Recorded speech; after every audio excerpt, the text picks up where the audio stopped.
All right, good evening, everyone. I've got 6 o'clock, and so we'll go ahead and call to order our regular session of January 10, 2017.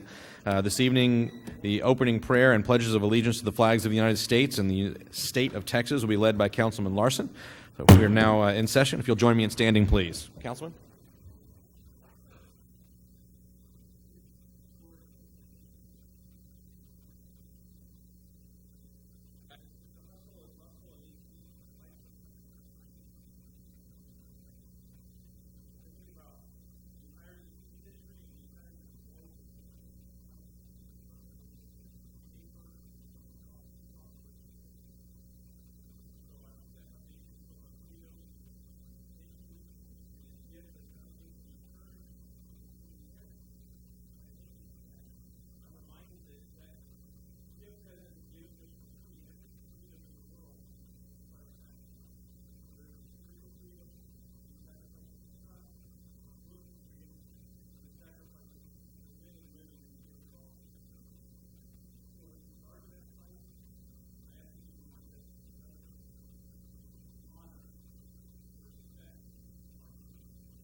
Amen.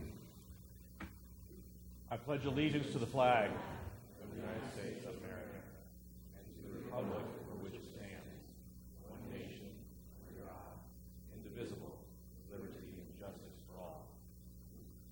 Honor the Texas flag. I pledge allegiance to the one state, under God.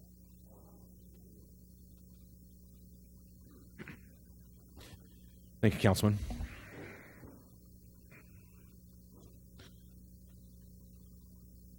All right, the first item that we have on the agenda this evening are announcements of upcoming city events, and who has that duty this evening? Mr. James. Thank you, Mayor.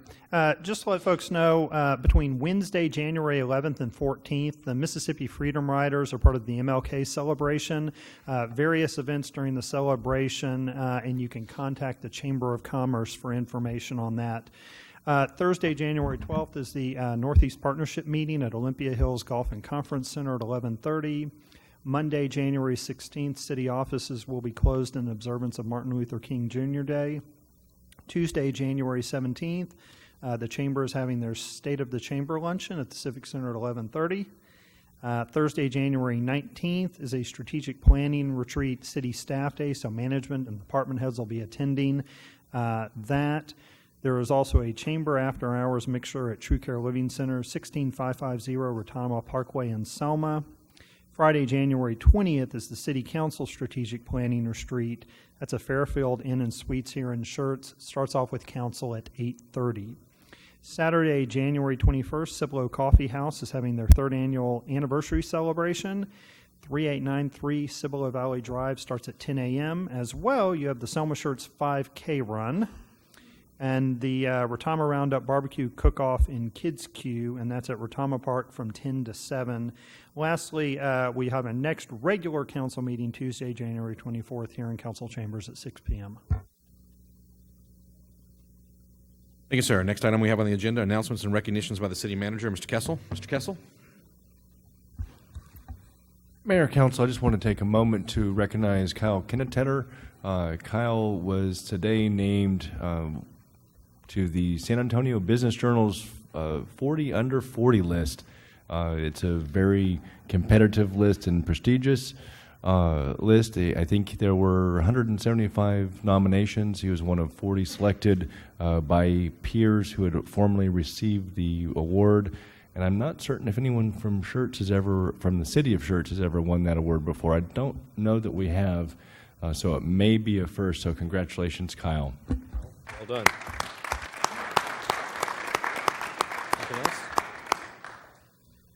Before we move on in the meeting, an unfortunate thing to report, and what I would do is I'd like to mention the name of the soldier, a resident of this city, who passed away very recently in the country of Jordan, Specialist Isaiah Booker. I wonder if you would join me in standing for just a moment in recognizing his service.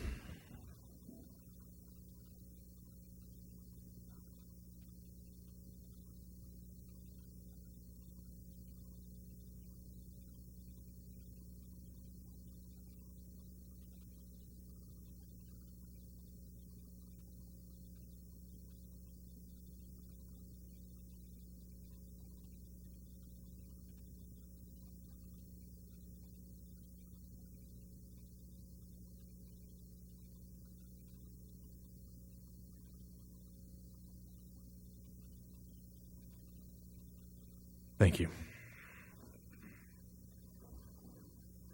Also like to recognize Commissioner Jim Wolverton from Precinct 3 in Guadalupe County. Commissioner, thanks for joining us this evening. Glad to have you with us as always. All right, next item on the agenda this evening, we have new employee recognitions. We'll start with Animal Services. Marshall? Good evening. Good evening, Mayor, Council, and Mr. Kessel. I am very proud to announce that Animal Services was able to fill their part-time and kennel tech position with Miss Chantel Snow. I am not so proud to announce that we were unable to bring her here tonight, so we will bring her before Council at a future meeting. Very good, sir. Next on the list, EMS. Looks like we have some new folks. Mr. Babbitt, rather. Good evening. Mr. Mayor and Council, I would like to introduce our operations manager, Tony Bradford, who is going to be doing the EMS introductions. Very good. Tony? Super short, I'm sorry. Good evening, Council. We recently hired 3 very energetic, very bright paramedics, 2 full-time, 1 part-time. I'd also like to take a minute to brag about the fact that all 3 of them have once been in our EMT basic course. That's how they all got started out. And then they came back and wanted to work for us. Unfortunately, one of them is homesick, and the other one is working at Universal City Fire Department this evening, so they are not able to attend. We do have Tyler with us, though. He's one of our new full-timers.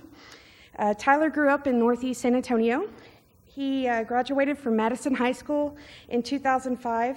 He went to our training academy in 2006 and then went on to San Antonio College recently to finish his paramedic school. He also works as a firefighter in Bracken. That's how we all kind of got introduced together, and he decided that he wanted to come and work for us. Tyler is married. His wife Kelly and his 3-year-old son Easton are here in the audience with us this evening. Very cool. And this is Tyler. Welcome, first and foremost. Glad to have you with us. And I'll offer you an opportunity at the microphone if you wish. It is not at all mandatory. Fair enough. So Bracken, you know a guy named Adam Slater? Firefighter. Okay, anyway. Well, welcome, and hope you have a long career with us here in Schertz, and thanks for joining us. Very nice. Very nice. All right. Next, we have our IT department.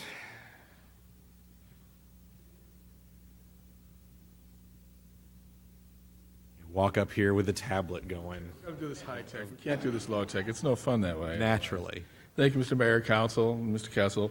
I'd like to introduce you tonight to the newest member of the IT team. Donnie Martin joined us in November.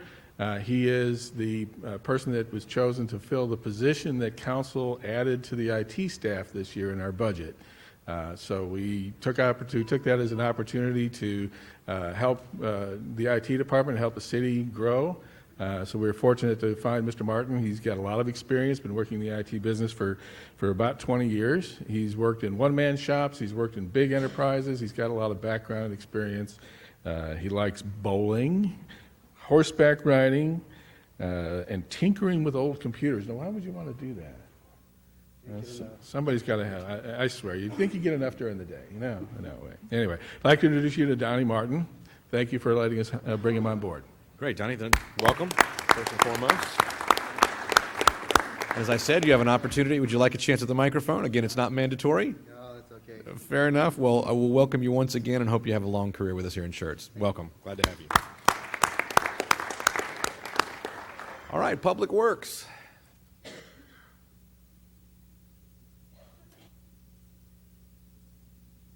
Good evening, Mr. Mayor, Evening. Council, Mr. Kessel. Well, I was coming here tonight to introduce you to two employees, but unfortunately, one of them didn't show up. So I want to introduce you to a new employee in the Public Works Department, the Water and Wastewater Division. He's a Serviceman 1. His name's Jose Castillo. Jose started with us on November 28th. He was born in New Braunfels, Texas, and he grew up here in Schertz. His hobbies are fishing, hiking, hunting, and exploring new places. I'd like to welcome Jose Castillo. Very cool. Say welcome. Glad to have you with us. And same routine. A chance at the microphone if you'd like to say hello, but it's not mandatory. Might as well. Very good. I just want to say I've always loved the city of Schertz. I moved away for a while, but it drew me back in, and I'm just ready to do my part to make it good for the future and for how it is now. Wonderful. Thank you. And we're very glad to have you with us. Look forward to being with us for a long time. All right. Purchasing and Asset Management.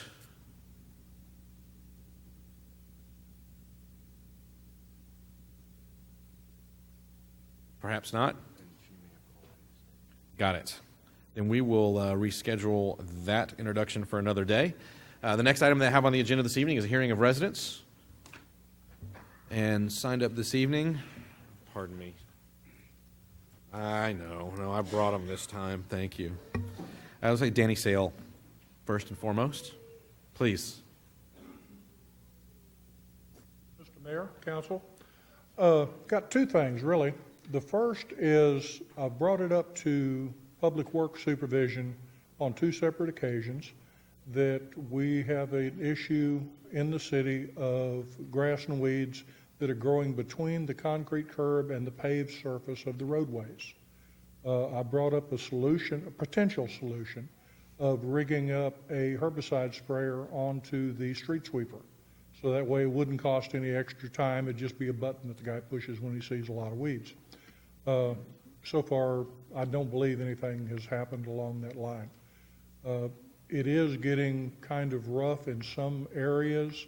Most notable that I have seen is on Mayfair, next to the Northcliffe driving range, where it's encroached into the road surface a good 18 inches. And let's face it, that's not good for the pavement. It's not good, and it looks bad. Okay, the second thing is the hotel occupancy tax that y'all are going to talk about later on. It's been, now let me back up.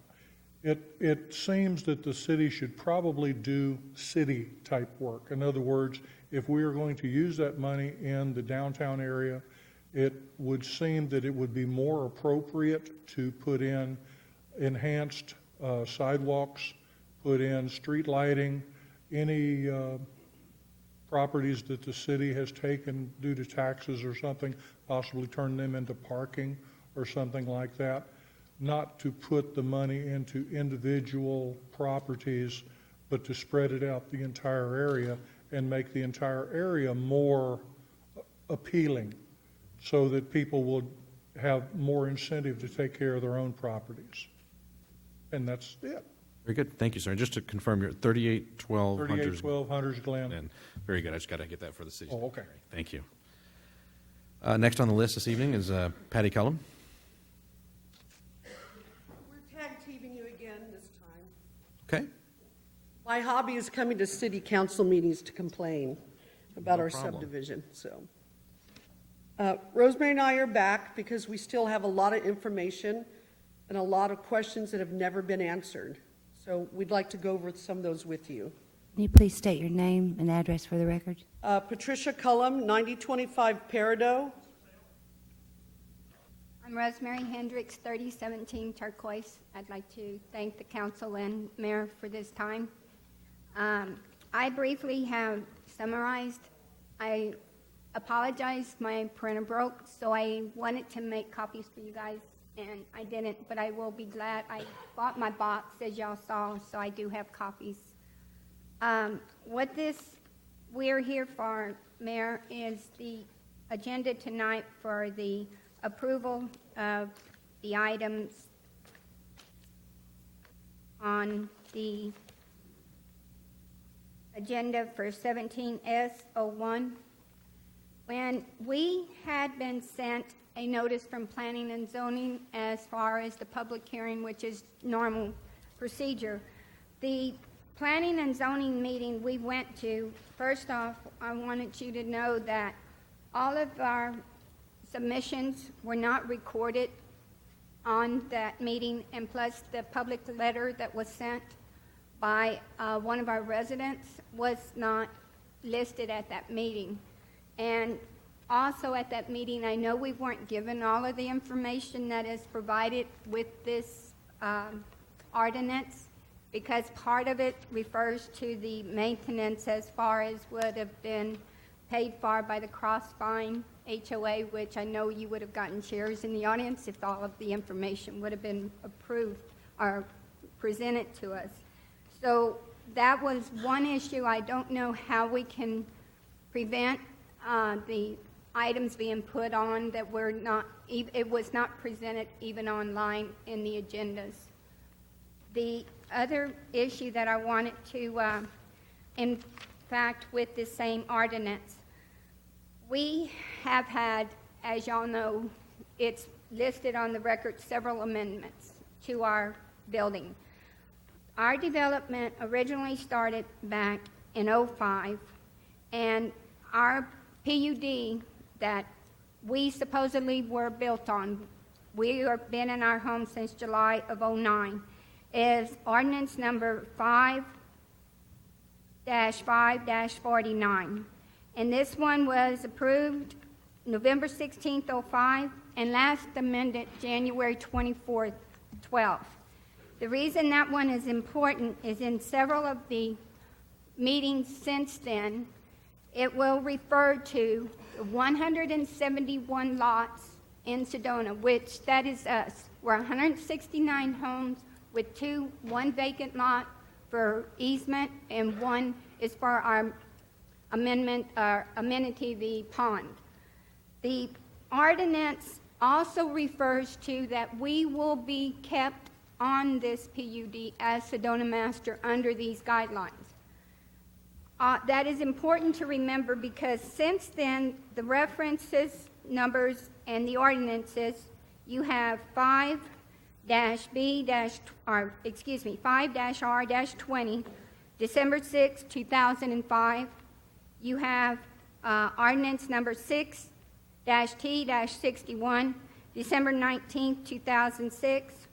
We have ordinance number 08-T-50, November 4th, 2008, which all of these were in the pre-making of the Sedona subdivision.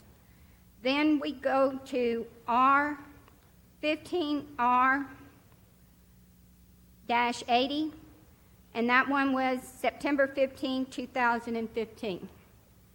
We have ordinance number 16S-31, first reading. The reason this one's important, first reading was August 23rd, 2016. This is the one that includes the moratorium for our fire protection. The reason that we're asking these ordinances to be pulled and considered before this decision is made on this proposal on y'all's agenda tonight is because everything in our paperwork currently even receiving as of today will show our subdivision is still being called Sedona Master. Every reference by the city in every plan or every change has been Sedona Master. All of the changes currently being done in the one that's on tonight's agenda reads Crossvine Plan Development. We're all for development. What we're not for is our dollars being spent in the manners that they are when we're not getting the answers. The fire, our sewer, our water, all of these things that we have been coming to the meetings. Y'all have been nice enough to hear us since 2012. We have some of our members here that he was at that 2012 special meeting. He asked about the drainage. He asked about the park. These are things that we keep being told are going to get taken care of. So now you can see our concern with y'all approving this before the fire situation is taken care of. What if it doesn't happen for another 10 years? We don't know. We have been in our homes since 2009. Mind you, these promises on all of the drainage in the park being promised to us since we moved in, and then in numerous meetings here, I have the documentation that shows we have presented these. They have been put on several agendas, even the TERS agendas. Those all show the citizens that have come forward and asked about these things, and we have been told they would be taken care of. So we feel this is a risk to all of us Sedona homeowners to have this ordinance approved before the property is purchased for the fire station, and we have a definite date when we're going to have the fire protection. This is what we're asking from the council.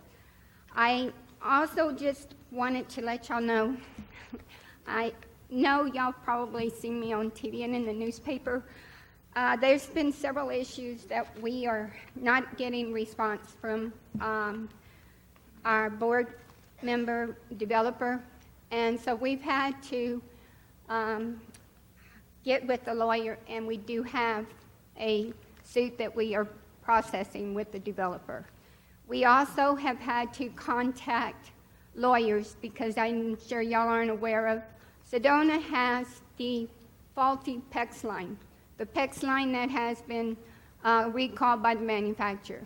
So we have a group of lawyers that we have a resident that's luckily an assistant DA was able to get us a group of lawyers that is helping us with this problem with our homes and the faulty PEX line. But this is the reason we come to y'all tonight, to please value our homes and our lives. We have participated with the city. We have the reports from the JBSA. Even when we moved in, we had to sign the contract showing about the property where the Pulte home, which is west of us, was in one of these flight zone patterns, and we were told that would never be built. It's being built, but we don't have fire protection, so put us more kindling for the fire. I mean, we really need y'all's help in this, please. And we are going to move forward with this lawsuit against the developer because he's been non-responsive to any of our letters. He doesn't want to work with us. Also, he's in violation of legislature. We got our bill for the HOA January 2nd, and the bill was due January 1st, and it has tripled since we started or got into the HOA. And we never had our meeting in October. We never got our budget. The last meeting we had was February of last year for 2015. Here we are, 2017. We still have no budgets, and we still have no answer to where the money that's missing from our HOA, where it's gone. And that's been almost a year ago. Right. We had signatures from 138 of the 169 homes to proceed with this lawsuit that we have initiated. So this is the reason we're asking y'all's help on when these items are brought to y'all for consideration. Understand that we are a subdivision with very good citizens, that we do support y'all. We do appreciate y'all. And I know you want to go forward to let them build the rest of these, or not the rest of these new garden homes, but can't we take care of the issues we have with the 200 homes we have now before you let them build the rest of these homes? The sewer. Yeah, sewer, the water. The lift station. I can't believe that my water bill is triple of what it was in San Antonio. And I just can't believe that we're paying for some of the things that were built out of our water bill. And I still don't have complete answers on that. I live alone. I'm not watering my grass, and my bill is still $89 a month. It's double what my CPS bill is. If my water is $31, my sewer is $31, and my trash is this, we get one trash pickup a week, and we're paying the same amount for people in Schertz who get trash pickup twice a week. Maybe that's petty, But $20 here, $20 there, it adds up. And when you paid $48 a quarter for HOA and you're now at $145 a quarter in 6 years, it kind of hurts. And there's no difference. The last home in our Sedona was built in 2013. There's been no landscape added, nothing taken away, and we're paying triple. We had one of our homeowners had to repair the leaky sprinkler system because we don't even have an emergency phone number to call, and the pipes froze. So one of our homeowners fixed the leak. So we want our own HOA. The developer at this point should not be involved with this. All of our homes have been built in Sedona, and we're just not getting answers. Thank you for your time. Thank you, ladies.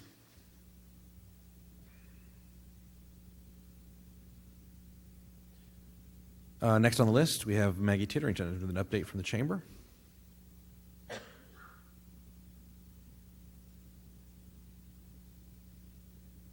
Good evening.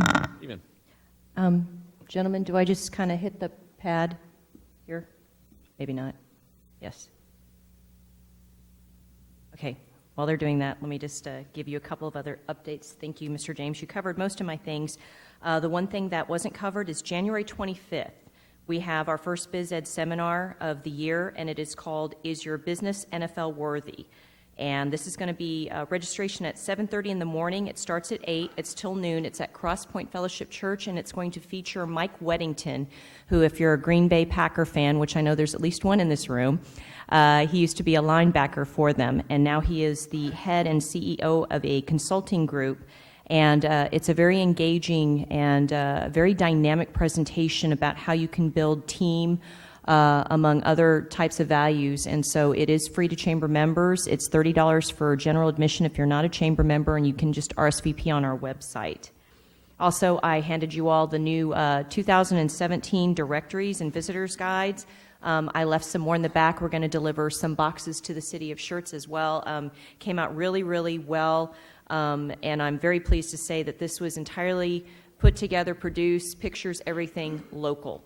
We kept it local. We never ship it out, and we're actually entering this into a publishing contest within the chamber world to see if we can actually win an award on this, and we'll find out sometime towards the end of June.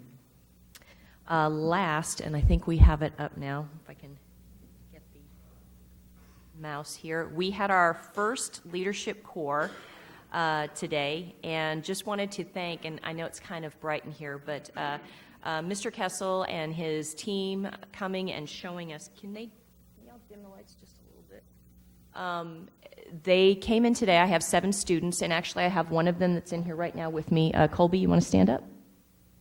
Colby Pulliam is with Brighter Futures Learning Center, and she is one of the class. And actually, we have another student that's in here who happens to be sitting over there taking notes tonight, Miss Brenda Dennis. But anyways, this morning, this is how it looked. We were in session. A lot of the city of Schertz came out, walked us through the different policies, the core values.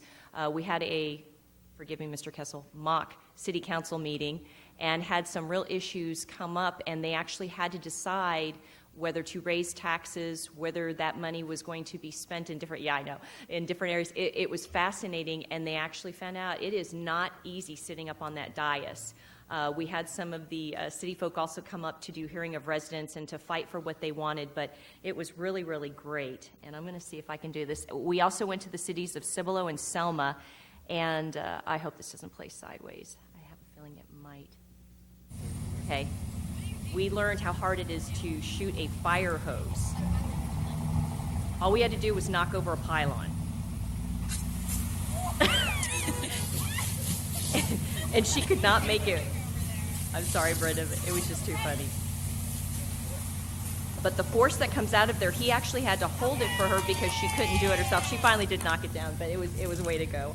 I told her I wouldn't embarrass her too much, but we went to Selma, we went to Cibolo, but all the students, and I'm not just saying that because I'm in here, But all of them agreed that this morning, City of Schertz was so dynamic. They felt so honored that Mr. Kessel spent so much time, and all the city people did as well, just to give them a clear understanding that a couple of them actually expressed some interest in possibly serving or looking towards boards and commissions in the future. So thank you again, Mr. Kessel. Really appreciate it and your team, and that is all that I have. Thank you, ma'am. Next to sign up this evening is Mr. Grumpy Azus.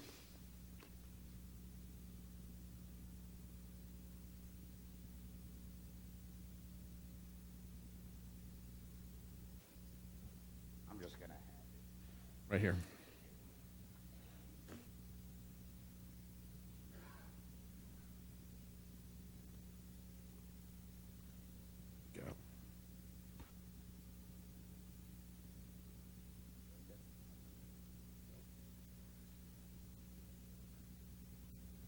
Grumpy Azus, 528 Wayward Pass, Schertz, Texas.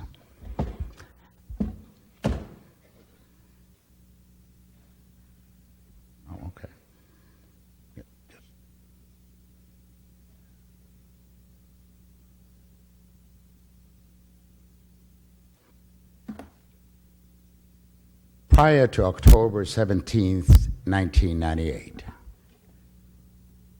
I used to use the word wow. Every time I looked at the TV, every time I read a newspaper, just like you do, don't kid yourself, and you see disaster, devastation, murder cases, theft, you say, wow, then we go to commercial. And then you forget that. But I was very blessed. October 17th, I woke up in the morning, and me and my wife, we lost everything we owned. But it was a good experience. That was the flood of 2017. I mean, October 17th of 1998. The last year, just when you think this does not happen to you, last year, Christmas Eve, we lost Mr. Henry Gutierrez. I never used the word wow. I said, wow, people uses it, but here it is. Never thought it would happen to somebody that's so close to you, so prominent, So it hit hard. This year, or last year I should say, I go and I buy my wife a 2017 Tahoe for Christmas. 2 days later, we wake up in the morning and we find it on bricks, right here in the city of Schertz, right in front of our driveway. So we don't want to take it for granted that this does not happen to you. It happens to all of us. Yet we keep saying, a safe city. We want quality of life. Folks, I'm really be frank, that's a wrong statement. How many more did this happen? Now here's what makes it really strange. I did my own investigation. You know why? Because I did not have faith in the system. I went to gas stations immediately to ask them to look at their videos. I went to my neighbors to see if they got cameras to look at videos. Our police department failed to do any of that. Then I go get a police report. As you see it, the case was opened December 29th. The case was closed December 29th, listed as inactive. We breach quality of life. Let's give us a sense of security. The only thing is missing out of all the crimes, I reported drug dealings, the same as one city council member sitting on the dais reported drug dealings in the city of Schertz. I reported it twice. Our police presence is absent in the neighborhoods to patrol. I went through an expense. A felony was committed, and the case is listed inactive. The only thing is missing, really, is home invasions and How do we protect the people, the ladies and the kids that jog in the morning? If those criminals knows they could commit a murder, I'm pretty much so far got away with it. If they could come and do a grand theft, I'm pretty much, they got away with it, because if I was the criminal, I'll go get a police report, I'll call my buddy and say, hey, it was listed inactive. That's cool. One of my neighbors told the police officer, I have video, I have surveillance. Please come and look at it. I said, Lori, did anybody come and look at it? He said, no. I went and put cameras. My neighbor's doing the same thing. We're having a meeting to hire maybe a security company to patrol just our street because we lost a sense of security. We have been violated. My neighbor down the street, the packages was stolen from in front of her door. The other neighbor, the mailboxes. The mailman actually told me, he says, he brought the mail to my wife. My wife gets a lot of Amazon mail. And he says, I have to bring it because they've been taking it out of mailboxes. He made a statement to her, and my wife is livid. My wife, she said, I don't understand this. We got a lot of crime. Small city. We say safety. We talk about quality of life. She goes, I don't want to go to a park. Sure, if that's a quality of life, I feel I'm not protected. If I go, I might get attacked or leave the home and get burglarized. This could happen to any of you here or behind me. But we're very fortunate. We're very strong, very, very strong people. We've gone through a lot. We're trying to build more homes, but yet we don't have adequate protection. I'm asking you, I believe in my heart management failed and the chief of police failed to protect us. I'm asking you for a change. Let's make a change. Let's give this city better quality management and police protection. It's not our law enforcement. It's the leadership. Thank you. Thank you. All right, next item that we have on the agenda this evening, we have the consent agenda. And we'll start with, I'm going to move past the workshop items, which are largely for the benefit of council. We have some public hearings. I want to make sure that everybody has an opportunity that's here for the public hearings to have an opportunity to speak and not listen through the rest of our business. So I'm going to move first to the consent agenda items. Item number 1, minutes, and its consideration or action regarding the approval of the minutes of the regular meeting of December 20, 2016. And item number 2, ordinance 16T41, an ordinance by the City Council of the City of Schertz, Texas, authorizing a budget adjustment to provide for new sidewalks and trails, repealing all ordinances or parts of ordinances in conflict with this ordinance. Ladies and gentlemen, any of these that need to be pulled and considered individually? If not, is there a motion to approve the items on consent? So moved. Second. I have a motion for Mr. Edwards, a second for Mr. Thompson. Any other comments or questions from council? Hearing none, then I'll call for a vote. Aye. Aye. Aye. Aye. Aye. Aye. Aye. 7 ayes and no nays. The motion carries. Next item that we have on the agenda is Resolution 17R01, a resolution by the City Council of the City of Schertz, Texas, authorizing the pursuit of Transportation Alternatives Program funding for the construction of connecting sidewalks and trails in the City of Schertz. Mr. Van Zandt. Good evening, Mr. Mayor, members of the council, Mr. Mayor Pro Tem, Mr. Manager. We came before the council on the 20th of December, which was my birthday. And you I got a happy birthday event that evening. It was really good. And we talked about this Transportation Alternatives Program and how what we wanted to do was such a good fit for that program. Then we started talking about the funding that was necessary to do that. And it had a $1 million threshold in order to participate. So the first reading was to talk about how we would set aside that funding to meet that threshold. The consent agenda this evening, the second reading and final reading was approved. The resolution this evening is to come back to council now and simply request your permission to proceed, and that's where we are. Very good. Thank you, sir. Ladies and gentlemen, questions for Mr. Van Zandt? If not, is there a motion to approve Resolution 17R01? So move. Second. I have a motion from Mr. Thompson, a second from Dr. Kaiser. Any other comments or questions from council? Hearing none, I'll call for a vote. Aye. Aye. Aye. Aye. Aye. Aye. Aye. 7 ayes and no nays, the motion carries. Thank you. Mr. Van Zandt.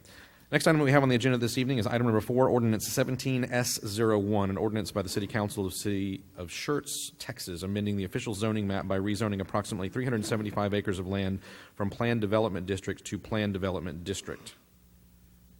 First, this is an item that is a public hearing, so first we'll have a presentation from staff, then we'll have a public hearing, and then we'll open things up for council.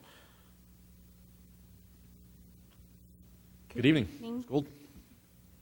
My name is Channery Gould, and I'm with the Planning and Community Development Department.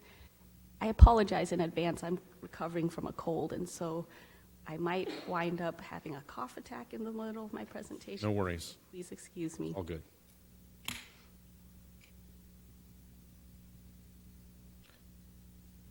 We have 3 items on the agenda tonight for what you will hear me refer to as PDD. So I wanted to give a quick overview about Planned Development Districts. Planned Development Districts, also referred to as PDD, is a zone district that is included in our Unified Development Code. It is intended to be used to promote and encourage innovative development that includes unique design standards that are tailored to the development project. The city has specific criteria for PDDs, which staff uses as the basis when reviewing PDD proposals and proposals to amend existing PDDs. And a PDD is implemented by the City Council adopting an ordinance.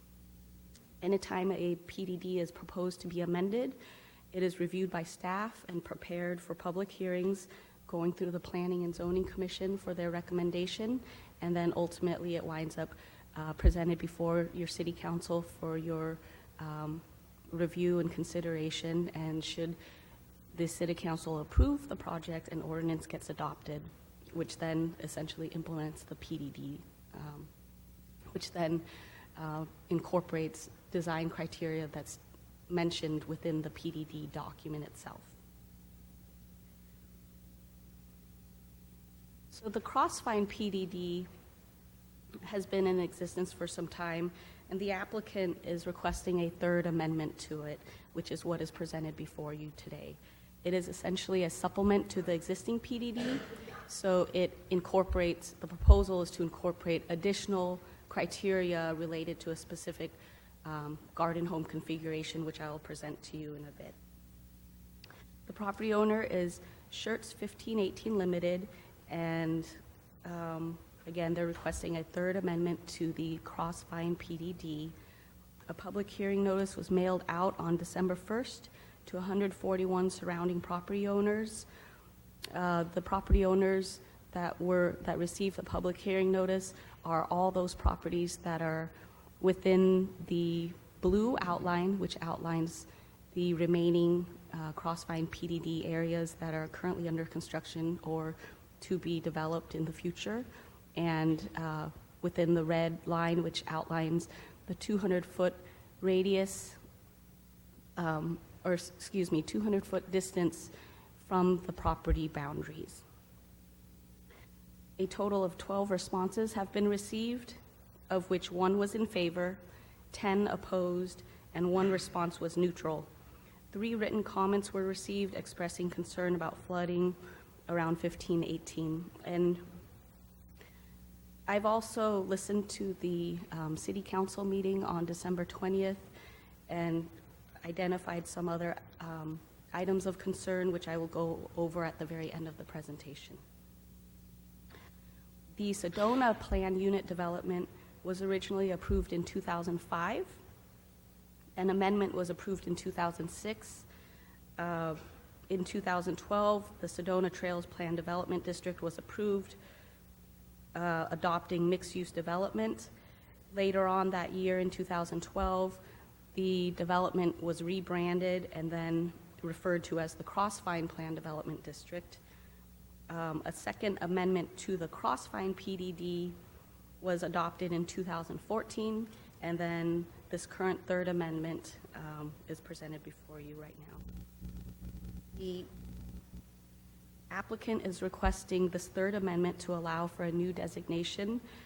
GH3 is the term that's used in this current PDD amendment. and it would incorporate a third garden home configuration that is slightly different from the former 2 garden home configurations that were adopted as part of the second amendment that was adopted in 2014. The location identified for the GH3 designation is within Module 2A, which is the same site as the GH1 and GH2 designations that were incorporated as part of the second PDD amendment. This third amendment would provide the developer flexibility to develop the site using one of the 3 garden home configurations. And this exhibit that I have on the screen in green outline here, just to orient you, this is Lower Seguin Road. Right here, where my cursor is running over, is FM 1518. And so immediately to the west of 1518, the third garden home configuration is proposed in this area that is outlined in green. It is just north of Trellis Walk here, where they have an existing roundabout that was constructed and a portion of Trellis Walk that has been constructed already. Compared to the other 2 adopted garden home designations, the GH3 designation would allow for a slightly smaller minimum lot size of 3,300 square feet per lot, and an increased dwelling size by 100 square feet, different from the previous GH designation, for a total of up to 2,650 square feet for the dwelling size maximum. This is an exhibit that's pulled out of the third PDD amendment document. It shows the proposed configuration for the GH3 designation, and as you can see, here's Trellis Walk. 1518 is right here, and they have a proposed local road along the northern boundary of the GH3 location. A total of 81 dwelling units would be permitted.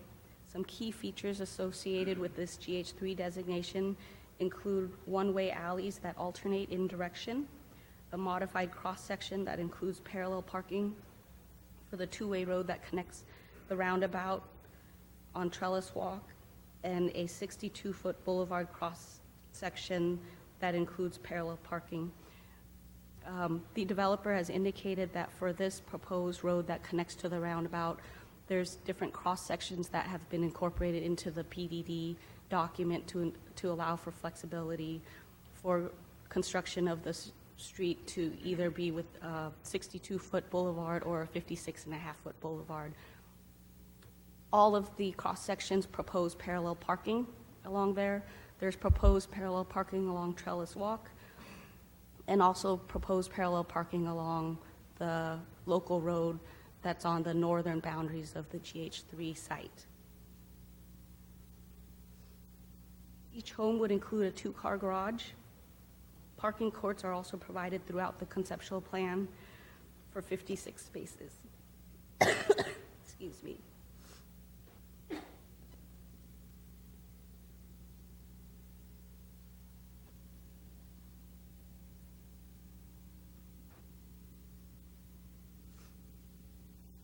Here's one of the cross-sections that's included in the PDD amendment document.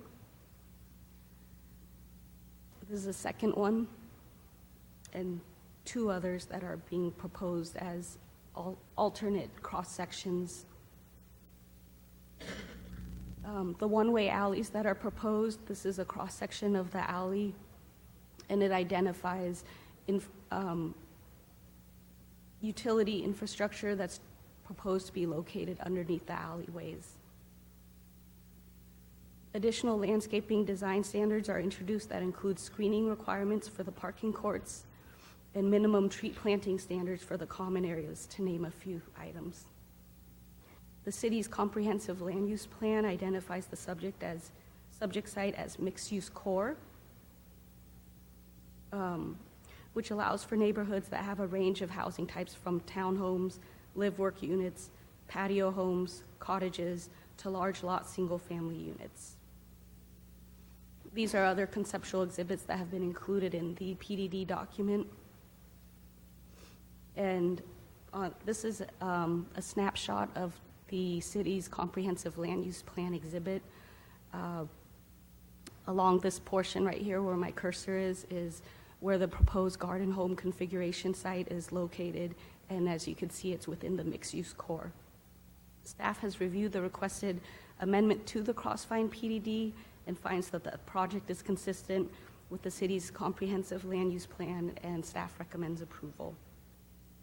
I have an exhibit here of the overall master concept plan, which I will present to you, and after I go over some of the concerns that residents have made, then the developer is also here, and he would like to make a quick presentation and provide some comments. At the Planning and Zoning meeting and at the last City Council meeting of December 20th, some issues were raised related to drainage along 1518, and any existing drainage issues along FM 1518 are existing conditions that the developer is not obligated to remedy. However, all development applications are subject to complying with the city's requirements that post-development drainage shall not exceed pre-development conditions for the 5-year, 25-year, and 100-year design storm events. So anytime an development application is submitted to the city staff goes through an exhaustive process of reviewing the application, including technical components, one of which has to do with stormwater management plan requirements and compliance with our drainage requirement that anytime there's increased impervious coverage, that the post-construction, post-development runoff does not exceed pre-development conditions. So planning staff coordinates directly with engineering staff, with the city engineer, and the engineering department reviews those stormwater management plans to ensure that all development projects comply with the city's requirements. A second concern, there was a resident that had inquired about a park. I don't know the exact date, but the developer has conveyed a 12-acre site for the city to develop as a passive recreation park. It's my understanding in checking with Parks Department that just recently, I believe in the last week, drainage improvements have been recently completed, and the goal is within 6 months, the Parks Department would like to start with trail construction, and the improvements intended or planned for the 12-acre part involve passive walking trails and also some benches. I believe there's a monument sign that's also planned to be constructed at the site. There was a resident or a few residents that had expressed concern about inadequate sewer capacity.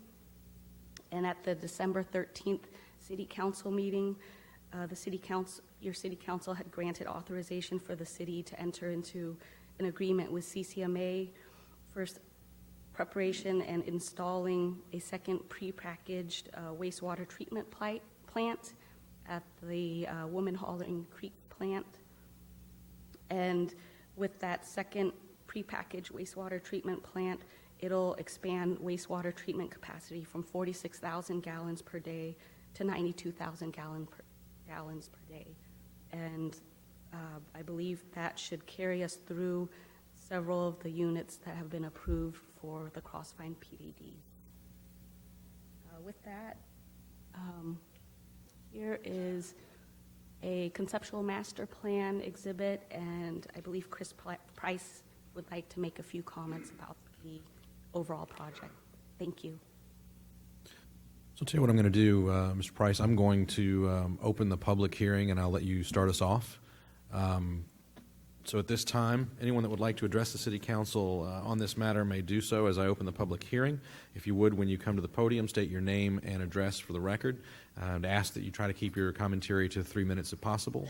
Got a little bit of leeway as the chair, and we'll give you more time if needed. But at this time, the public hearing is open, and we'll recognize Mr. Price, if you would.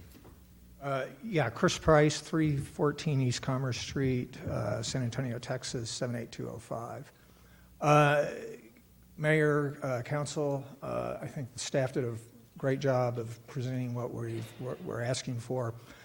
So I'd just like to make a couple comments. And first of all, when we jointly planned this back 4 or 5, 6 years ago, one of the key tenets to the master plan was to have mixed or multiple types of housing product. And so that was not only traditional housing, but also garden home, townhome, that type of thing. This is consistent with that. And it's also consistent with a couple of the tenets of the project. And one of the most critical was green space and connectivity. We feel that the plan that we're presenting today really speaks more so to those two tenets than the other two garden homes product type that's currently allowed under the PDD, in that we've got the green belts and the connectivity through the trail system. So we think it's a big improvement on what's currently allowed, and will be a great addition to the community. And we're available to answer any questions. Very good. Thank you, sir. Anyone else that would like to address the council on this matter may do so at this time. And again, if you just state your name and address for the record when you arrive. Rosemary Hendricks, 3017 Turquoise. I'm sorry, I forgot something. Also, in mentioning the previous meeting at the Planning and Zoning, we had even citizens from the new Crossvine that shared our concerns with the inadequate lighting, being as we have increased accidents from the traffic, and we also have increased crime, which we want to give Grumpy. This is a very bad situation with our subdivision.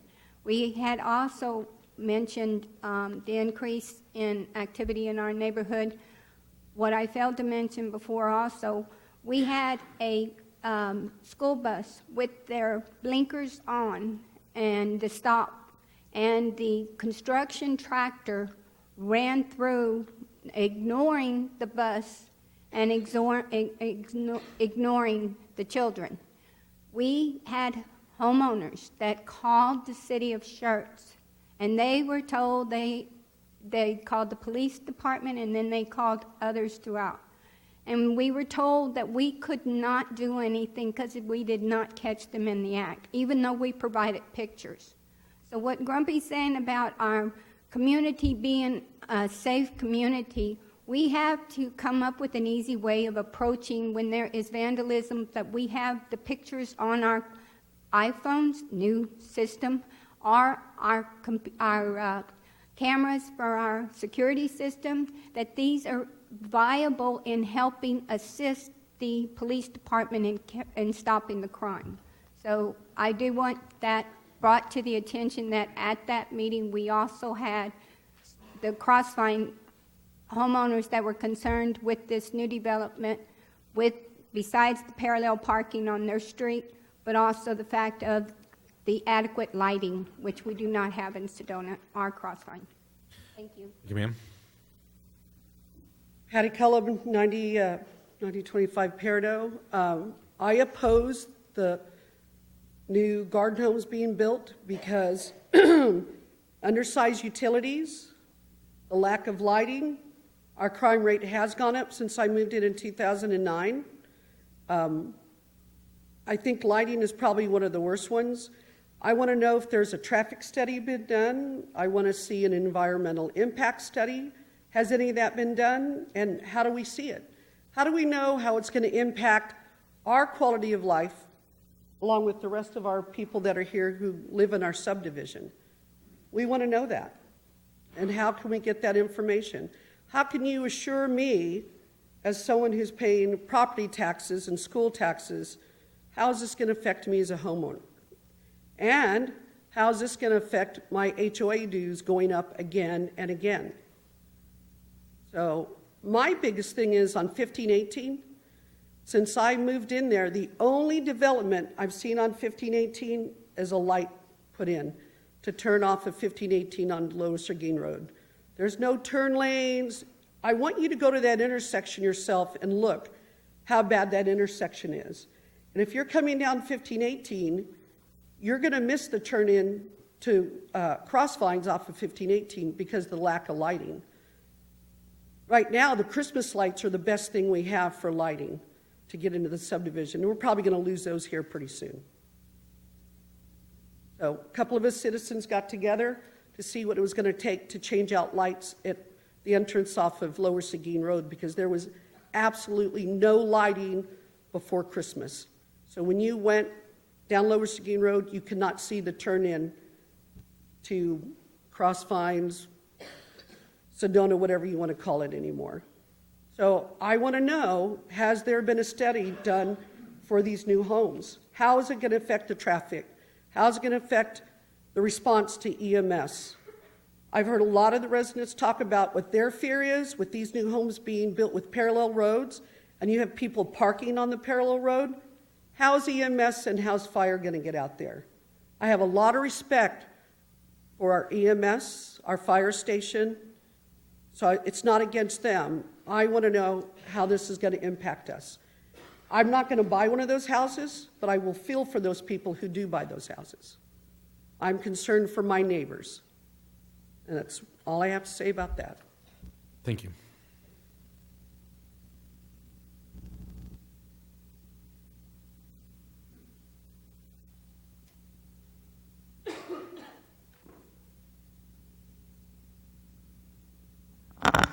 My name's Kent Palma. I live at 9012 Gila Bend in Schertz. That's part of the old Sedona subdivision. To her point, the lighting off 1518 coming into Crossvine is non-existent. I come in at dark a lot of times, and if I didn't know where I was going and catch the reflection of the street sign, meaning the actual boulevard sign, I would miss it, and I live there. The other thing is, the concern I have with the new building is, I understood initially when Mr. Price started presenting these programs that it was going to be a mixed-use community. So I understand the garden homes, apartments, etc.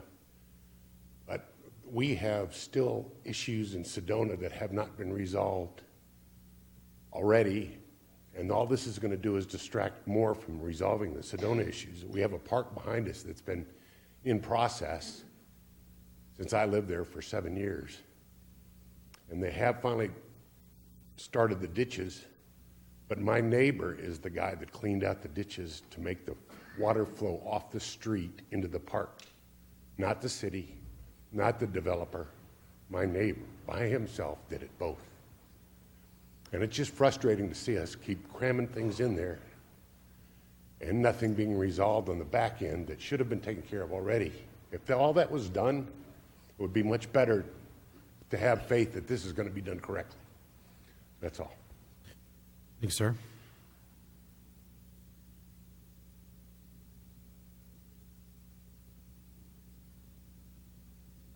Thank you, Mr. Mayor. Again, City Council, Granby Zoos, 528 Waywood Pass. You know, I go back to adding more homes. It requires more manpower. It requires fire protection. It requires police protection and EMS protection. You know, a developer would come and put as many homes and as many things as we allow them to. But we have to make sure we do a very good study to see if we are going to meet and protect our residents. And I do remember in the paper about a lawsuit being filed against a particular developer. I'm asking you not to vote for it, just to table it and look into it, make sure that our residents, our taxpayers, because developers comes and developer leave. But our taxpayers and our residents in the city have a fair treatment by you as city council members to look after their well-being. And I'm sure they're not here because they wanted to be here. They're here because of a lot of concern. My concern is police protection, fire protection. Because my fear is, my wife, very intelligent lady, she goes, Hattie, if we have major disaster of 2 or 3 fires, and some, because she reads the agenda, and some of them in 15, 18, forget that. That's not going to happen. You know, and what she read about the developer not meeting his obligations with the residents. So I'm asking you just to look into it and table it and give the residents a chance this evening. Thank you.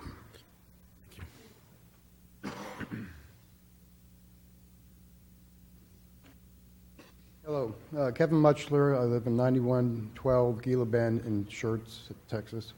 One of the things that I don't hear addressed very often is the Lower Seguin Road. A lot of construction going in the area. The place, everything is growing. The Lower Seguin Road is in very, very bad shape.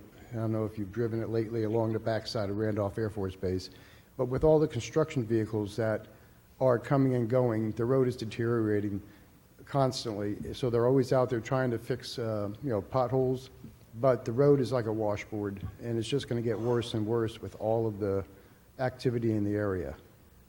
So I know that you have a project in for 1518 to get that fixed up, but somebody needs to look at the Lower Seguin Road as well and the condition of that road. And a few months ago, Mayor, I submitted a proposal for public transportation, maybe something with VIA.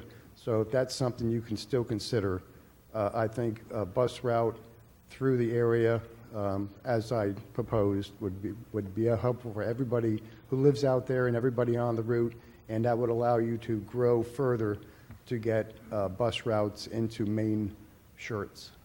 So I just wanted to bring that up. Thank you. Thank you, sir.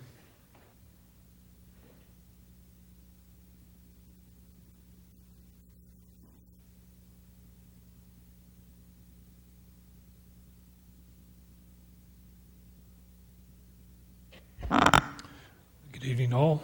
Glenn Outlaw, 3729 Forsyth Park. As most of you know, I served the city for nearly 20 years as the fire marshal.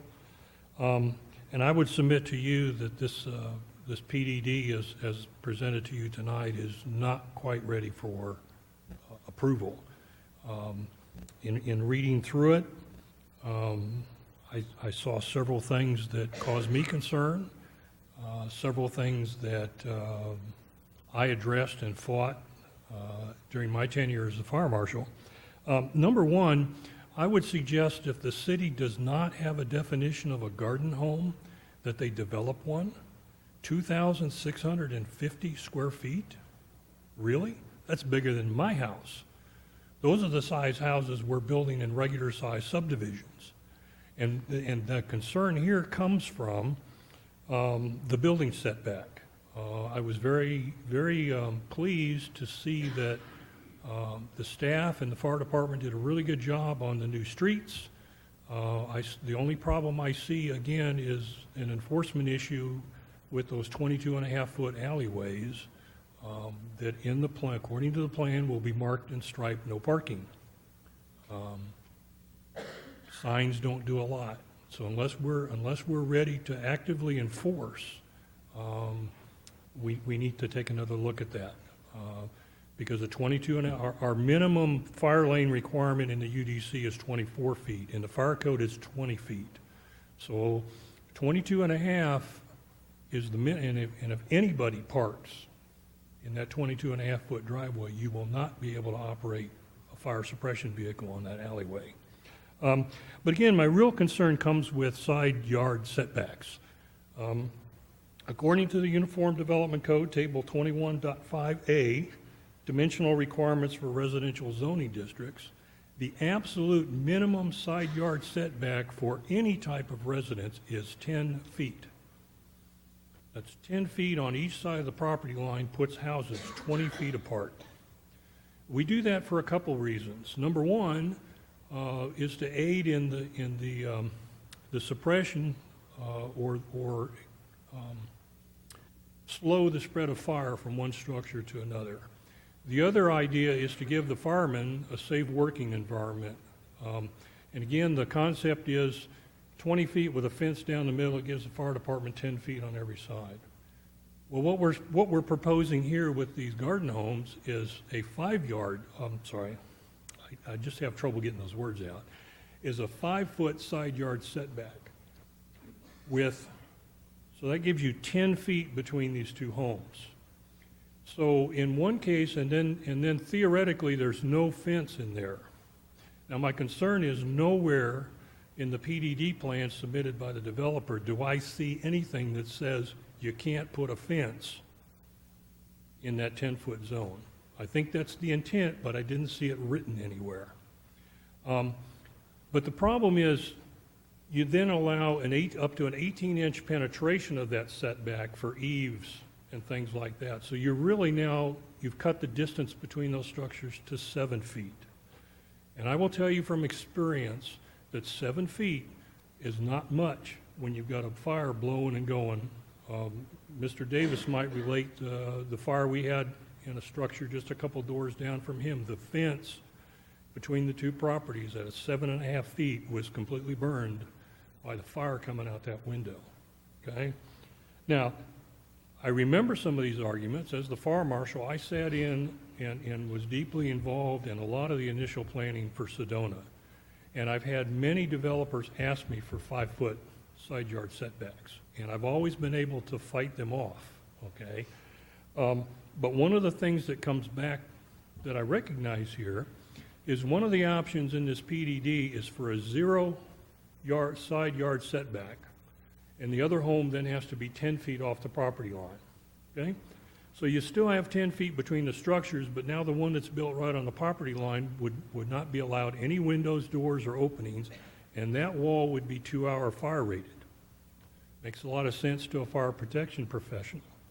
Remember, they're on the lot, or they're on the property line, the other house is 10 feet away.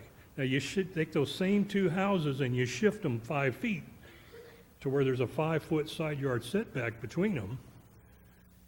The whole fire-rated wall, the restriction on no windows, all that goes away, but those two buildings are still only 10 feet apart. Doesn't pass the logic test, okay? I'm not necessarily against the development. I think it looks like a good product, but again, I spent half my life as a fire protection professional, and I have some concerns with what the developer wants to do here. Normally, if you're going to waive requirements, you get something in return. And in reading through this thing, other than the 0 lot line where they protect the wall, I don't see any givebacks from the developer. Okay, and I think that's about all I wanted to say. That it just causes me concern. And as far as I understand, I can't help but comment on the ladies concerned about fire protection out there. While we don't have a fire station right next door, the response time from Station 1 to Sedona is 7 to 8 minutes, which is not ideal. The national standard is 5, but it's not to the point where it's unreasonable. I mean, there's a lot of places in the city where we have an 8-minute response time. I'd certainly like to see it less, and I think our station number 3 is going to help with that a lot. But again, I really think that it would be prudent to get some of these questions answered before you approve the PDD. Thank you. Thank you, sir.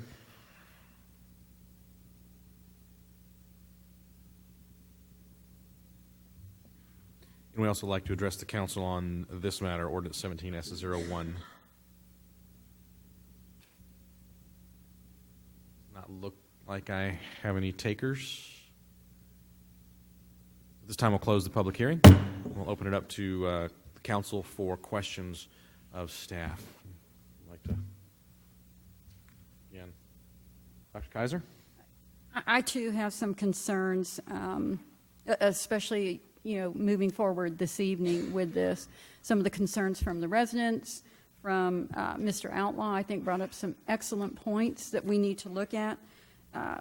There are some issues with the developer as well, and I think we need to look at those. I know at the last meeting I had requested some information on the Sedona neighborhood. I think until we get that, it would probably be a good idea not to move forward with this particular ordinance this evening. Mr. Davis? Mr. Mayor, has this proposal been routed through specifically fire to look at this? And has it also gone through TSAC to look at the traffic issues? Because looking at the diagram that's on there, I've got, having been on TSAC forever, I have some kind of questions about the parking along the main road, the use of the alleyways. I noticed in paragraph 6.1 it talks about alleyways will be the access to the garages at the back of the unit, and the units will typically have generally front on a green space. Yet on the drawing that's provided in our attachments tonight, it doesn't appear to show any kind of sidewalks that will facilitate people parking on that roadway walking to the front side of the house or in between the houses. So to be clear, with your question, TSAC, it did not run through TSAC. Again, where we're required to run these things through, it didn't go through TSAC. The fire department, though, was in the meetings and was involved in the PDD zoning, including the setbacks and the street layout, fire access, parking, no parking, and things like that going forward for that. If I may, if you'd like, one thing I would say is for those who've been on the Planning and Zoning Commission or been on council for a while or just have kind of been around, even those folks are looking at this and probably saying, this is a really different deal than we're used to seeing. And so maybe for the newer folks to city council, yes, just to be clear, this is a very different deal than we're used to doing. It is not our sort of typical or standard product that you would see. I will say this, that one of the concepts in the sector plan for Gateway and in the initial Crossvine proposal was to create a sense of place and a sense of identity. And as your Channery mentioned, the designation was for that mixed-use center. That's not something we have in a lot of other places, and it's not something that if you looked around our community that you would really see. But the concept there was to build something different, to build something that has a sense of place about it. Again, not to be critical of the commercial developments in Schertz, but one of the things that I think frustrates folks is it's very auto-oriented. You know, the parking's out front, they face the front, look fairly similar to what we've got. Certainly nothing wrong with it, but when people talk about wanting a sense of place and talking about, I'd like to be able to walk to, and I'd like to be able to walk back, part of that is accessible routes, sidewalks, things like that, a safe place to walk. Part of that is the environment itself is comfortable to walk in. We've probably all seen folks who are walking in areas that you kind of wonder, I guess they have to get someplace because that's not a pleasant walk, albeit safe. And so this is a very different deal. And so we don't have it elsewhere. But a couple things I will say that have been discussed both at the Planning and Zoning Commission in the past and City Council in the past is the desire to have a diversity of housing types and that we want different types of housing units for folks to live. We have a lot of what I'd call standard single-family homes being built in Schertz. Our permit numbers demonstrate that. You'll hear a bit of that at the council orientation coming up. But what we don't have that you see in other places is for someone who says, you know, my kids have gone off to college, they've married, love to have them visit, but they don't live here anymore. And while I used to enjoy having a place for them to play in the yard, after however many years, it's tough getting up and having to mow that every weekend or pay somebody to mow that every weekend. It's just really more than I want to take care of and more than I want to manage. Or they're an empty nester saying, I don't have kids and I don't want that sort of thing and I want a different kind of environment. And I think inherently what you get with that when you look at them is they are a tighter, denser type of development. It's not by design, it's by design rather that the lot sizes are fairly small. The other thing that you'll notice on the layout that a lot of time was spent on is the fact that it is a relatively small development. We're not coming in and doing this for 100 acres with 500 units. It's fairly small. And again, that's by design. There was a lot of discussion about the length of these segments of alleys to avoid some of the problems that we have in other places where you have overly long sections. Because again, going back to TSAC, very often what we've got when we have speeding concerns is you have a long, relatively straight shot or a slight curve in it, not enough to slow you down. So again, it's not by design that we had a short segment. Additionally, we wanted to build in the parking. I don't think Mr. Richmond is here tonight, but some things we've heard from him at the Planning and Zoning Commission before is the fact that folks sort of park willy-nilly in a neighborhood and they start blocking things.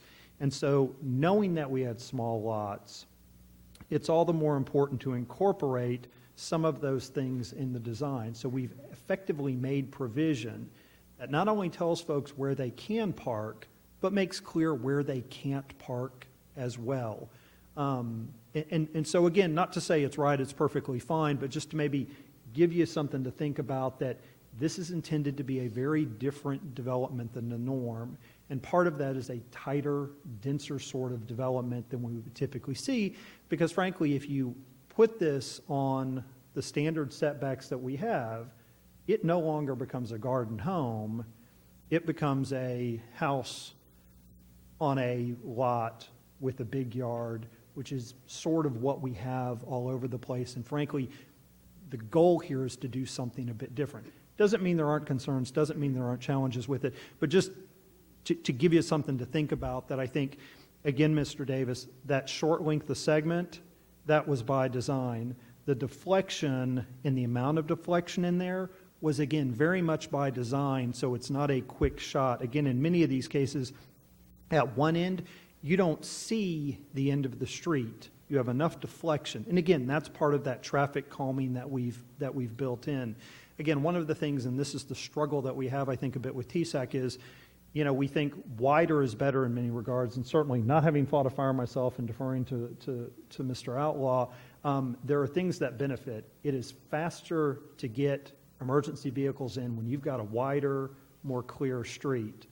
And again, where you've got greater setbacks between structures, that helps for some of those issues. But what I will say, though, is there is a flip side to that. One of the neighborhoods that we continue to struggle with regard to speeding and haven't found a good solution is Laura Heights. And if you've been out there, it feels very wide open. We've got wide streets. We've got lots of space between the houses and setbacks and whatnot. But what you find is that openness encourages people to go fast. Whereas if you think about it, when you're in a tighter urban area, often that causes you to slow down because it feels tighter and slower and whatnot. So again, not to convince you there aren't issues or concerns or things that we may need to continue to talk about, but just to give you something to think about, that I think maybe our perspective on this is different than how we approach a typical development. But I think going through those list of items is a useful exercise to make sure that everyone's comfortable with it. Be quiet now after a long. Anything else, Mr. Davis? Mr. James. No, like I said, I'm certainly all for townhomes, garden homes. I think it's a type of accommodation that is certainly lacking in the city and is something that we need to work into our overall design. I'm just concerned about some of to me, the devil is in the details, and there's some details in here that I don't see in this plan. We've got the circle there with the winding road and the sidewalk on each side, but we're talking in here about how these houses typically front, and I have lived in a bunch of areas on military bases where we have the parking in the back and the house on the front there, but there's a series of connecting sidewalks that route people around to get there. I'm not seeing this in this drawing here, so I'm wondering what other details we might be missing. That's all. Very good. Mr. Crawford? Mr. James, you know as well as I that I want to see Mr. Price's subdivisions be successful for the city of Schertz. Secondarily for him. You spent 5 minutes telling us about what a PDD is, what the houses are supposed to look like, the multi-use facility kind of things. You drifted off into this is not a big issue because there's only 81 houses. It's not a 100-acre kind of project. All of that's kind of diverting from the issue of some of the things Mr. Outlaw said. These are 2,600-foot houses on a garden lot kind of setup. Yes, sir. With a 22-foot or so lot or road in the back for the garage access. And Richard Bro and I have gone out and measured some of these streets, and if you park two Ford F-50s on a regular street that's 50-some feet wide, or 30 feet wide, I'm sorry, you've wiped out a fire truck getting through without clipping everything off both the fire truck and the trucks. Yes, sir. So I'd like to get back on focus of some of the issues that Mr. Outlaw brought up and think for a minute that maybe maybe some of these questions that some of the residents have brought up, for sure, and some of the things like Mr. Davis brought up, maybe we do need to step back and look at this because we want this to be successful. To have Mr. Price get in a bind and have things not completed in Sedona and stuff like that is a detractor from getting the job done correctly. So I'm kind of emotional about it. I'm kind of frustrated. I sat in Mr. Kessel's office, I think, Mr. Kessel, maybe 3 years ago in the spring, maybe it's going to be 4 years this year, where he said, I'd love to take the money for the pool and do 15-18. Unfortunately, 15-18 isn't ours. So we can talk about 15-18 all night long, unless we get the state of Texas involved real quick, and it's too late. I mean, it's not quick enough. We're going to have a lot of trouble fixing some of the things on 15-18. We've got money bonded setting aside to do that, but it's going to take some time. And we're tickled pink we got the money and got the matching funds, but we can't get it done. We should have had a fire station 5 years ago.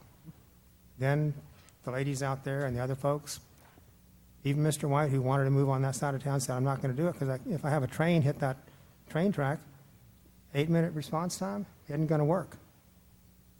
You can't get from this side of the track to the other side is 15, 18 in 8 minutes if you got a train going through there. It's all unfortunate. I want to think that when I was on P&Z, we were planning better than that, and I question some of the things we do, not to be tacky or nasty, but because we got to think a little bit farther ahead instead of just in front of our toes. So you've heard my piece. Yes, sir. I want to see it go. I want to see it be successful, but I'm struggling tonight on trying to make things go right this second. So forgive me for some of the things I said, but I have to speak how I feel. Yes, sir. And the ladies out here and the gentlemen that are spoken, they have valid concerns.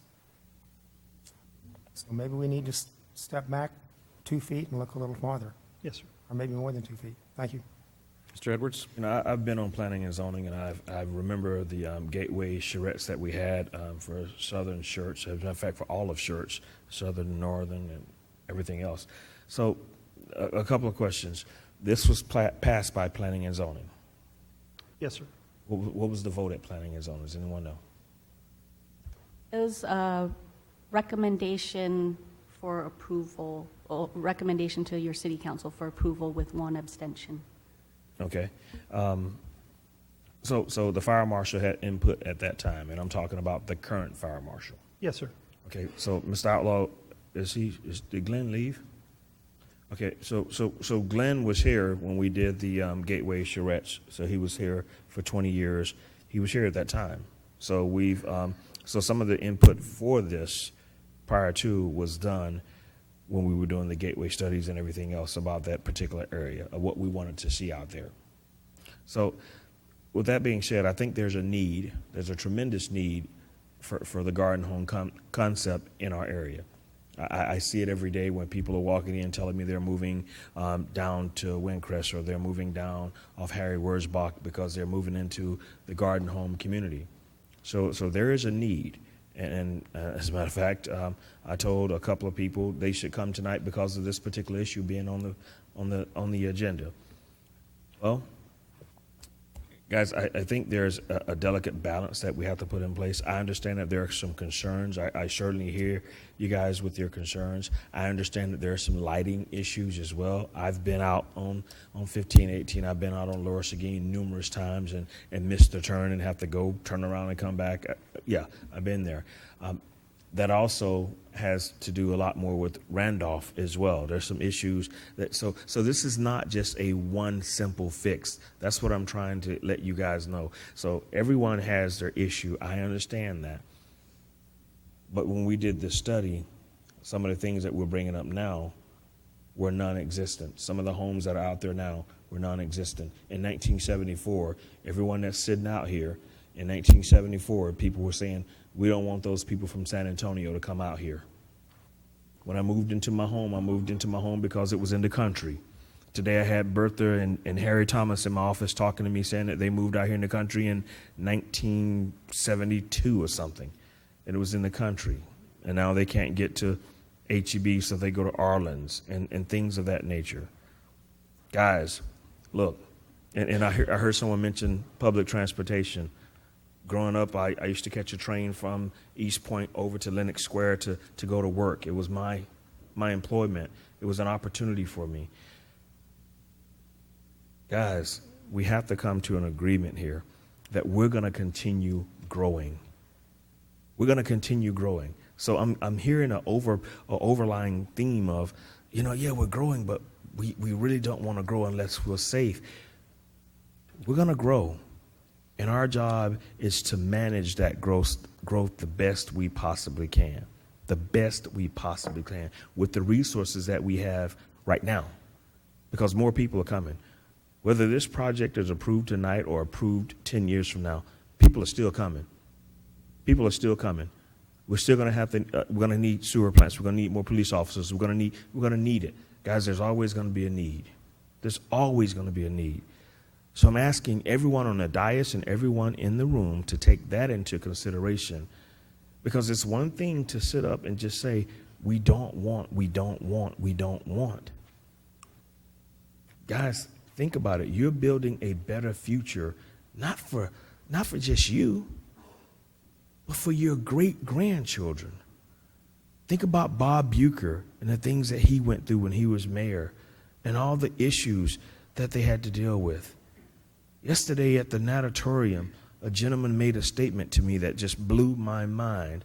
And Mr. Mayor, I know I'm a little off track, but I hope you guys don't mind what I'm about to share with you. And Scott Larson was there when this gentleman said to me, you guys built this because I prayed for it over 10 years ago, and I was living in North Carolina. And I said, I'm sorry, I don't get it. He said, I had 5 back surgeries in North Carolina. They put me in a pool. The only way I could get in and out of that pool was with a lift. He said, my children live in Schertz. He said, I was able to move here a year ago, but I haven't swam, and I've been waiting for this pool. He said, I walked out of the pool after having 5 back surgeries and being paralyzed with the YMCA being in charge of the pool in North Carolina. I walked out on my own regard. Now, he said, you don't realize what you did, young man, but God put this pool here for a reason. Now, what did that say to me? That says I have an awesome responsibility to not just you in the room, but I have an awesome responsibility to those in the womb, those who are not here yet, those that are coming. So this community is going to be for someone's grandparents or someone's parent that wants to stay in the community. Please understand, I think this is a project that merits us talking about it and discussing it more, but also understand that we're doing this for the future. It's not just for right now. It's for the future. Please understand that before we get off track thinking, we don't have. Guys, we'll never be able to say we have it all right. But our job is to try to do our best for what we have now with the resources that we have now. Thank you, Mr. Mayor. Sorry. Dr. Kaiser? Cedric, I agree with you as far as we are building for the future. I am all for the garden homes. I think they are a great addition to Schertz. However, I would not say to somebody, move to Schertz even though it's not safe. Am I going to tell my kids that, my parents that, my soon-to-be grandkids that? No, I would never say that. And I realize we're not going to have everything all at once. But I do think in this particular case, we have not looked at everything. And there were so many good points brought up, not just the fire issues, but, it was, I think Mr. Palmer said, what happens, when the developer begins building, the garden homes? There's now no concern for all the problems that Sedona is facing, to the point that the residents are, moving forward with a lawsuit against the developer. We're saying to those residents, we really don't care that you have issues. We're going to let this developer go and continue. So now then we have, what could be a wonderful development of garden homes for people to move into, and I get that, and even if they're 2,600 square feet, I realize the whole thing with garden homes is you don't really have the yard to maintain. So I don't even have an issue with that. But do we just say, hey, they could face the same problems, and what, then the developer moves on to a different development somewhere in Schertz or another city, and now we've got even more residents upset, coming to these meetings, having to, bring up all these amendments that have been done for years and not been taken care of. And again, to the point that they are filing a lawsuit and moving forward with that with the same developer that wants to put in these garden homes. That's a big concern for me. I would be upset as a resident if I were facing these and then, everyone else just said, yeah, but we're going to let him build some more homes. And so my problems will become secondary. I know that. That's pretty much a fact. And those aren't taken care of at this point. And we've received no timeline. What's the status of taking care of those problems, the issues that the Sedona residents have? So, to just say, yes, these are going to be great, I don't think that's enough. I do think they'll be great, but I I don't want to move forward with something that's not going to be great and great for the residents of Schertz. Mayor. Mr. Thompson? I also agree with the concept of garden homes. I used to sell homes part-time for a home builder in this area, and one of the comments we got time and time again was, where's the garden home? We want something. So I believe the concept is excellent. From perspective, I was once in a housing area where the garden homes were 1,500 to 3,000 square feet, and the people moving into them were moving from 5,000 and 6,000 square foot homes, so they thought they were moving into a small house. So it is perspective. I do have a few questions. In terms of the lighting issues that have been raised, whether those be from either access into Sedonia, but particularly the 1518, is that a TxDOT question? Is that a city question? Is that a developer question? Where does the responsibility lie? And to date, how has the city helped address that? It is a TxDOT and city question. TxDOT is or Randolph. 1518 Randolph, is a too. TxDOT road, and then it's a city issue. So the developers complied with the lighting requirements that go in with the subdivision. If there are issues post-subdivision construction, then it's the city's role to step in. I will say that the developers worked with staff. Again, I would have to defer to the Public Works Department, who I know has been involved in this. I believe to answer an earlier question, the next council meeting in 2 weeks, we're proposing to do the update that was requested with regard to the issues. Okay. I spoke to a Public Works staff member today and inquired about the lighting issue. He indicated that the city, for vehicular safety reasons, the city does install light poles at intersections, but that we currently do not have specific lighting standards following, to install multiple light poles along a street. Okay. And then, knowing that this did pass planning and zoning with one abstention, just a few questions to double check the basics. That the our fire personnel did discuss this with the dual parallel parking. They felt that the street, I know Mr. Crawford said about 2 pickup trucks, but that this was adequate. Yes, sir. Okay. And Mr. Outlaw raised the question of the 10-foot between the 2 homes, and that is effectively reduced to 7 foot with the eaves, and the difference between the firewall when it's on a lot line and not. Were those issues discussed? And if so, can you possibly answer some of those questions that may be lingering in the audience's mind after Mr. Outlaw's very effective presentation? Sure, and I will say this, Mr. Outlaw is correct. Schertz has a history with single-family residential development of having a 10-foot side yard setback, which gets a 20-foot separation between buildings. That is an increased standard between what's typically done in other places.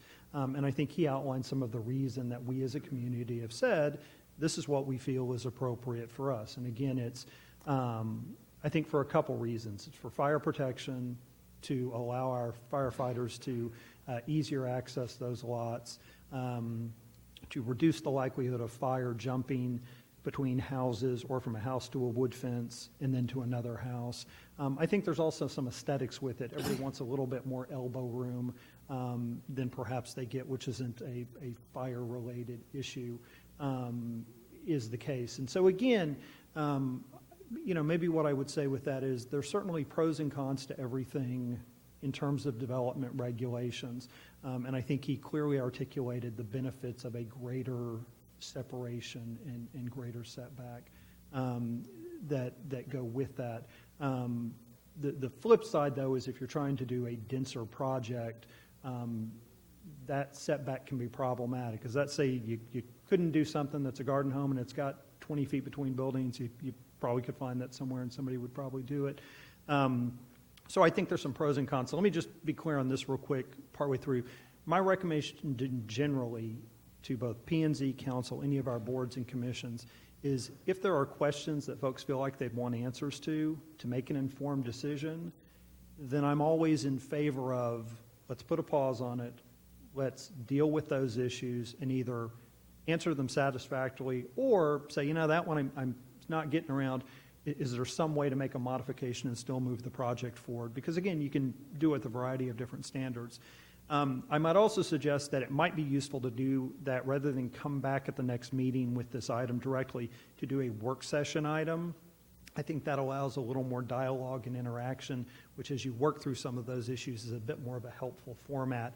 And so then actually bring the zoning case back at whatever point is appropriate based on that work session item. And frankly, it's you know, I've certainly been in situations where it goes through and it's a little bit of back to the drawing board. We're okay with this, and this I'm still not comfortable with, could possibly get there, and then these three just don't see us ever getting there. And so go back and work on it as opposed to try to force something through that folks don't have a comfort level with. I think that's kind of been our way of operating in the past is take the time to do it right, to get something that we all go in with a sense of confidence with. So just to lay that out, staff certainly always supports, and I don't know the developer's timing, but his practice in the past has been, let's take the time to do it right. They've been working on this for quite a while.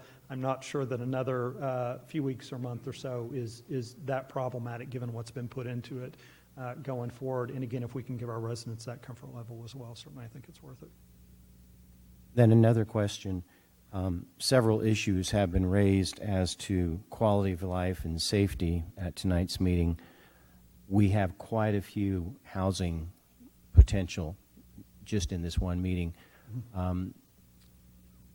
Are you prepared to address how the city is going to staff the additional manpower needed through fire, police, and EMS as not just Crossvine, but Homestead and others begin to come into play? Sure, and I may not be able to do it sufficiently, and I'll try to stay focused on that, I guess I will say. As you all know, the bond was passed to construct another fire station down in southern Schertz to serve this area. We have started, as part of the last couple of budgets that have been approved, adding additional fire staff to kind of queue ourselves up to kick off and get that under construction so that we can provide that. I will say that certainly with development come costs. Need for additional firefighters, need for additional police officers, need for additional EMS service, building inspection staff to do additional inspections and things like that. That's both residential and commercial development. But then additionally, you generate tax revenue from that. Well, I've always sort of said we have a bit of a challenge in that we often are expected to provide services day one, and we don't really have that tax revenue coming in for a period of time that lags. We are certainly not in as bad a situation as the school district, which I think is in a worse situation with regard to those sort of expectations. I will also say that those challenges with regard to provision of services are certainly more significant in growing communities and fast-growing communities. If you have a community that's really not growing a lot, you're not having to provide those services to more folks. Additionally, if you're growing in a way that is more incremental, you're moving out from the center, that helps in terms of providing services. As you all know, Schertz is sort of a backward Z-shaped. We have a shape of our community that does not lend itself to efficiency. And so one of the challenges I think that we have, to be perfectly blunt, is when we have developments built in rural areas, it creates conflicts. And I won't go into too much of that because I probably will ramble and digress, and I'll try not to. But part of the point is, when you build a suburban-style subdivision in a rural area, it isn't going to have that same level of service as the central part of Schertz will. Inherently, you have to build that up and get economy of scale. And the reality of cities providing services, it would be an inefficient use of resources to have those services there day one. The challenge, I think, as Mr. Crawford notes, Councilman Crawford notes, is the timing of that. What's an appropriate time to have those in? Because to get it in too late creates problems, but to put it in too early, and we've all sort of seen that, the road gets built, there's nobody on it, and you think, what a waste of resources does that degrade? So that is certainly a challenge. And so again, we rely on that future tax revenue to provide additional staffing. Then one more comment. In terms of perspective, I was at a Cibolo meeting talking to a Cibolo council person, and they made the comment in public session that they were looking forward to when they could be as safe as Schertz is, and to do so they would have to add an additional 17 officers almost immediately. Victims of crimes, we don't want anyone to be that, but it is interesting that other cities see our city as a safe city, some of our neighbors. Hold on, Mr. Gutierrez. We are presented with a very challenging issue here. And you know, for the sake of the individuals that are here, let me just see if I got this straight. We're amending a possible proposed plan. Is that correct? That is, effectively what you're doing is a rezoning application. Okay. So if this was not on the agenda, then the developer will be doing as planned. Am I correct? Again, the developer could develop the property today under the current zoning that's in place. The developer has said, I'd like to do something different that doesn't comply with those regulations, and thus I'm presenting a rezoning request to get approval to be able to do something different. Okay. Is the number of units being increased from 81? Was it decrease, increase, or stayed the same? Let me let Channeray answer that. So the developer's request for this third garden home configuration of 81 units, to answer your question, if we did not wind up approving this request, the developer could develop the same site, which is a 15-acre site, as either the Garden Home 1 land use designation or the Garden Home 2 land use designation. So it has already included standards that allow for development of a garden home product type, but just with different standards. Did it have a max lot in the PD? Yes, or so allowed? I have. So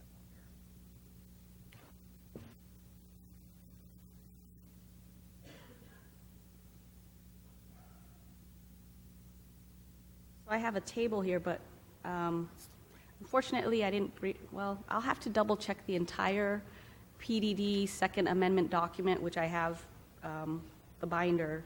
I'll have to look through it. The table does not specify a maximum unit count, but based on the constraints of the site and the setback requirements and maximum home size, it essentially restricts it to within that same unit count. I just don't have the exact number without checking the document. So we can get that for you We at can a get future that. meeting. All right. Now, Mr. Outlaw brought up a lot of interesting points, too. Can the sidewalks be marked as no parking so that we don't have parking on both sides of the streets? The streets can certainly be designated, striped, and signed for no parking, yes, sir. So there is language in the PDD document that indicates that signage will be put up to prohibit parking along the alleyways, which is the main concern. I believe Mr. Outlaw had expressed concern that if there's any parking there, then it would then reduce the fire lane area. The PDD document specifies that there would be signage posted. And to answer Councilman Davis's question earlier, I don't know if we touched on it specifically, but you had inquired about whether or not fire department had reviewed this, and city staff, including fire department staff, had actually gone through the exercise at the fire stations, central stations parking lot, where we coned off a certain area, and some firemen actually drove the equipment through to ensure that there's adequate space and put out the stabilizers. I think they're called stabilizers, I'm not sure. They put out the stabilizers to ensure that there's adequate space within 22 and a half feet. And after that exercise, fire staff, including the fire marshal, determined that there was adequate space, so long as there's no parallel parking on the alleyways, which is the reason that the parking courts are provided. Another question I have is, have we done a study on the impact, the traffic impact it's going to have? I mean, I know it's 81 units, but we have a potential of 162 additional cars. Yeah, they turned in a traffic impact analysis with it. I will say this, though, we can look at the TIA, we can go through it. I think, again, it was brought up earlier by folks. One of the primary issues we have is the roads in the area have not been improved, FM 1518 in particular, in the intersections. Again, as you know, the residents of Schertz approved the last bond election to fund money for FM 1518. TxDOT agreed to put up an additional dollar amount and then submitted an application to the MPO for funding, and we were awarded that. Again, it's not immediate, it's a number of years out for that additional funding, but we've got our money in the state's funding, and so there's $19.5 million for FM 1518. And while that seems like a lot, that's not going to get us even halfway to improving FM 1518 where it needs to be. Again, we can certainly update council at the next council meeting. We have our next meeting with TxDOT and the design engineer this coming Tuesday at the TxDOT offices over off Callahan and 410 as they work through. Some of you may have heard for folks getting rights of entry to do surveying work, and the engineer is on board, and we've looked at schematic design layouts and things like that with regard to it. I've been a resident here for quite some time too, and we only had a volunteer fire department. And I understand we're going to go through some growing pains. We do need the garden homes, and like Cedric said, we would not be growing. I mean, if things were to remain the same, we would have a volunteer fire department. We actually have trained firefighters here. We have trained EMS. We have more police presence than we did when I first got here. And I understand the impact, and I understand your concerns. But whether we vote on it and decline it or accept it, the garden homes will be built either which way. And that's my concern also, is that we have to make a decision that's right for the city. And I know it's going to upset some of you, and it could upset the developer for not having his way also. But just keep in mind, we're voting for what's best for the city. That's all I have to say. Mr. Larson? I want to echo some of the things that have already been said, so I don't want to retread on them. But it is a challenging discussion, and I do want to thank the residents who've come to share their views.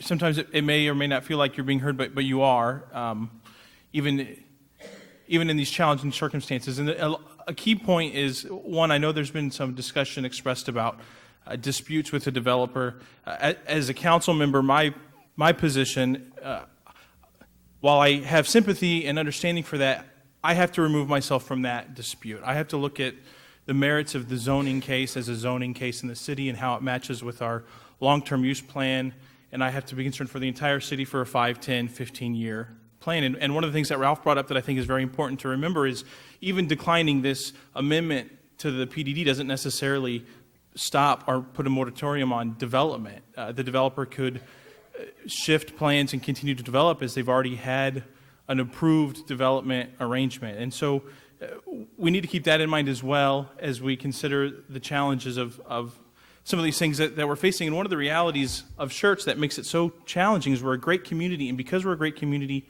we're attracting a lot of people, and we're growing, and healthy organisms grow. And healthy organisms that are growing have growing pains. My daughter's 2.5. I know when she's going through growing pain. It hurts, and she lets me know it. And our city's going to have that too. And one of the dichotomies of developing a growing community is that there's waves, where the development that comes is what funds the services that expand there. So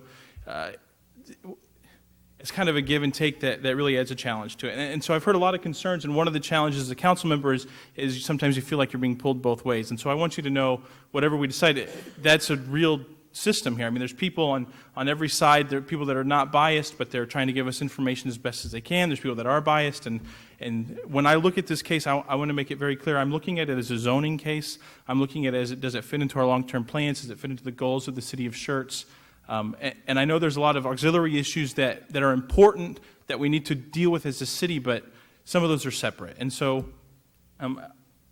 as there's been a lot of discussion on this, and some of the discussion has been whether we move forward with a vote or postpone this. One of the issues is we do have a Council on the Go meeting this month at right off 1518. Is that correct?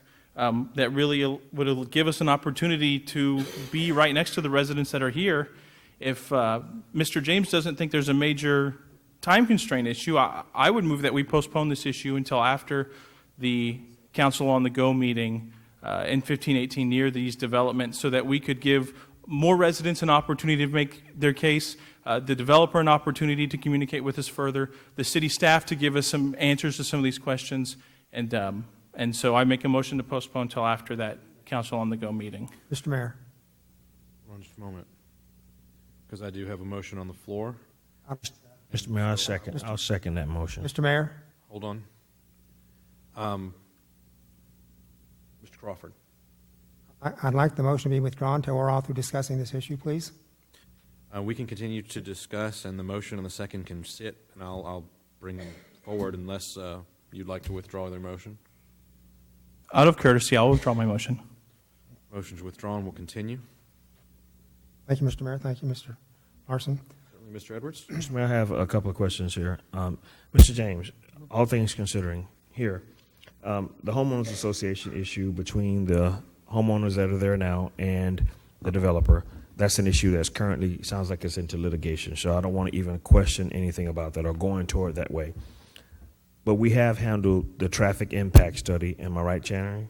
Yes, sir. Okay.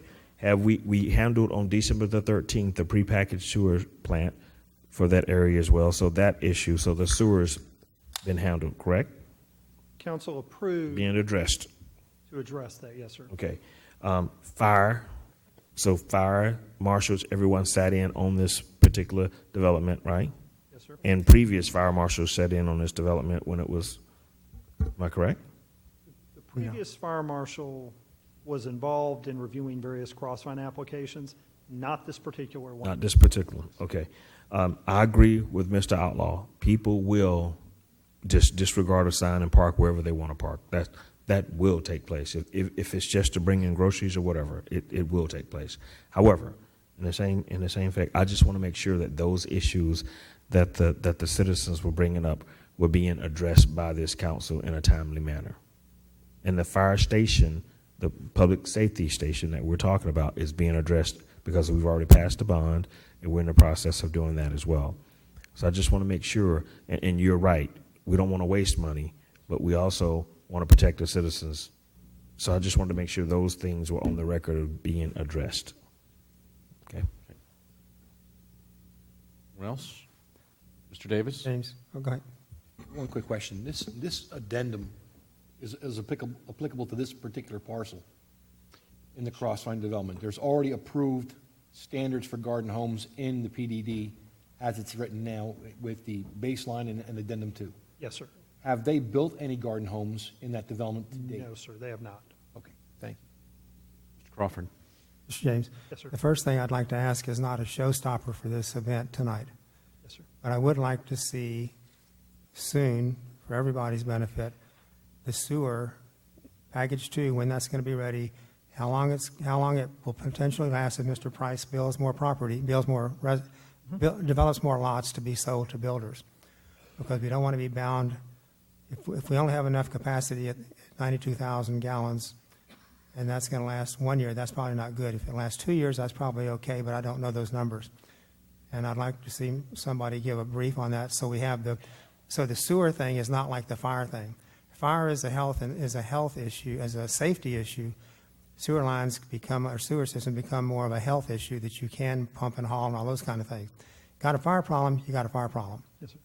So I just as an update down the road here in the next week. Well, I believe at the next meeting, when we do the Sedona overview, we were going to do the sewer batch plant overview as well. They're sort of related, but certainly Councilwoman Kaiser asked for the Sedona overview, you asked for the batch plant. And the idea is to do them at the same meeting, which is the next one going forward.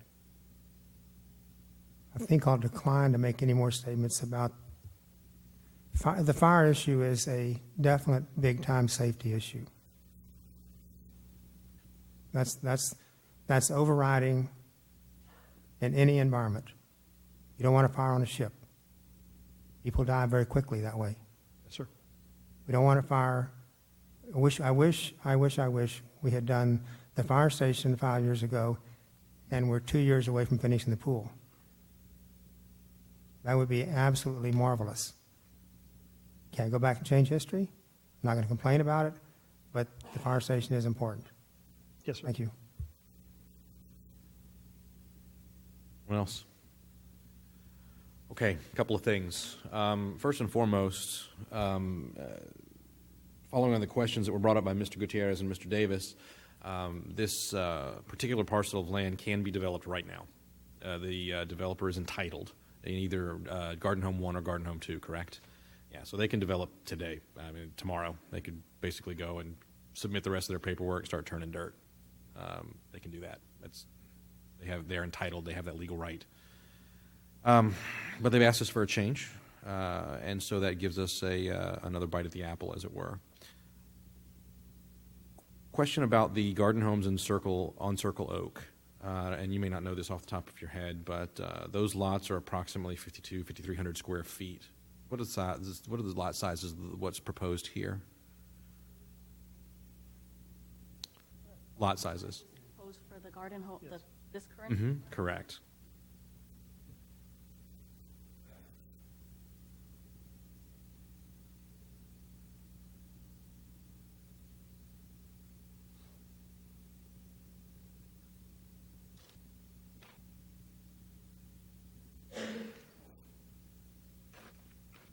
It's a minimum lot size of 3,300 square feet. Thanks. Staff? Confirming that 3,300 square feet. Okay. And the, I'll let them finish.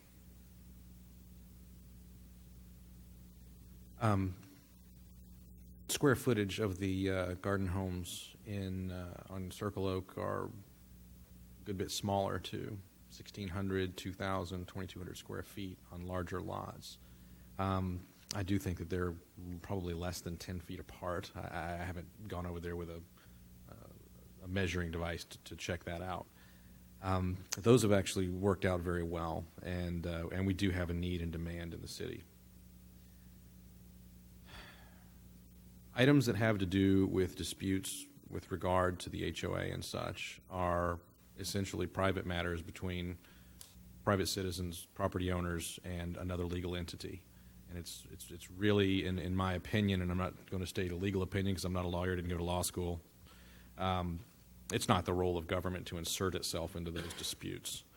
Nor would it be correct for us to attempt to take a property owner, such as the developer, who is already entitled by law to develop the land in a way that's different from what they're asking for, and hold them hostage based on disputes that are outside the purview of the city to intervene and control. In fact, chances are pretty good, based on what I've experienced since being on council, that would be an opportunity that would create probably an action for them to bring a suit and to get an injunction that would force us to allow them to continue, and we would lose, and it would cost us money. In fact, we've tried some things like that in the past in Southern Schertz, on the other side of 1518, and failed to prevail. So we've learned some things there.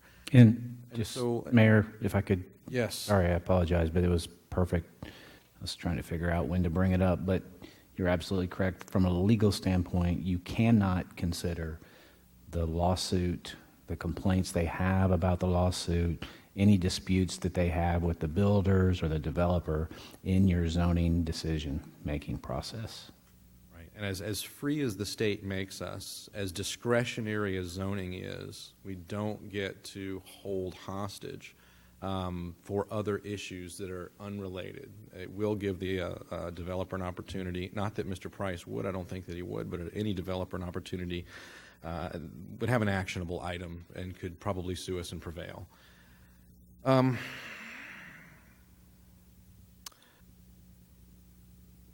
There's many things we could talk about here, and what I'm going to do instead is draw upon some of my tenure on council, both as a council member, having sat as a liaison to the Planning and Zoning Commission for a few years, And I'm going to make a suggestion to council and see if it's amenable to council. As you know, for ordinances, unless we declare an emergency, we have to have 2 readings. The ordinance must pass at both of those readings. I would suggest, rather than simply postponing this whole exercise off into the future, I would suggest that the council consider passing this item on first reading. I would ask the council then to allow staff and the residents and the developer to come back to us in 2 weeks, not have a second reading at that time, but rather a workshop session, an opportunity to continue the discussion and see what can be resolved and what might be made amenable for everyone. I have to admit that if we're going to have less than 10 feet between, I'd love to have something from the developer that said, you know what, on one of the properties, on one side, we're going to have that firewall. But that's something that we could discuss, work through in a workshop. And then not schedule the second reading, which would be required to pass this in a final state until such time as the council is satisfied that that's the right thing to do, or that the council is ready to render a decision and say no. So it has been the habit of councils past, when there is a challenge like this, to pass on first reading, to put a workshop or 2, or even insert another public hearing if we so desire. We can certainly do that as a body prior to rendering a final decision. And I would encourage the council to consider that. There's a lot of other things we could discuss. I think it is fair and reasonable, since this is a different sort of view than we've had in the past, that we, to some degree, put on the brakes. Let's do some work in between the readings. But I would encourage the council to pass on first reading and have at least 1 workshop before we bring this back for a final reading. Mr. Mayor, That's all I have. may I ask a question, please? Mr. sir? Crawford. I don't have any problem with what you're proposing.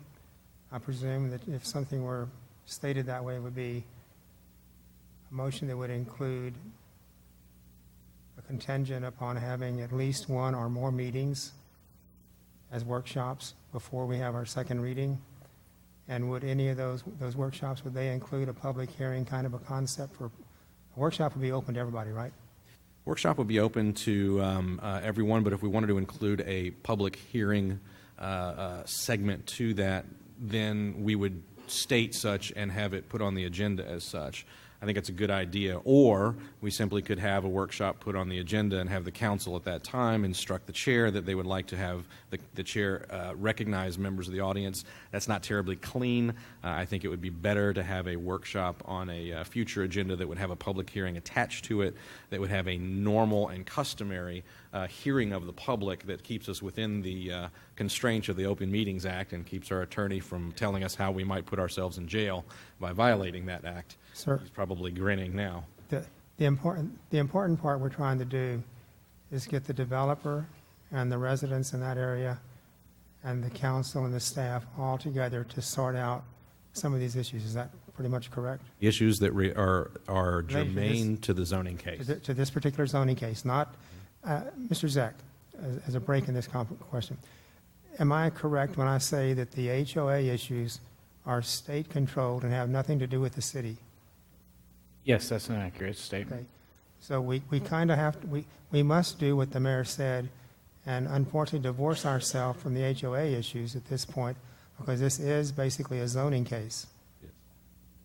And I'll let Mr. Thompson make his comments, but I would like to see what you suggested, kind of the way I drug it out there, be a way we try to help Mr. Price and the fire safety issue and other little things like that come together so we can continue in spite of the fact it's going to be a tough road no matter what we do.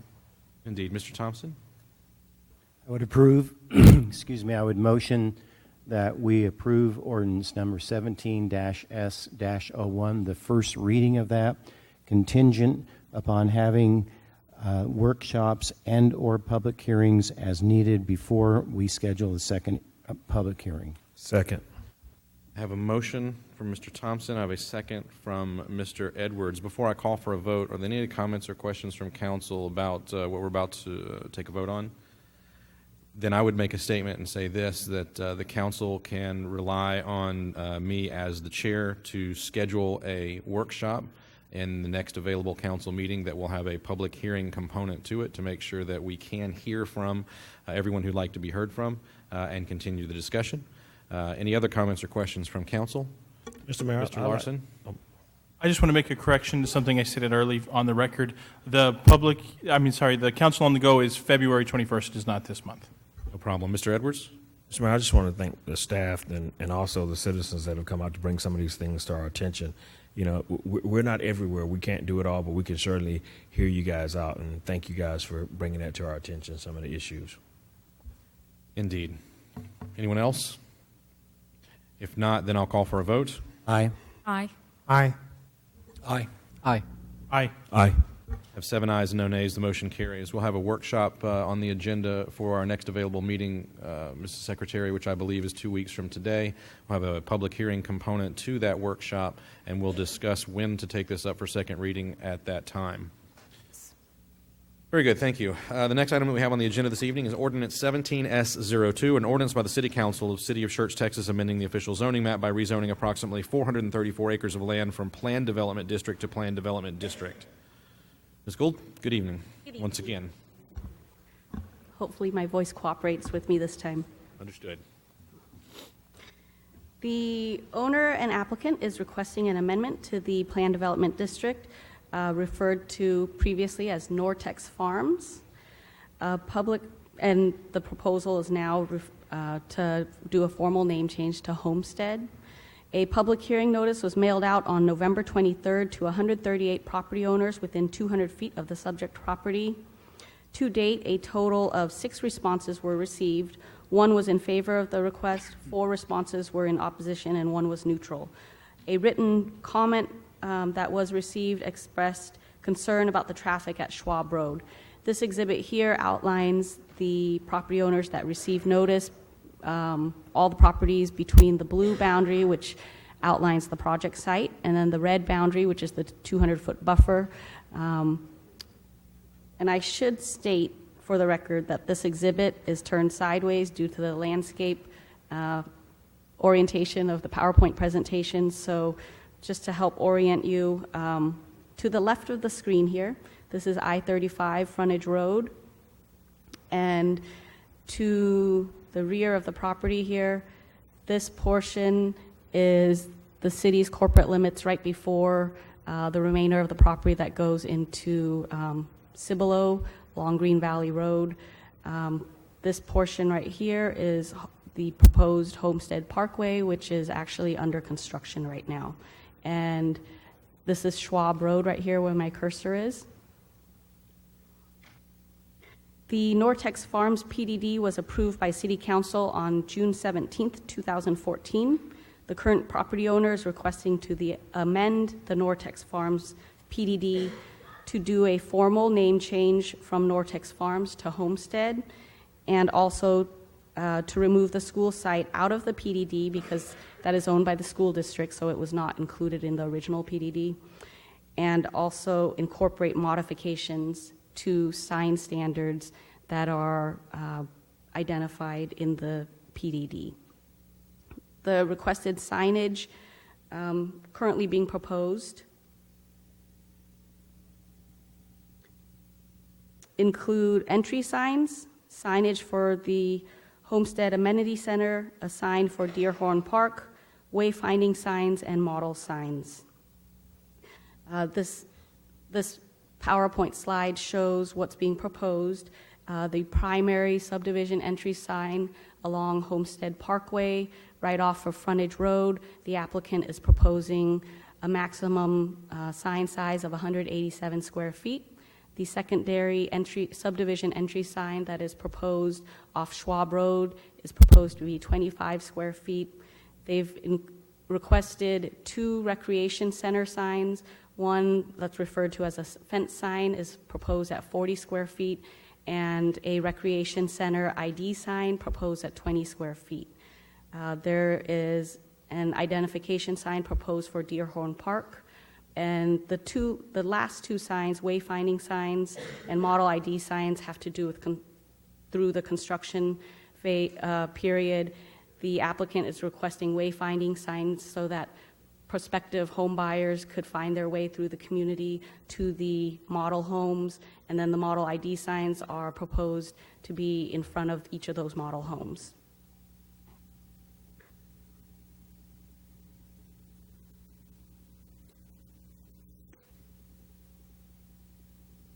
Attached to the ordinance is the proposed updated PDD document. Again, the proposed revisions are only for Section 5 of the PDD document, and then some strike-throughs where they have essentially replaced Nortex Farms with the new name being proposed of Homestead. That concludes staff's presentation. The applicant is also here, and they've provided to me a PowerPoint that they would also like to present before you. Thank you. Very good. And we will handle this just as we did the last one. I'll open the public hearing at this time. Anyone that would like to address the council may do so. I'll remind you that we ask that you state your name and address for the record and try to keep your comments, if possible, to 3 minutes, although as the chair, I do have some leeway there. And this time, we'll open the public hearing and first recognize the developer.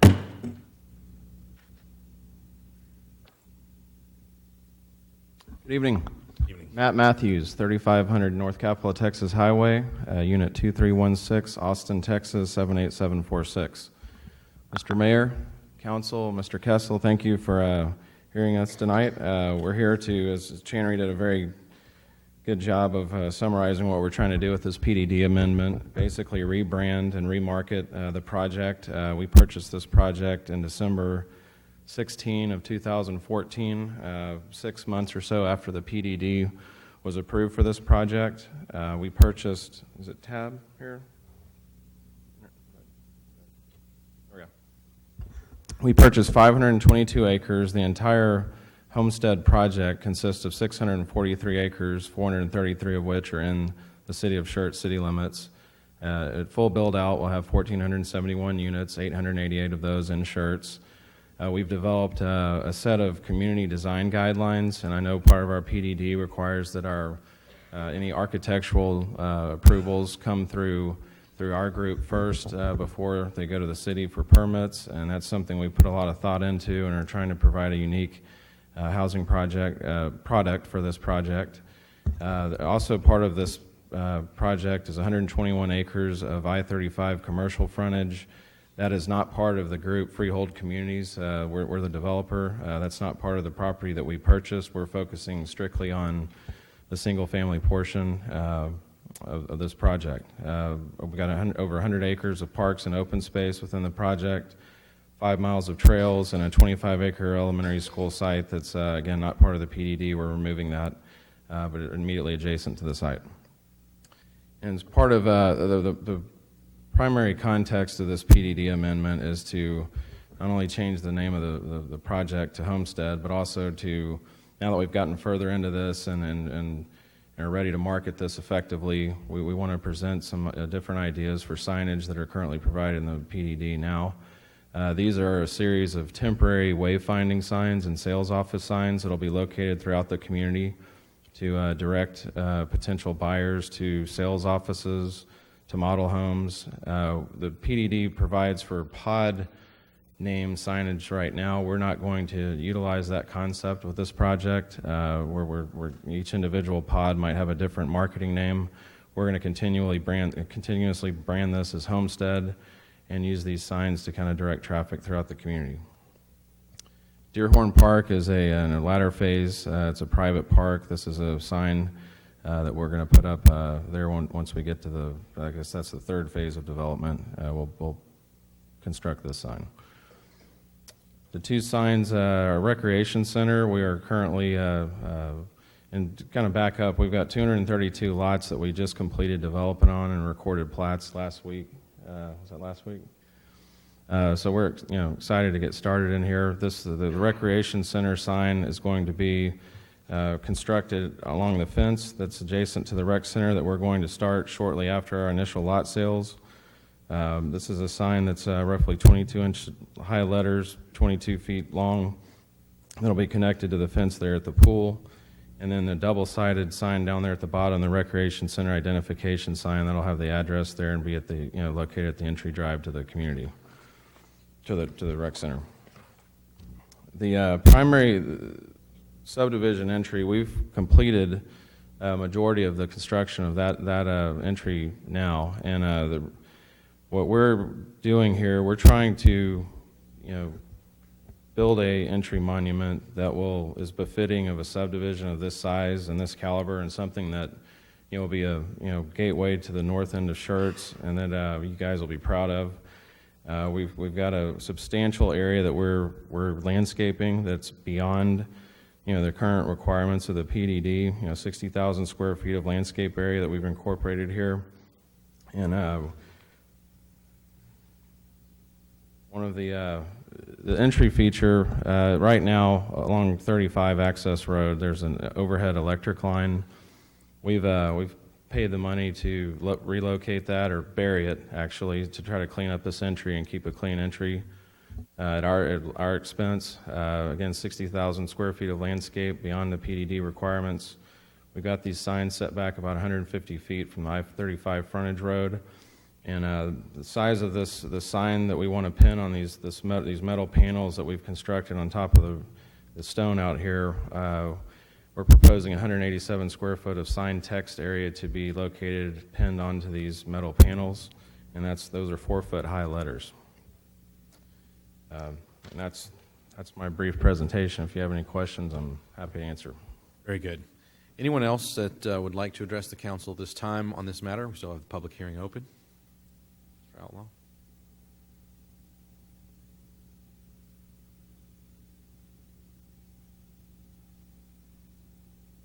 Sorry, I just can't resist. Glenn Outlaw, 3729 Forsyth Park here in Schertz. Very nice looking signs. My questions concern the presentation.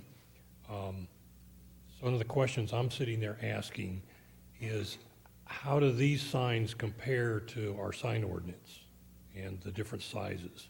It would be helpful to know, do they fit within the guidelines? Are they exceeding the guidelines?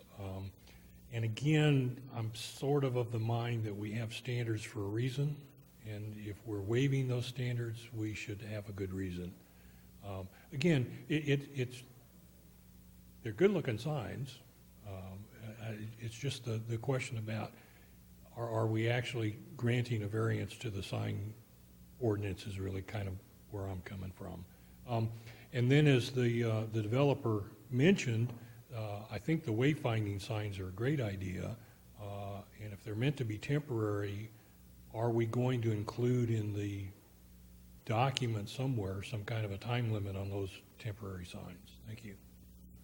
Thank you, sir. Anyone else that would like to address the council at this time?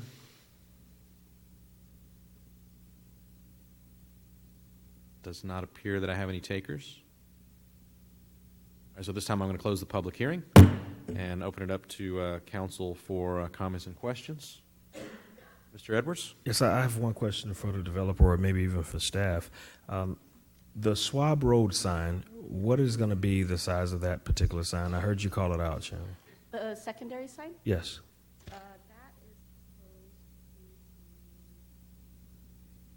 25 square feet per side, and they're proposing one on each side of it. Do you have anything showing that? Because that Schwab Road is where we have a lot of heavy truck traffic going to and fro, and that intersection will be blocked quite heavily by... When I mentioned that it's along Schwab Road, it's not actually at the very front of Schwab Road. You may be thinking about right here, right Correct. off of the intersection there. The applicant is proposing it further in within the community, right at the first local street, that gives intersection access. between Schwab Road and the local street that is within their community. That makes a big difference. Thank you. Anyone else? Was there a vote taken at Planning and Zoning on this change? Yes, Planning and Zoning Commission conducted a public hearing on December 14th. And recommended approval. It was a unanimous vote. Yes, sir.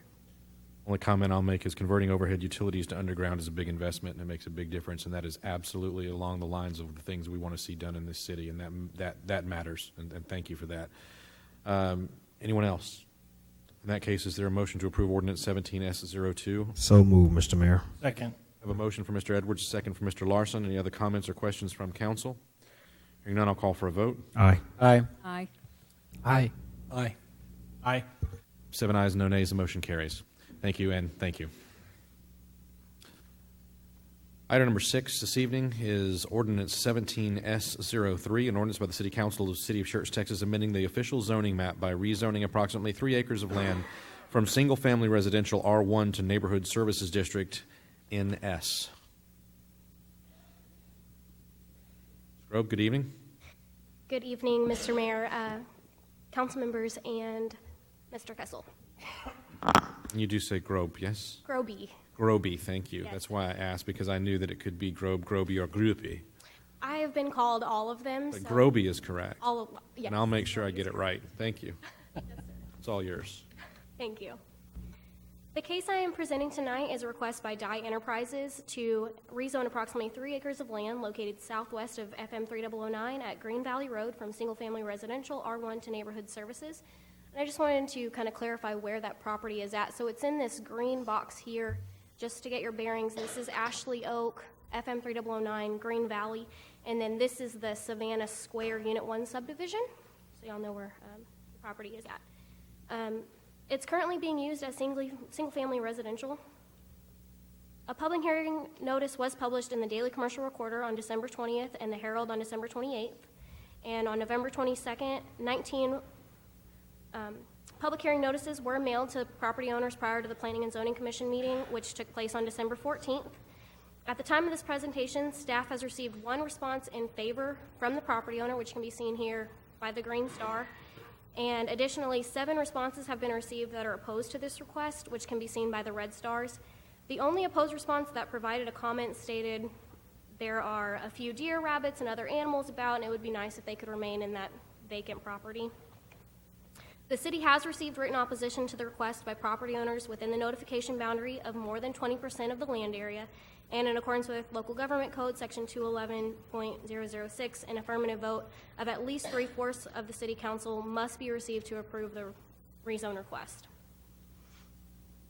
The comprehensive land plan identifies the subject property as commercial campus and single-family residential. This can be seen on this slide. The pink represents the commercial campus area, and the kind of the lime green color is the single-family residential portion. Commercial campus is intended to encourage the development of lower intensity commercial and office uses, kind of that flex office research portion. Single-family residential is intended for a mix of residential uses along with some limited commercial development to support the nearby residents as well. The proposed rezoning request is in conformance with the goals and objectives of the comprehensive land use plan in that perspective. The future land use plan also has this area designated as commercial campus and single-family residential. The neighborhood services zoning district would allow for the limited commercial desired by the future land use plan and the comprehensive land plan. The proposed zone change should have a minimal impact on the existing and planned water and wastewater systems, along with public services such as schools, fire, and police, since the majority of this portion of 3009 is already developed. The subject property, which can be seen on this map again by the green star, is surrounded by single-family residential used and zoned property, right-of-way of 3009, and neighborhood services zone property here. And I just wanted to state that this is 35 feet between these 2 subject properties, which is the proposed rezoned property. There's a 35-foot space of land that's used as a driveway, and then there's more neighborhood services zoned and used property. The comprehensive land use plan section, which reviewed this portion of Central Schertz, was adopted in 2002, and at that time the subject property was zoned for single-family residential use. Despite the comprehensive land use plan designation as commercial and single-family, obviously it developed as just single-family.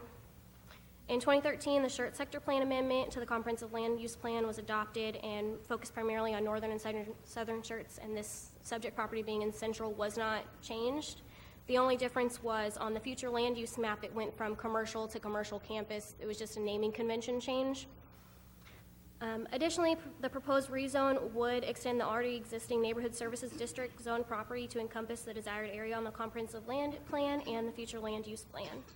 The Planning and Zoning Commission conducted a public hearing on December 14th and offered a recommendation of approval to the City Council by a unanimous vote. And at this time, staff recommends approval of the rezoning request based on its compatibility with the adjacent land uses and compliance with the comprehensive land plan. And there is a representative of Dye Enterprise here if you have any questions. Thank you. Very good. As a continuation of staff presentation, I'm recognizing Mr. Kessel. Mr. Kessel, Mr. Kessel. Just a point of clarification, 3/4 of 7 is rounded up to 6 affirmative votes needed to approve this case. Thank you, sir. At this time, we're posted for a public hearing. So if you'd like to address the council on this matter, again, please state your name and address for the record, and try to keep comments to around 3 minutes. This time we'll open the public hearing. Anyone that would like to address the council may do so at this time. Please. Hi, good evening. I'm Scott Dye, owner of Dye Enterprises. I'm a civil engineer and land surveyor, and I represent landowner in rezoning the tract. I'm here to answer any questions. We're handling the zoning, we're handling the plating and the building permits for the Dr. Kellum, who wants to develop his medical campus on the site. So not only will he be developing this portion, but also the northern portion between this tract and the Walgreens or this the pizza. I can't think of the name of it. Little Caesars, I guess. But so we're working on site planning and things of that nature. So this area that we're asking for the rezoning is it's wedged in between neighborhood services on both sides of us. So we're kind of the odd man out currently between the two neighborhood services areas. So I'm here to answer any questions. Should you have any, be glad to. So very good. Thank you very much. Thank you, sir. Anyone else would like to address the council on this matter at this time? Appears I don't have any takers, so I will close the public hearing and open it up to council for questions. Council? Mr. Crawford? Is it Mr. Dye? The Please, Mr. comment you made at the end about developing the property going toward Walmart, to Walgreens, is that what you said? Yes, sir, to the north there. Yes. Y'all are working on that currently? That's correct. We're working on site planning for both to work on that northern area as well as these two tracks. Has the piece between the current property and the Walgreens has that gone to planning and zoning yet? Or is it with the staff? For the plating? Well, for whatever's going on, I don't know what's going on is all I'm Well, finding. we filed an initial plat for just initial review. It has not been considered by anybody yet, and we have not had to rezone that. That's fine. Thank you. Okay. Very good. Anyone else? Mr. Gutierrez? Mr. Dye, just one question. Right off Green Valley Road, there's a traffic light. Will your development be parallel, straight ahead with that traffic light, or is it going to be offset? Well, there is some driveways. Yes, sir, to answer your question, but we won't be gaining any access there. Our access will not be there. Our access will be further from there. But yes, we are at that light. There's currently an existing driveway there, but that won't be something used for the development from the traffic that's going to be generated from the development. So we're not going to be accessing there. Thank you. Mr. Edwards? So Cal is going to let you tear down his house back there? Cal's a great guy. I know him very well. Mr. Mayor, I'd like to make a motion that we approve ordinance 17S04. Second. 17S03, Mr. Edwards? Sorry, 03, I'm sorry. Perfect. So I have a motion from Mr. Edwards, a second from Mr. Thompson. Other questions and comments from council? Not, then I'll call for a vote. Aye. Aye. Aye. Aye. Aye. Aye. Aye. 7 ayes, no nays, the motion carries. Thank you. The next item we have on the agenda this evening is item number 7, ordinance 17S04, an ordinance by the City Council of the City of Schertz, Texas, amending the official zoning map by rezoning approximately 90 acres of land from Planned Development District to Planned Development District. Third one of the night. Yes, Sure. So the Halley's Cove PDD was approved by the City Council a few months ago on September 27th. And I know it was a different council at that time. Better. So I just wanted to give you a quick overview. The proposal, the already approved Halley's Cove PDD, is located west of FM 1518 and in between, excuse me, in between the I-10 and, or excuse me, about 1,000 feet north of the I-10. And the proposal, the project site includes about 89 acres, and the applicant proposed a total of up to 147 lots. And what they have done was they concentrated the 147 lots off of FM 1518 and have identified 2 portions that are proposed to be dedicated to the city as parkland. Along the northern portion right here, it is 24 acres. And then the southern portion here, it's an additional, a little over 11 acres. So they have identified those as being dedicated as parklands. It went before the Parks Advisory Committee, who also recommended acceptance of it. And that took place before the City Council adopted the ordinance to approve the Halley's Cove PDD. So what you have before you today is a request from the applicant to amend the recently approved Halley's Cove PDD to do 2 things. The first request is to reduce the minimum lot depth and also revise the method in determining the lot depth requirements. The PDD that was approved, you have to pardon me, I'm trying to get back to the laptop.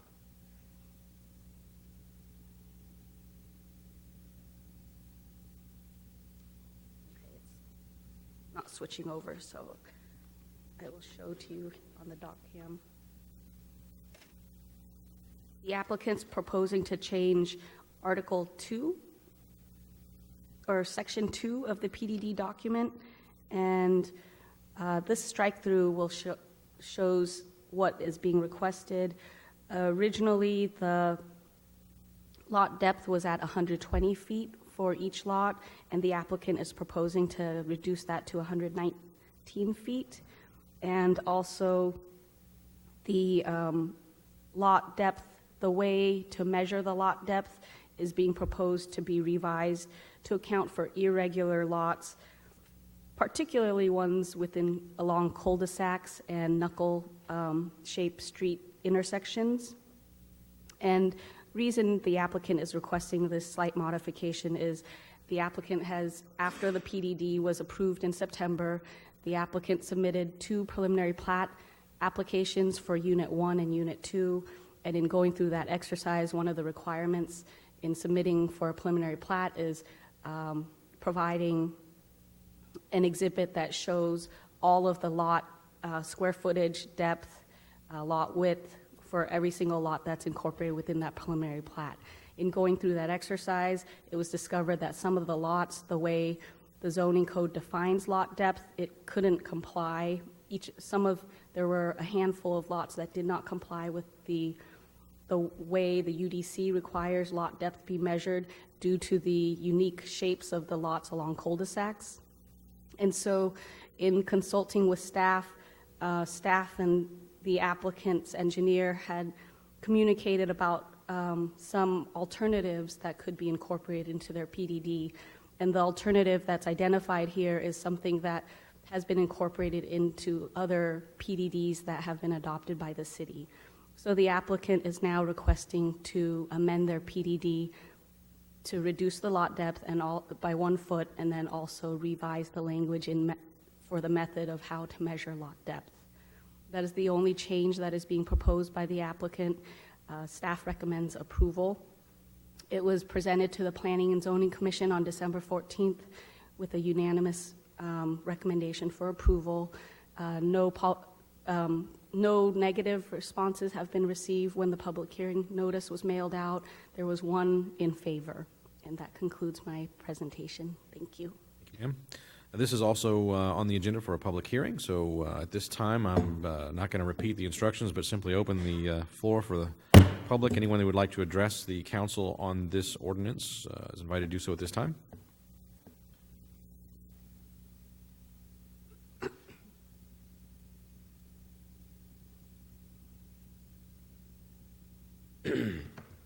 My name is John Leroy. I work with one of the engineers. I've been asked by the developer to come down, give opportunity to answer any questions you may have.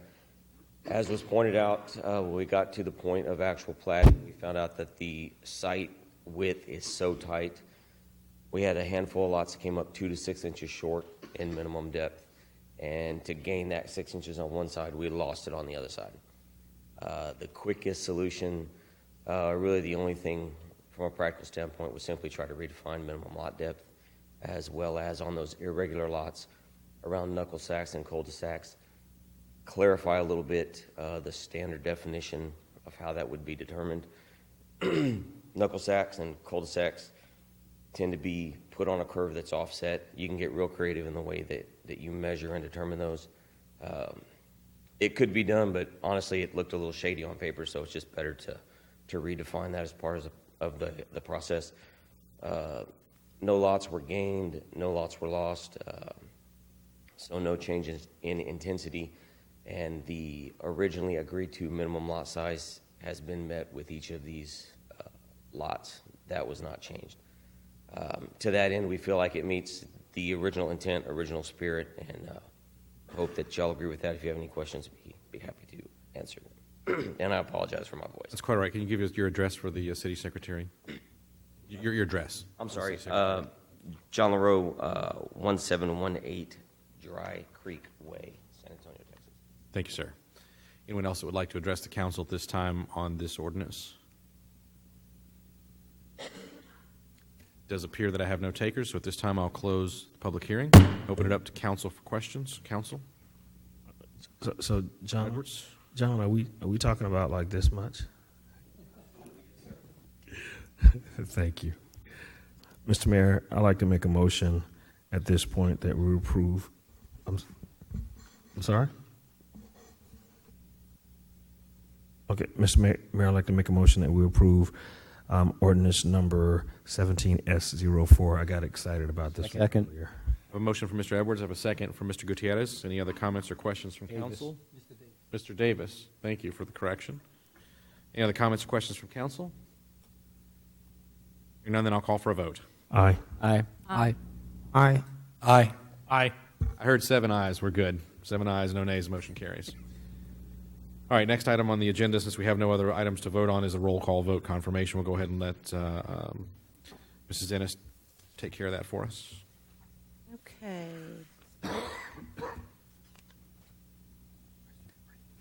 The consent agenda items 1 and 2. Motion was made by Mayor Pro Tem Edwards, seconded by Councilmember Thompson.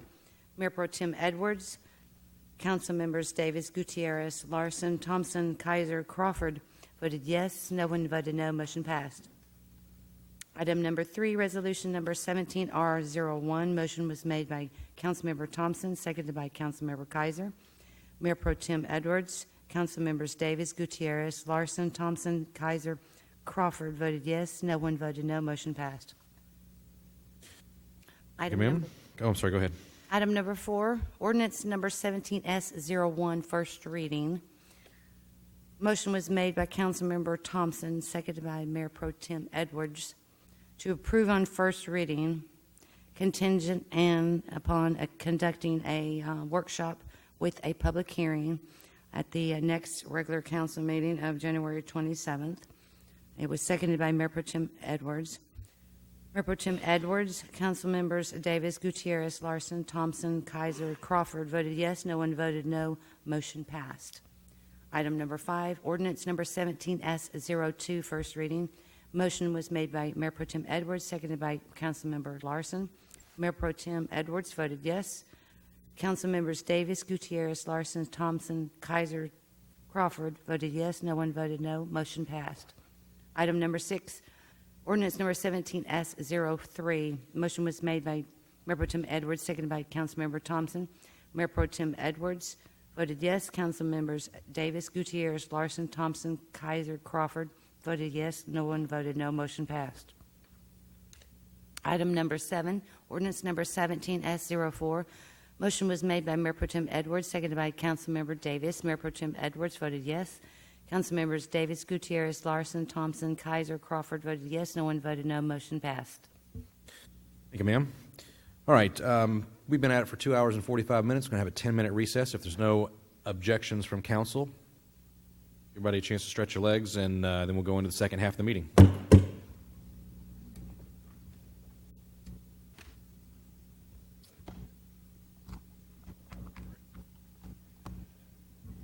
It's all good. Let's go ahead and get back to it. We've got a goodly bit of work for the remainder of the evening. A lot of evening ahead of us. All right, so we're going to move at this time. We're going to reconvene into open session, and it'll take a second for, I think Mr. Gutierrez will be right back up. We'll start going back to the workshops, and we'll have a discussion and update regarding the hotel occupancy tax fund. So, Mr. Walters? Yeah, Mr. Gutierrez can hear you while he's walking. He can do many things at once, so I hear. Oh, not till later. That's another part of the meeting back there. No, this is just the continuation of the... That's the midnight session. Yeah, that's the midnight meeting. Wow. All right. Council had requested an update and overview of hotel occupancy tax laws and uses.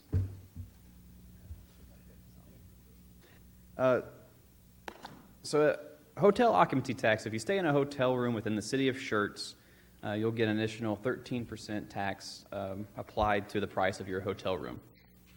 The city collects 7% of that per our city ordinance, and the state collects 6%. They get their half? So with that, the money, we do have 4 hotels currently in the city identified as a pure hotel up in the 3009 area. As of September 2016, the fund balance in the hotel occupancy tax fund was just over $1.1 million. The city had estimated for 2016-17 to bring in about $610,000 of revenue, and we have budget expenses for this current fiscal year of $261,000. So jumping into the meat of the conversation, the use of the tax, the state has a 2-part test that each expenditure has to meet. The first criteria is that it has to directly promote tourism or the hotel and convention industry. Tourism is defined as guiding or managing individuals who are traveling to a different city, state, or country. As far as the hotel and convention industry, we have to select a program that it must be a program, event, or facility likely to cause an increase in hotel or convention activity. And I underlined likely because the state has not defined a formula to judge the likeliness or the overall benefit of the expenses to the hotels in all but I think one case, in one instance. The second part of the criteria, it must meet one of 9 categories. It must fund establishment of or operations of a visitor center or convention center. It could pay for the administrative costs for convention registrations. It can pay for advertising to attract tourists to the city of Schertz or an event here in the city. It can be expenditure that promotes the arts. It could be funding historic restoration or preservation programs. It could be funding for sporting events, promotional materials, that sort of thing. Upgrading to sport facilities frequently used by the tournaments. Quick caveat on the funding for the 2 sporting events items. And again, in addition to any of these 9, you also have to meet the first set of criteria for promoting tourism, hotel convention industry. For sporting events, especially at the local level, it pretty much means they can only be spent as long as the athletic complexes are used for like state, regional, country tournaments, not just for local BBYA play, but it has to be for like a state or regional tournament, bringing in multiple teams to stay in hotels and over that sort of event. Could be used for transportation systems for tourists, and it can be used for signage directing tourists to attractions. That's a very common one. You drive down a street, you'll see, and like in Braunfels, like Schlitterbahn that way, all that kind of thing. Previously, the city had funded our Civic Center operations, including $80,000 of wages and about $27,000 of materials and maintenance costs from the hotel occupancy tax, as well as some event funding, including the Festival of Angels, the Sweethearts, and some other small events like a volunteer luncheon and a national night out. When we reviewed the hotel occupancy tax fund and its programs a few years back, looking at these events, they did not meet the criteria, the 2 stages of criteria that I just identified, mainly in the directly promoting of the tourism section. Nobody's going to come to Schertz just for Festival of Angels. Nobody's going to come here just to look at the Sweethearts. Those did not meet those areas either as an entertainment or arts or as an advertising expense. The Civic Center does bring in some out-of-town guests through conventions or seminars, conferences, but we did not believe that over 50% of the total events held there would be that convention or conference-type event. They're more local birthdays and parties and maybe local weddings. So that did not meet that criteria. So those all that funding was removed. Everything on here is still being done by the city. It just now has to be paid by the general fund. So all these costs were transferred from hotel occupancy tax to the general fund. Current programs currently consist of the visitor center operations and repair to their building, the Kramer House, equals to about $67,000 of the budget. City advertising, including dine-and-dos, the billboards, and some other pamphlets that get distributed throughout the hotel system, including down to Mexico, to advertise Schertz hotels to bring it up. They've had good success with those programs. The historical grant, preservation grants that will be discussed in the next workshop. Those are fully funded by the hotel occupancy tax. We have a couple of items that are partially funded, including like the state baseball tournaments. They put in an application for requests. That's an applicable expenditure. It's used mainly for the promotional materials for that event. And then the city events, a couple of them still qualified, including Jubilee and the Schertz Fest, were meant to be multi-day events to attract people from outside the city to come in. So as of this current year, those were the items that were funded. So the city's philosophy has, since the change from a few years back, and all those items were moved from the hotel tax into the general fund, we really haven't changed or established a new sort of philosophy for this hot fund. We kind of took out the ones that didn't qualify, and we left the ones in that we believe did. Moving forward, new staff is planning to meet with interest groups for feedback on what category that 9 listed would be most beneficial to our city, and that, especially given the attributes of our city, what could we possibly expect to attract. Once we have that philosophy and plan, we return to council for approval. Then council would approve program funding going forward through the budget process. The next step would be making the community aware of the program. So we've designed them through the philosophy, through the stakeholders. We designed through the stakeholders. We run to council for approval, and council's then approving funding throughout the years. The next step, we make people available, that those funds are available, depending on what programs we select. And the goal, of course, we get more and more people to apply. Of course, more events that are going on, the more the hotels are full, and the more those particular stakeholders would be happy. Staff would review and approve applications as they are submitted to make sure they meet the requirements, the two-part criteria. And then the staff would brief council and stakeholders annually for feedback and input on the programs that were selected and went through. Any questions over the hotel tax? Mr. Larson, you had asked for this update, so I'm going to defer to you first. Well, I hope I'm within the purview of the agenda item. One of the things that I wanted to discuss specifically was some of the opportunities that might exist for our city related to the hotel occupancy tax, especially as you kind of addressed one of the issues that I had a question on is, do we have a current philosophy for how to invest those funds?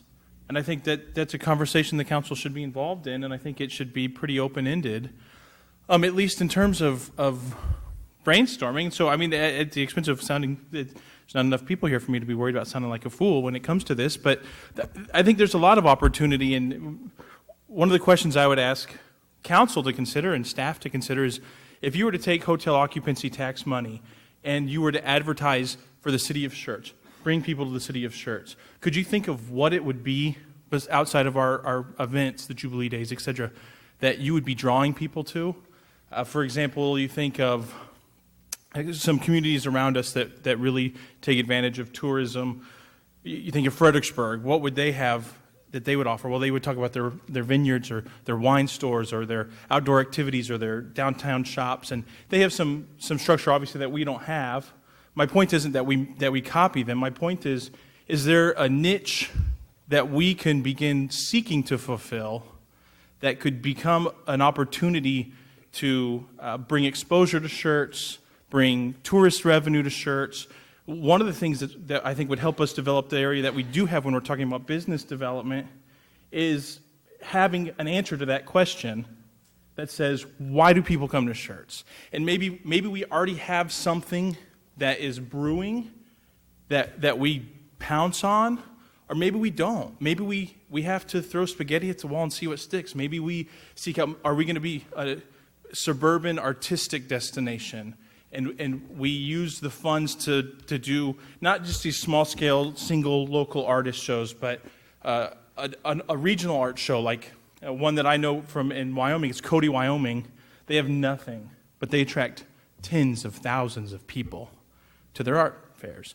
Or maybe we have, and these are, I don't have a vested interest in anyone's, my idea is maybe we say, oh, you know what, this is a niche that isn't really being connected in Texas that's a need. We have where we do dog competitions, agility competitions. And that seems silly, but that'll book up your hotels, and that'll bring a lot of people.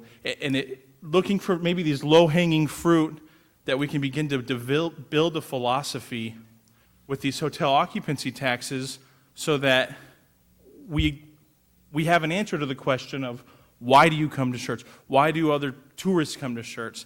And that's so that we can revitalize kind of the economic center. We talk about the economic engine, to build that economic engine. And so my thought is either we just have that discussion and we have those ideas and we even be willing to get crazy with it, or we don't charge a hotel occupancy tax. I prefer that we utilize the resource of the tax and develop that, but that's kind of the grounds of what I was hoping that we could at least begin or set a date to begin those discussions. So I don't know if that was in line or not, but that's where I was coming from. I think it's definitely in line, and I'm gonna. You got Mr. Edwards and I grinning through your entire conversation because we have talked about this before, and we have some pretty. I don't know if they were concrete ideas, but some strong feelings about what we might do there. So, Mr. Edwards, I'm hand it to you, sir.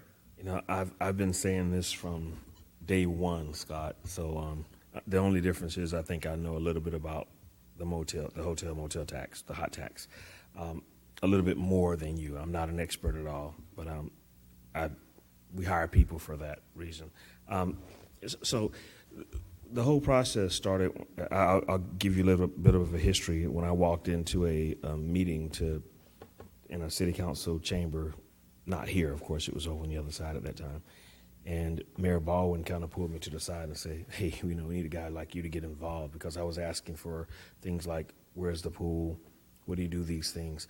I'll tell you, man, I grew up in a community that didn't have a whole lot to do for the children. And so my thing was I wanted to move into a community that had a lot to do for the children, If you build it for the children, they will come. I remember talking to Freddie DeGalato about the Field of Dreams, or the Miracle Fields that they're talking about. I thought that would have been a great project for us to latch on to. Now, everything costs money. Everything costs money to do. We've jumped in. We've done the soccer fields. We've had an opportunity to do our aquatic center last night. You were there for that. Those were visions and things that we saw coming that were a long time ago. I think heads in beds, hosting sports tournaments, becoming the youth sports capital of South Texas is where we need to be. We have what it takes right now, but the youth sports capital of South Texas would be huge. Let me say this. You look at a place like, and I'm going to step out here, and I know there's some talks right now. I just got an email from a gentleman. But if you look at things like the Garden Ridge Pottery location, something that can be repurposed to be very much, Mr. Mayor may be telling me to be quiet, but things like Garden Ridge Pottery being repurposed to be indoor track, volleyball, with physicians and so forth, all work. Those would be great opportunities for us. I think that's the main thing. I see Main Street and Schertz. I've been saying this from day one. Make it one way. Cobblestone it. Put gas lanterns up. Put the banners up. Make it little bistros. I would love for someone to come in and have the train wreck saloon right by our railroad track, and the train goes by every 15 minutes, and we go, another round. I would love to see a little cigar bar or something like that where people can sit out and watch people jog, watch Robin Thompson and his friends jog by while we're sitting there drinking a brandy. I would love to see that. Everything can be done, but it's all in due time. It's all about the timing. If you look at Frisco, Texas, if I've traveled all over with my boys, you look at Olathe, Kansas, you look at some of the things that they've done, and you would come back in awe. The 16th Street Mall in Denver, Colorado would just blow your mind. There are opportunities galore. The question is, do we have the intestinal fortitude as a council? Do we have the intestinal fortitude to stand up to the citizens and say, we're doing it for these reasons? Because typically people can't see that far out. That's why you're here for the vision. You have the right idea. Please don't lose that fire. You have the right idea. We set the vision. We give it to the city, for the city management and the staff to implement. And guys, these guys have done a great job doing that, but we need to set that vision. So Scott, I still wrestle with that every day, saying, what is our identity? What do we need to be? You know, the running trails down in the Cibolo Creek, there's nothing we need to, why not have a mutter race, the greatest mutter race? There would be people coming from miles around just to run in a muddy creek. Scott, I'm with you 100%. I am with you. And one thing, on that note, I mean, that's what I'm talking about. We have roughly $1.2 million plus a $400,000 annual surplus. So that what we have to decide is, do we sit on that and wait and develop infrastructure and just kind of see what happens, or do we say, okay, let's take what we have now and take baby steps? And I don't know what's best, but I mean, I lean towards thinking let's try some things. Let's take baby steps. But we have to decide, what does that look like? If our, and we have to talk as a council. What's the vision? If the vision is being the sports capital of South Texas or Texas, okay, well, now we know that. Now the staff can help us work with what does that look like going forward? What can we do with the resources we have now, rather than sitting on them and waiting? What can we do with the resources we have now to develop, to lay the groundwork for the maybe future larger investments that can be funded by the slowly trickling, growing? Just like owning a business. I've owned lots of businesses, and I've driven lots to the ground, and it's been great, and I've learned a lot. But you take your profits, and then you reinvest the profits, and you grow. And we're not talking about profits as a city, but in terms of a hotel occupancy tax, we're talking about a fund that, if we're not going to use, why charge the tax? And so that's kind of where I'm at and what I was hoping to begin those discussions. So I normally just defer to council to speak, and then I wait to be last, but I'm going to insert myself for just a moment. So Cedric and I have talked about this a lot, and we have talked about this in multiple strategic planning sessions, and perhaps now is the right time to continue those discussions. I will say that, first of all, as a statement of fact, the hotel occupancy tax dollars are a restricted fund, as you heard. There's only so many ways, and there are very few ways, frankly, that we can spend those dollars. And ideally, I think the best way to spend them is in a way that not only complies with state law, which will keep our city attorney happy, but secondly, does in fact put heads in beds, as it were, but also does whatever puts those heads in the beds drives our sales tax revenue and is minimally disruptive to the normal environment that is the city of Schertz. So what I would propose is this, that we either carve out some time in our strategic planning session that's coming up to delve into this a little more deeply and widely, or that we have a special called meeting of the council, or have this on an agenda for a very broad-based discussion on strategy and how we want to use this, because I would say, based on my experience and what I've seen and what Cedric and I have talked about in the past, is that youth sports and youth sports tournaments do in fact meet the requirements, typically. They do in fact cause people to fill up our hotels.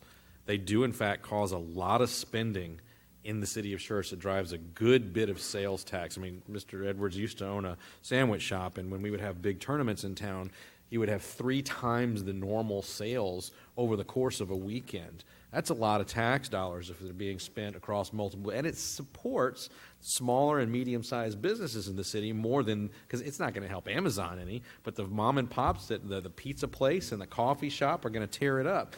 So I think that this idea of youth sports is A, compatible with the using of hotel occupancy tax dollars, B, compatible with who we are culturally as a city, C, is minimally disruptive to the normal goings-on of the city, D, if I'm still using letters and not numbers, drives sales tax in a very measurable way, which helps to feed the overall economic engine, which can help us find ways to rebuild infrastructure, build the next set of fields or the next set of indoor sports facilities, because we have additional funds coming in. Things that they feed on one another and have trickling effects that span out from there. So I'm going to stop there and I recognize the rest of the council, but I would suggest that we either have an item on a future agenda where we're going to brainstorm and explore this very widely and have a big, wide discussion on it, or that we do this in our strategic planning session, which may or may not fit, because I got a feeling this is not going to be a short conversation and is going to be an ongoing conversation. But kudos to you, sir, for bringing it to us. It is time, if it's not been time before, it is time for us to address this. It is time for this council to set the policy as to what we do with those dollars. And with deference to staff and to any other citizen committees that might be out there, this is really a council policy thing that we need to delve into and we need to speak on before we take any other steps or use up any other resources to determine how we might use these funds. So I'm going to stop there and recognize Mr. Crawford. Thank you. I have a question that may fit into some of this. The Parks and Recreation Foundation is going away or has gone away. Could something like this help augment that going away in a positive sense? That's just one kind of question. Then for Mr. James, how can we hook our food truck concept into something like this? He doesn't need to come up and say anything. I'm just, talking about it. He just went to sit back down. Food truck, as in food for thought. Well, that's good. I like that. You're there, sir. How do we hook other things that we've talked about and have ordinances for and things like that? The infrastructure to make some of these things happen is part of what Mr. Larson's talking about. That's a good part of it. I know Mr. Zeck would show up for a bakery kind of thing. What about Jacobs and the barbecue things that we do in September and other times? How do we roll all that together to talk about what Mr. Larson's trying to put together? And I don't need any comments. I just wanted to throw those out. Mr. Thompson. Mr. Thompson? Few quick thoughts. Number one, I don't even know if it's legal for a city to abolish a hot tax. So that's something we would have to get legal opinion on. Number two, Scripture says without a vision the people perish. We might say without a policy, the city hot tax is in. So I think we need to have that overall vision of where we want it to go before we spend resources. The reason I say that part is because when I was president of an HOA, the goal was to get a pool and clubhouse. And it cost X amount of dollars, yet people kept wanting to spend the dollars. And so we finally we kept pushing those projects aside. And now, even though I'm no longer in that HOA, the presidents of the HOA who followed me kept that vision, and they're getting ready to build a pool 100% cash. So the residents are now happy. The third thing regarding a pool, when we talk about youth center, anybody who was there last night, that's going to be a great facility for swim tournaments. Those swim tournaments are going to be bringing people from many different cities, and that will definitely qualify for heads and beds. Absolutely. Others? Mr. Davis? I think it's a great idea. Having been on the Parks Board since 2008, I agree. Something like a constant sports theme with all the things we do around here, 5Ks, softball, baseball. I think it's a fantastic idea. But I want to caution everybody, there's a lot more things that we have to look at. And in particular, as we go forward with our budget plans, the staffing of our Parks Department.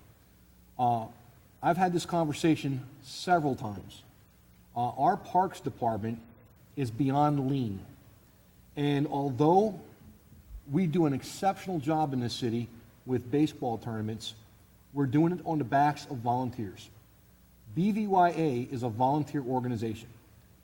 CISA, now that they've got fields they can work with and they do a great job, it's a volunteer organization. And remember that to try to put that kind of a workload on a volunteer organization, it works now because of people like Johnny McDowell. I have nothing but respect for him. He's a great guy, and that program is 1,000% successful because of him. What happens to the city when we lose Johnny McDowell? Or he says it's time to hang up my spurs. Is BVYA going to be as successful as they are now? Look at the case now. I mean, we still have to have a plan going forward with things like Schertz Fest and everything else because the Parks Foundation is now dissolved. So, I mean, I think it's a great idea, and I'm 100% for it. But again, I think we need to make sure we're looking at the big picture, and if we're going to take that step has probably got to take some serious discussions regarding how we manage recreation programs in the city beyond relying very heavily on a volunteer organization. Absolutely. Mr. Edwards? Wow, you guys, we've had numerous conversations about this long before everyone else came on board. So I got to tell you, this has been something that's been on our minds for a long time. I did speak to Johnny about this particular issue, and Johnny will eventually retire. But I also spoke to Johnny about a succession plan, which we should all have for not only our business, but also for our families as well, a succession plan. So Johnny has that in place. So I think they'll be giving it over to capable hands. However, I will say, I was writing this statement down when you were talking. This is funny. Sports tournaments will include the school district. The school district, you'll have to be able to use their facilities. Volunteers, you can couple that with the food truck festival if that was something you want to do. But I would also recognize that we should also probably put together a strategic plan of maybe getting a video together showing what we're offering to the rest of all these organizations. Guys, they're An acceptable use of hotel occupancy tax funds. I have to just say that for the city attorneys. Yes. So if we do that, there is an opportunity that's out there. You say that the Parks and Recs Foundation, there are so many organizations in this area. We just lost a great man the other day, D.C. Morgan. But I can certainly tell you, his organization, the organization for the Lions Clubs, we've all stepped up and said, utilize us wherever we can be utilized. And we're not doing it because we're trying to get notoriety or anything of that nature. We're doing it because we care about the community. Our East in the Park started off with 37 people. Now we're talking about 3,000 people, and we're having to turn people away. But now all the churches have partnered with us. Mario from the YMCA, that partnership that we have is tremendous, guys. There's lots of people coming from out of town. Yeah. Trying to keep this within hotel occupancy tax. Yes, there are people coming from all over to help us with this. So, heads in beds, guys. We run out of ice in the city of Schertz sometimes because of all these tournaments. That's a great thing. That's a great thing to say. The ice machines are going crazy. So, I see this as an opportunity. I don't see it as something that's going to limit us. Let's keep this debate healthy, and let's keep it going, because I think we're right. We're on to something here. And I will hope that you guys will continue to carry this torch forward for us. Seriously. So what I'm hearing, as I rein us back in, is we need to have some time on a future agenda, much more sooner than later. And maybe this is something that we do prior to our strategic planning session. Well, it's going to have to be after, because our next regular session meeting is what, on the 24th? Is that our next meeting, the 24th? Next regular meeting. So we're going to fold, Mr. Kesselson, we're going to fold this in part in our strategic planning session on the 20th. If you would also put on the agenda for the 24th a continuation, a discussion, and debate with regard to hotel occupancy tax fund use and future planning. And we'll get with the city attorney and see how we can word that where we can stay within the law and have some broad-based discussions. But let's start with our strategic planning session and then continue this in future meetings. This is the fun part of being on the dais, when we get to set some big crazy goals out there and find ways to get there without harming ourselves, to Mr. Davis's point, and a very valid point in the process. So we'll have those on future agendas. Perfect. Thank you. Anything else before we move on? We'll take this up on the 20th. Okay, very good. Thank you, Mr. Walters. Next thing up we have is a discussion regarding the Main Street revitalization efforts. Mr. James. Thank you, Mayor. Again, when we had the Main Street grant application, that meeting, council asked that we come back with maybe a more broad overview of city efforts with regard to Main Street. Again, I'll remind everybody that the Schertz sector plan, while we often talk about it including a portion of northern Schertz and the bulk of it southern Schertz, it also included an overview of the historic downtown Schertz area. Again, Main Street includes a mix of retail, office, service, restaurant, and residential uses. You guys probably see that when you drive down on Main Street. The zoning is mostly general business and R2, as you can see from the zoning map. So we've got a mix of general business as well as residential, and it's a bit of a hodgepodge. Some of the structures along Main Street were initially constructed as single-family homes. Others were constructed for commercial uses. So again, we have a bit of a mix there. The plan laid out some opportunities and constraints. And some of these opportunities were what we'd like to see. Again, a desire to have a gathering place within downtown to be a catalyst for downtown redevelopment, some focal point to draw people down to the Main Street area. We do still have the bond fund for $1 million directly for Main Street. It has high visibility from FM 78. Again, it's limited in spots by the railroad tracks and the brush, but again, certain view corridors are very good. It's got an existing stable neighborhood to the north of it, as well as some to the south, but it's a bit disconnected by 78. And then again, we have existing single-family homes structures, buildings that can be adaptively reused. So again, if we talk about that bones for a historic district, we don't have a lot of historic commercial buildings that we typically think of as sort of turn of the last century. But what we do have is a lot of structures, residential structures that people think of as historic. Some of the opportunities and constraints, and this is really sort of the big one, most of that area is in the 100-year floodplain. And that's a huge impediment to redevelopment. So redevelopment and development costs are higher. I would argue that's one of the reasons you've not seen a new structure built there in recent memory. What we've had is some renovations, but again, those have been limited to fall under certain criteria set by floodplain and FEMA regulations. And then again, one of the things is that limits us, and so it's both an opportunity and constraint, is that we focus on adaptive reuse in the short run. And so again, what the plan recommends is because of that, we really work to reuse what we've got as opposed to expect somebody's going to walk in and build a lot new. Again, it's just, I think, prohibitive. It also lays out the vision for Schertz. One of the things clearly there in the plan is leverage Schertz's history and heritage. Again, if you talk about what some communities have in the last discussion as to what they've got, many of those kind of hill country towns that draw folks in, they've got a lot of that historic kind of bones and architecture. They've got amenities in terms of rivers and creeks and lakes and topography and views and things like that. And so they build off of that. And so ours was to try to leverage history and heritage. Again, the idea is to create a destination with local and independent businesses. I think one of the things that many communities long for is where's that central meeting place? And again, for many communities, if you're the county seat, it's the old courthouse square.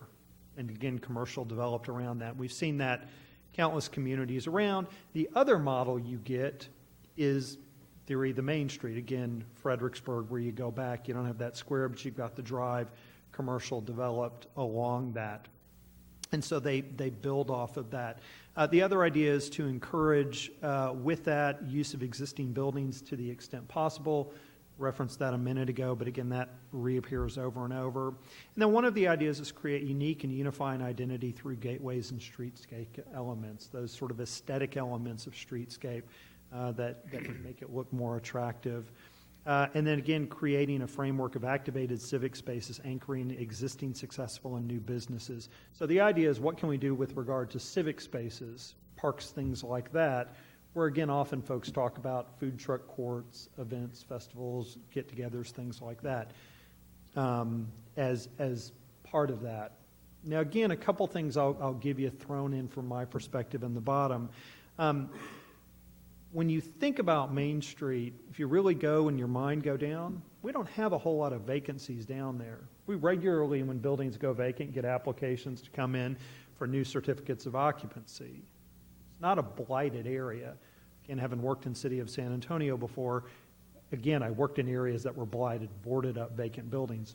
We have some of that on occasion, but we don't have a huge problem with that. What I will say is Main Street is not most folks' vision. Again, a comment made earlier about a place to go have a drink. Well, many here, when Randolph Country Roundup closed, they then moved over to the Thirsty Joe's. Anybody? Yes? Show of hands? Yeah. And often. And often. And so again, for those of you, when you stop and think about it, restaurants, we've all probably eaten at BG's. We've probably gone and got tacos from Melanie's. We have restaurants that seem to do a good business. You go to Melanie's in the morning, you're waiting in line. Again, we've got a bank, Schertz Bank and Trust, located there. Again, what we have, though, with that, are we have some businesses that, frankly, aren't that image in their mind of Main Street. We've got AMM Collision. They've made a huge investment in the area. They're a growing concern. In fact, what we often hear from kind of filtered through the chamber and whatnot is a parking problem. We have so much activity that now there's a shortage of parking. So again, it's not as though we lack it, but what we have, Main Street Garage, the tire shop that you can't miss that's yellow, I mean, again, they've been here since I've been here. AMM came in but turned over. But those are going concerns. They pay taxes, they employ people, our citizens use it. It's just not what we think about when we think about Fredericksburg's Main Street. I can't think, when I think about Fredericksburg and the Main Street corridor, where's the big yellow painted building covered with hubcaps?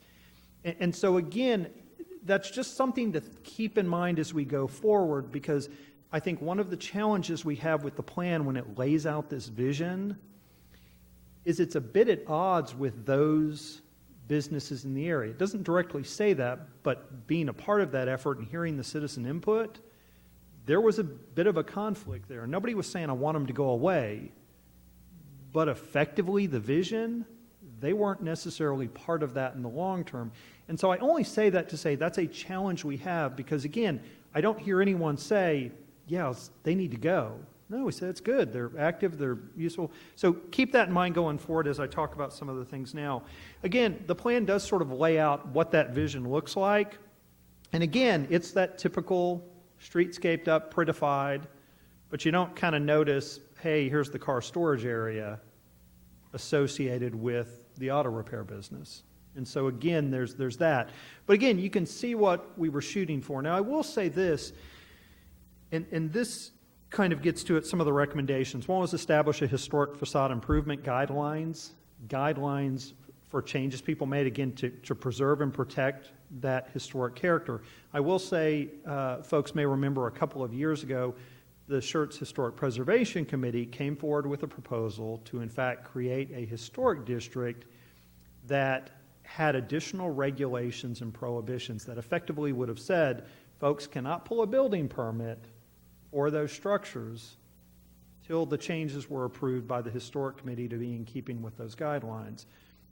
Again, staff's recommendation was we just weren't ready for that as a community. Ultimately, that wasn't approved by City Council.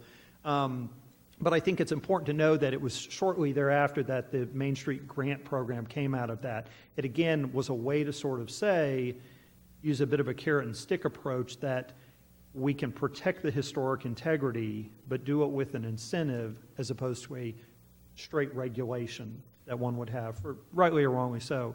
The other is evaluate and modify building and site development standards, evaluate nonconforming standards to allow easier redevelopment, evaluate use standards to make it easier to develop temporary uses, and revise off-street parking standards. Again, when you go down to Fredericksburg, you expect you're going to walk a bit. You're not going to park right in front, but that's part of the ambiance, and so a little bit of that goes into it.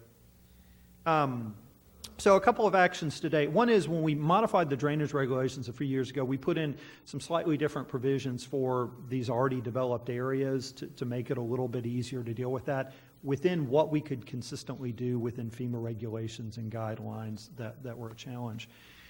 Council passed a waiver of new permit fees in that Main Street corridor area. Again, the idea is an incentive to get people to invest. As we talked about, because of the floodplain regulation, development costs here may be higher. Again, older structures. And again, we all face that with our houses. If it's older, you tend to have more than if it's a new house. But the idea is to sort of offset some of those things that are challenges with greater costs. So a waiver of permit fees. We created the Main Street Mixed-Use Zoning District. What it did, it effectively allowed both residential, single-family residential uses and commercial uses as allowed uses in that zoning category. Because again, talking about the non-conforming standards, the problem people have is it was a structure used as a house, may have been zoned commercial, so it was a non-conforming use that could continue. The tenant moves out, property owner is approached by somebody, say, hey, I have somebody who's interested in coming and doing a small shop.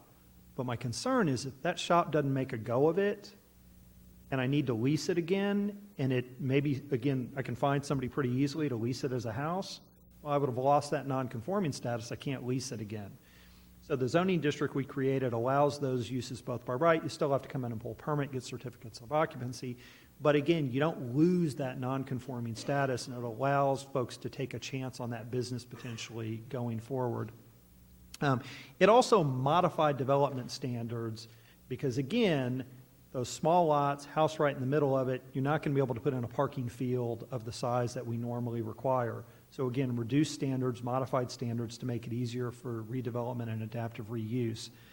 The Historic Committee has also worked on it. We have the Landmark Designation Program. They were part of the mural that went on the side of the old hardware store across the 78, not on Main Street per se, but they're working on doing painting and cleaning up the church. So again, they've got efforts, the banner program that they've worked with Parks and folks on.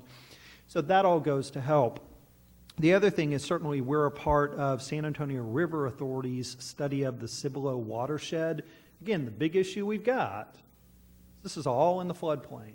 And we've probably all seen the pictures from 98 where water's up here. And I have to be honest, I wasn't here back in San Antonio in 98. I was up in the Dallas area. And so when I took the job in Schertz and drove around and looked, and okay, you see it the way it is now. If you had not experienced that, you would not know that much of the area that way and around us was underwater, that we had pockets and islands couldn't get out of. You just, again, I think most folks are kind of amazed by what water does and that you get that much water inundating where you see it getting up to the level of buildings over there. And so we're not going to fix that problem on our own. What happens upstream in the watershed affects it. It's a bigger issue. I will say that the next status meeting on that is this coming Thursday morning, I think at Sarah's offices, and so our staff will be going down to that to make sure we participate, give input, whatnot, to try to get a regional solution and move that effort forward.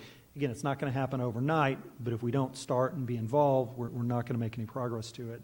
And then the next steps is the Main Street bond effort. We had sort of held off on that's the last of the projects. Again, the idea was to try to put some additional money into it from the leftover road bond that we had as a separate bond issuance. So when we started the project, we knew our budget. 1.2 million, 1.5 million, 1.3 million was the hope. Unfortunately, we came to council a year or so ago and said, hey, here are these things we have to deal with, some Wiederstein pavement failure issues, Winter Hill connection issues, Schertz Parkway issue, and the initial estimate coming back on Schertz Parkway is much higher than we anticipated. Again, we hoped for a good medium-term fix, put a reasonable amount of money into it, get a good reasonable life, and the answer that we effectively got back is there isn't that solution. You're kind of throwing good money after bad. You really just have to go at it and fix it. Again, for those who run or hike and bike, the hike and bike trail on that side is experiencing the same problems, so we really need to do that at the same time. Otherwise, we're going to fix the street and people are going to walk and go, yeah, okay, but this is doing the same thing here. So we've come to the conclusion we're not going to have any extra money to throw at it as we had hoped. So we're kicking off again. Staff should be coming forward in a few weeks with a contract, I think, for Pape Dawson, probably to be the consultant, on-call consultant to help us with that, to try to achieve the vision to the degree we can, what we see here, gateways, things like that. Again, some challenges, though, is often some of those parking things that people like to see reduces the amount of parking you've got. So we'll have to work with business owners, property owners to come up with that. And so that should kick off shortly.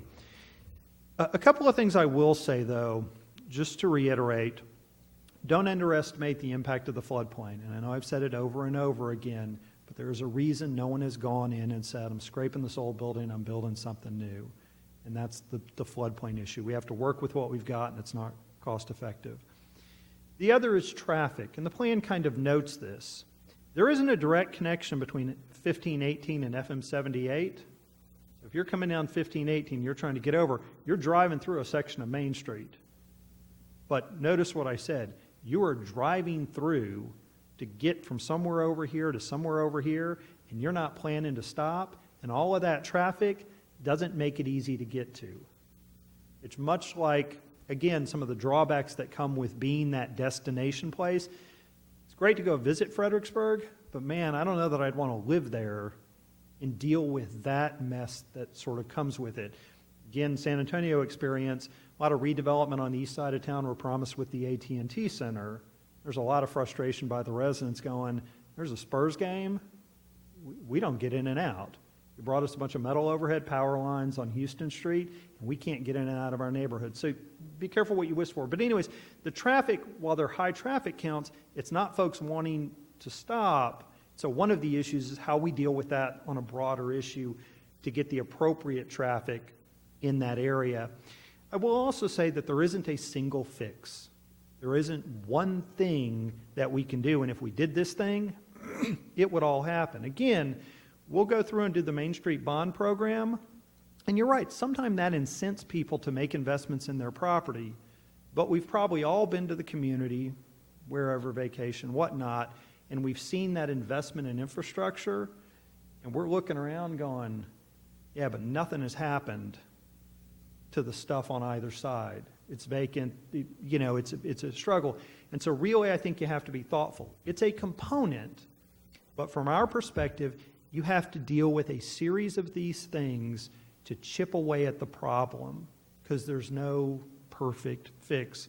And so one of the things is what has to happen to bring that vision of Main Street to reality. Again, we've got those blend of uses that naturally probably conflict with one another. And then part of it is it has to have a champion. And one of the challenges that you've got in these areas where you look for retail and restaurants and things like that, if you look at a large shopping center, the Rim, the Forum, etc., the Quarry, there's one owner of that who leases it, and they market it, the Pearl. They market it, they brand it, they set up events. All of that goes to, we do all this stuff to drive business, to effectively drive up rents, to make money. And when you don't have one owner, you've got a bunch of different people with different interests, and it's harder to generate that. So with regard to, again, for food trucks, we have food trucks in Schertz. In front of the car wash on 78, there's a food truck that parks there. And we have them. Our ordinances allow them. What we don't have is a champion. And this goes back to some of the conversation with sporting events. Somebody who has the time to say, I'm going to really kind of make this happen. Now, city started to do it with some of the events that have been put on by public affairs and whatnot, to have food trucks out, to do some things, and Parks has talked about incorporating that into some of their events as well. But nobody has said, hey, you know what I'm going to do? I'm going to talk to all the business owners and get them to stay open late this night, even if they're not a typical retail kind of business. And I'm going to do a food truck thing to drive down. So when people come down for the food truck, we're going to hire a little band, and they're going to play, and the businesses will be open that are normally closed at 7 o'clock at night. Just hasn't had a champion for that. And that's really in part what it's going to take, is someone who says, that's my role. It's not that people don't care, it just doesn't fit with anybody's other stuff. You got other stuff to do. And so, again, getting back to this, it's all of the things that we've done are part of it. And so some of the challenges that you have are a feeling that we're doing it for this area. Well, other people pay building permit fees, but we've chosen to waive it for this area. And part of the logic of that is we have a plan that says, the community says, we'd like to revitalize Main Street area. And we can stand and want that to happen, but it isn't happening on its own. It wasn't happening on its own to the degree we wanted, and so we tried to do these programs. But I will say, with every program you have, there are going to be some folks who say, philosophically, I'm opposed, or I don't think it's being effective, and certainly we shouldn't hang on to a program that's not effective. We ought to try it, monitor it, go, that didn't get what we needed, let's move on and try something else. And understand there is a bit of a fairness. But the core issue, and I'll wrap up, with regard to the grant program, which is what I think prompted this, is because of the floodplain issues, because we're trying to get people to maintain that historic character, there are additional costs that go with that. Additionally, we want people to take a chance on the area. What we don't want are those issues to prevent people from investing, and then we see those properties decline. And you see that in San Antonio. They start to deteriorate from neglect, and then they're lost. Friedrich Building on the east side, again, huge one. Very little of it's usable. So the idea is, I've got to get people to get in and put money into it, otherwise I'm going to lose it because the roof leaks. You heard that the other night. With that, I'll be quiet and answer questions. No problem. Council, questions for Mr. James, comments? Mr. Davis? I'm concerned about the floodplain issues, and it's certainly not that I'm against taking these funds to renovate these buildings. You're right, our downtown Main Street is not a New Braunfels. It is not a Seguin. We don't have a county courthouse. We're not the county seat. It's not even a Fredericksburg. But it has the potential to be a Wimberley. It has the potential, or could have the potential to be a Green. It has the potential, I'll probably get some daggers for this one, it has the potential to be a Cibolo. because downtown Civil is a baggage, place you got where- agreement. Pardon? You're Yeah, right on. People can go down there, and it's like Councilman Edwards said, it's a place you can go down there and have a cold one and chat with your friends and your neighbors, and I think we have that potential here.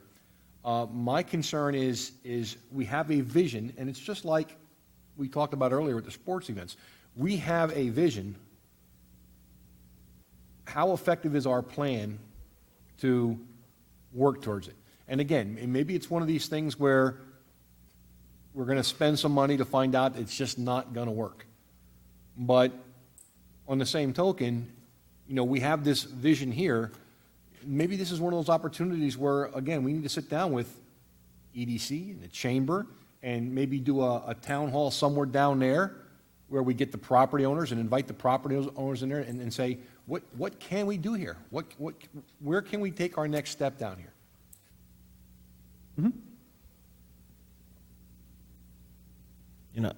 Mr. Edwards, I envision Main Street with planters and a couple of roundabouts, and just much like we did the Veterans Plaza.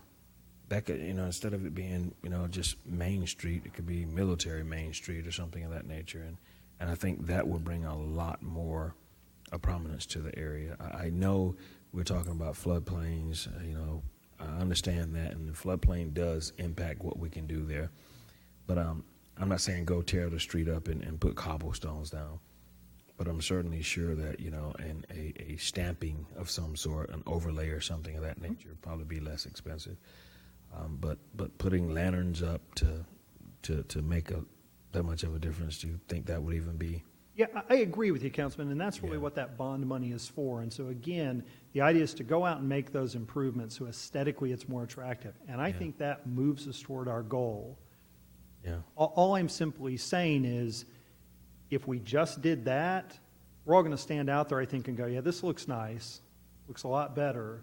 Maybe somebody made investment, but I don't think we're going to achieve that vision with that alone. So again, I'm not opposed to it. I think we need to do it, but I think it's a series of programs, and I'll be blunt, we've made small efforts as opposed to really take more bold steps. And again, the reasons why. There's an opportunity cost, but the city going out and acquiring property and then putting out an RFQ or EDC for a particular type of development. And I'll go back in this example. And again, you go out and you have a cold one. You can go down there and have a cold one now. Mm-hmm. It's just, it's not that vision. And part of it is, how do you get the private sector, because this is really what it's about, how do you get the private sector to make that investment? Because that's not what we do as a city. It's to encourage the private side to take that risk and make that investment, and I think it's a series of programs. So I think that is part of it. When they see the cities putting money in, that helps, because if we're not, they're not going to. I agree with that 100%. Mr. Davis? Maybe another initial step would be, we do all kinds of events in the city, and we tend to do them all. We used to do them all in Pickerel Park, and now we've done a couple of them over on this side. Maybe a good step would be the city sponsor some events on Main Street, whether it be the next Jazz Fest, and see how we could work it out with parking and traffic, or whether it be a craft beer festival or whatever. Maybe a good step or a good way to start into this would say, look, we want to start getting people on Main Street and hosting some events down there. Just a thought. I had a question just for clarification. So you referenced two different bonds, I'm understanding. There's $1 million bond that is for Main Street, and then there was a hope that we would have money from another bond that's not going to be there. But those are separate, correct? That's correct. Okay. So we were holding off in part, just the way we stated, but we were holding off to start the Main Street till we knew what our budget was, so we could maximize those funds as opposed to starting and realize, I got $300,000. If I had known that, I could have achieved more. At this point, we're not going to have that because, again, as we've talked about before, we're going to need more money for Schertz Parkway than we've even got with all those road bonds. Mr. Thompson? And the old reality, we've got $80 million in street repairs and improvements that are needed. We don't have the money there. We've got city buildings that need to be repaired. We don't have the money there. We could go on, but when you have a city that's growing as consistently and rapidly as we are, sometimes Main Street doesn't seem like much of a priority when you've got to take care of another street somewhere else.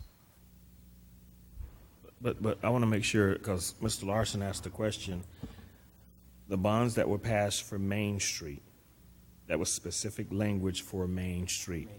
That money is still set aside That money is for still Main there, Street for and those we're going to- specific items. So That's right. That's what I think. Scott, is that what you were asking? Yeah, Yes. and we're about to kick that off, so you should have a contract in a matter of a few weeks for a contract for the design firm on that. But I That think money's if, been I think if our earmarked. residents are made aware of all of our needs, and we try to pass another bond issue for Main Street, I don't think that one would fly right now. And I'm not sure, and I will say this, I appreciate that. I'm not sure that we need another bond for Main Street. Again, I think part of what it is, when you look at areas that I think, and they're all different, they all have unique, Wimberley or wherever, that there's somebody who's making an investment to go in. If I make an investment, I can make a go of it. And frankly, I think in Schertz, not just Main Street, we struggle with that sort of thing that often we'll sort of sit around at lunch and staff and go, somebody could really make a killing if they opened up this kind of a place. And we don't know, it's not what we do, but you often wonder that kind of family-friendly, get a beer, but you can have your kid there and you're not embarrassed to be taking your kid into a kind of place. You would think that's a lot of our demographic, but not sure why that's not happening as much. We have a few places kind of like that, Mr. Crawford, you look like you're... Are we in any trouble taking 6 years to do $1 million bond? Councilman, I'll give you this answer. We're not necessarily in any trouble to do it, but I'll be really blunt. Most communities, when they pass a bond, they lay out a time frame of when they're going to do it. And they don't do everything the first year, 2 years, 3 years. They come up with a plan. That is not something that when I got here was clear to me what was going to happen in what order. And so not to make an excuse, but just to give you an explanation, when you have a lean staff, it's not just Parks Department, but we're a lean staff, and we've seen that a couple years ago in the budget when we care staff per thousand. And again, all these great programs, and we want somebody to do it, but it's me going back to the office tomorrow and going, yeah, guess what, Parks? You need to look at how you do this in Main Street, because good idea, that's going to take more work than fitting it into Pickerel Park. And so part of it when you pass that bond is you lay out, this is the order I'll do it in, and if you have that plan and time frame, then you're able to more likely hit those time frames as opposed to the expectation is do everything at once and it gets bogged down. So that's the answer I'll give you, is that in the future going forward, we need to be clear, and I think we've talked about this with our roadway philosophy. We don't need a big pot of money 1 year. I need smaller pots of money every year that I can manage those projects. That's the reality of it. My concern would be we get in trouble and we don't have as much money to spend for some kind of weird reason or something. That's all I was worried about. Everything goes up and down. You never know quite what you get. Yeah. I think it's a bigger deal to be able to focus on the project as opposed to I got 5 other things and I'm just glancing at this occasionally and then I've made a bad decision. So again, if we want those property owners to be involved, that takes more staff time. And you got to have fewer projects. And it's not that you haven't been doing things to try to make Main Street more viable. The changing of adding the zoning category for residential / commercial was We have things that have made a dent. I think they have been effective. That zoning district, we've had people request that. The waiver of permit fees, I think that's helped. We've had a couple people that have taken advantage of the project, and I don't think they viewed it as, hey, here's free money. It's, man, that helps me do this thing I want to do. So I think we have made a dent. And again, I'll go back. Our Main Street is not blighted. It's got a lot of thriving businesses, a couple restaurants that are generally busy, places we go for services, some little shops, a bank. It's got a bar. It's got that. It's just not quite the vision of that community meeting place which is, I think, what we really want in the community, is we want this place that, if you talk about where's the center of Schertz, you want that identity. And if you don't have that, Southlake created that. Southlake up in Dallas, and Brenda was from there, can talk about it. They didn't have that either. They're growing, but there's no sense of community, and for them it partly is due to physical space, and they went out and they built it. And that is, I think, what people want, is this becomes this sense of place for Schertz in Main Street, and so there are a lot more challenges with getting there. Doesn't mean it can't be done, but I think you've got to tackle it, a bunch of different programs, and chip away at it so that the market turns over, so that eventually those businesses that don't maybe fit as much, those property owners are happy to sell out because their land is worth so much, and they're going, great, I need to expand anyway, I can move over here, this can be redeveloped. That's what you're shooting for, I think, not an overnight one fix. I've rambled again. No, it's fine. This is a important part of our of the work of council. So I would say once again, we need to have discussion. We have this on an agenda, a future agenda, probably again on the next regular council meeting, where we will discuss the future of Main Street and the vision this council has for Main Street, or whether or not we think that's viable, or whether or not we should start from a completely different point of view. But we need to have that on an agenda for the future and delve into that conversation. There's a lot of work to be done there to decide what we might or might want to do. Now, Mayor, you do have some stuff coming forward about... I do have some stuff coming forward, and again, on this one, this is me kind of pushing a direction, but I'll try to do that. We could use a bit more time. Again, what I'd like to do, and that's not say council looks at that and says, it's not what we want to do, bad idea, Brian, whatever. But in my mind, what we've lacked is that program that acts as a catalyst to generate activity on Main Street for those events. And so while we may want to take a broader look, I'd like for us to be able to go out and research what other communities have done to make that happen in a similar way. How'd you start? Did the city do it? Did you work with the chamber? Was it a partnership? Did you work with private? How'd you make that happen? So we can come back with sort of, here's some best practices that we think are appropriate, so that we don't think, oh, this makes a lot of sense. And if only we had called these couple other communities, they said, yeah, we thought that too. We thought that made a lot of sense. That turned out not to.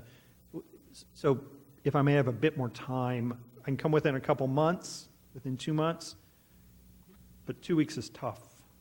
No problem. To do it So let's not put it on the agenda immediately, but let's be talking about it. Maybe council needs to post a meeting and we all take a little field trip to Cibolo. Right, Mark? I mean, they've done some interesting things there, and they're very simple, and there's an overlay district, and there are incentives, and there's some sidewalk projects, and just a few investors with a little bit of help from their Economic Development Corporation, and it's clicked and taken off. So cool. We'll wait a little bit. And I understand you said earlier that we may have some work done by Pape Dawson, or we may be suggesting hiring them to deal with our $1 million on Main Street. I would say that our discussion needs to be where that is part and parcel of a much larger discussion. Yes. So again, you may recall we have on-call engineering firms. We've not used Pape Dawson as much. This is a little more in their wheelhouse than some of the other firms. And so the idea is to bring them on and help us with this. And I've been negligent. Mr. Kessel wants to wrap us up on this one, so please. And there's no whiteboard, so it's safe. But go ahead. I've been patient. It's 10 o'clock at night. I think this is the first time I've spoken tonight. We're just getting warmed up, sir. I'm pleased to hear that, Mr. Mayor. So this is an area where I think council can do some work between now and the next time that we talk on their own without violating the Open Meetings Acts. I would suggest that council go visit our Main Street. I know we've all been there before, but go visit it again with an eye to this conversation. I recommend going and getting the breakfast tacos at Melanie's and then walking around with those. They're fantastic. Other people prefer BG's. So whichever way you want to go on that.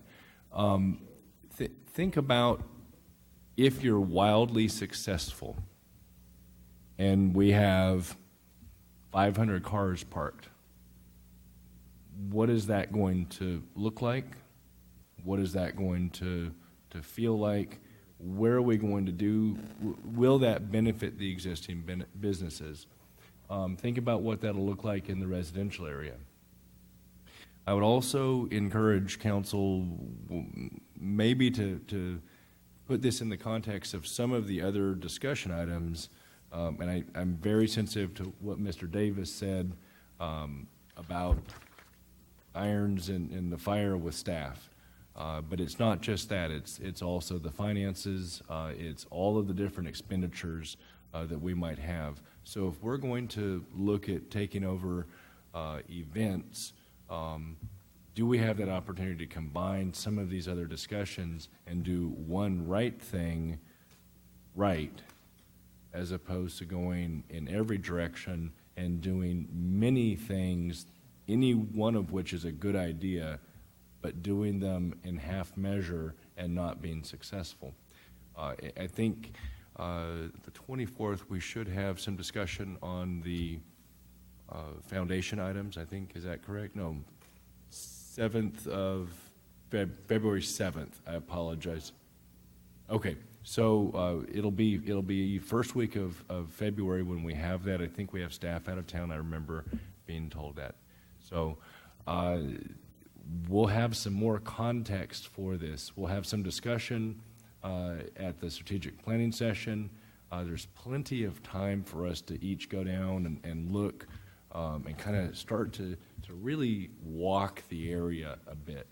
I will also say that we do try to support the Main Street area with our two big parades. We always try and go through Main Street. It is popular. On National Night Out, we always set up at the Schertz Bank and Trust, and there's always kids that come out and so on. So there's a handful of things, and so if you've been in any of those events and seen those things, I know council has if you've ridden on the float, you know that we do those things. Do they help and advance that, and if not, why? And we just need to be maybe conversant in that. So exciting conversation tonight, to be continued at the strategic plan, and then further during the I guess maybe next month or two. To Brian saying. All right. Anything else on that, on this item before we move on? Got a lot of things to do yet. It's still early. Understand that, so the next item we have on the agenda is a council member orientation. I understand we're going to stay in this room. We good with that, or should we move to the other room? We have an executive session afterwards, so it doesn't matter. Either way, we're going to have to move. But let's do our section here. All right, we'll stay here. Let's go. So we'll move to council member orientation, discussion regarding the strategic plan overview, UDC and development process, and economic development overview.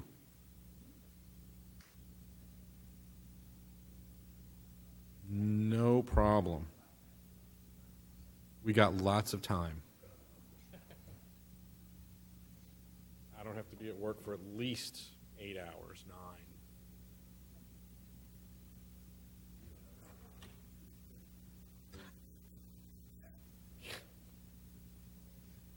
You got to go to work before any of us. I know it.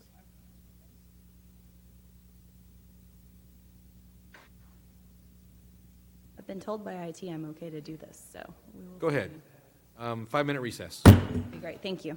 There you go. Everybody can hear while they're moving about. All right, so good evening, Mayor and Council. As I said, I'm hoping to keep this brief.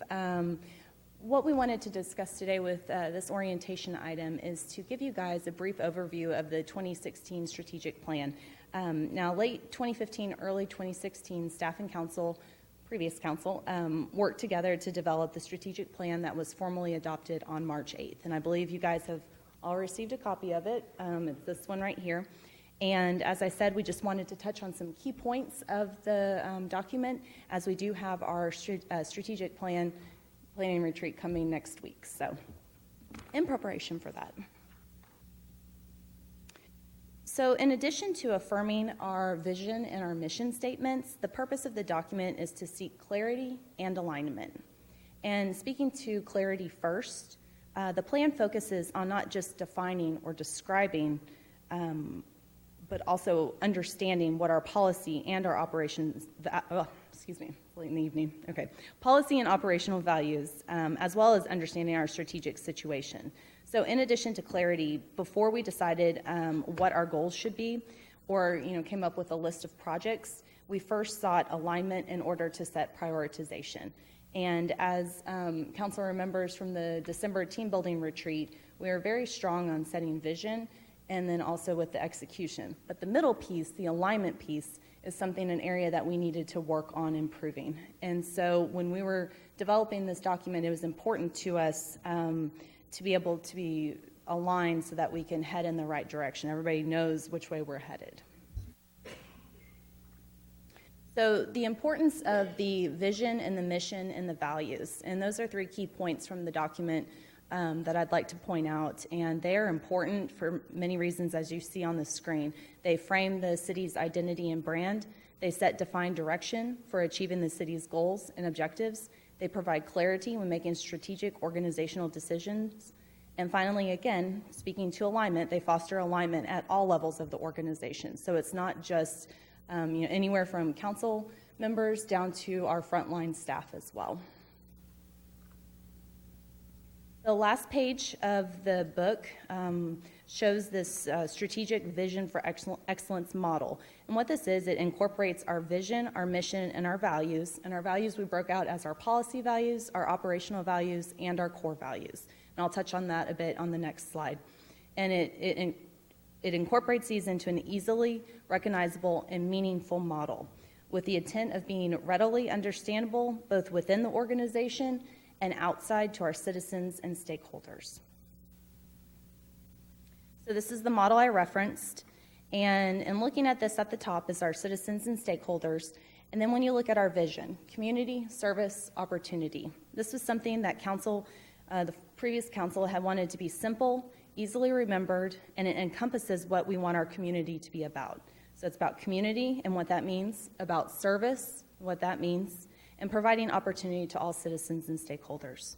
Our mission, leading, improving, and serving a livable, sustainable, and financially sound community. When you look at the policy values, these are a reminder of what we're trying to accomplish as a community. They are our aspirations. When council has, for example, a zoning case brought forward, the policy values provide a series of benchmark values for examining the benefits and drawbacks in a consistent manner. So for example, does the zoning case enhance quality of life? Does it uphold our safe community? Or does it contribute to a more attractive community? And I'd like to focus on the word consistent. I think that's important to note because when we were talking about this and we're developing this, wanted to make sure that it's consistent not only as councils come and go, but also as staff comes and goes too. We can use this to reference the policy values and operational values. When you look at speaking to the operational values, they are our pillars for running a professional organization. They are our desired best management practices. And you can see they focus on employees, customers, systems, and processes. And down at the bottom, the core values, we like to see this as our foundation. It's the basis for what the rest of the model stands on.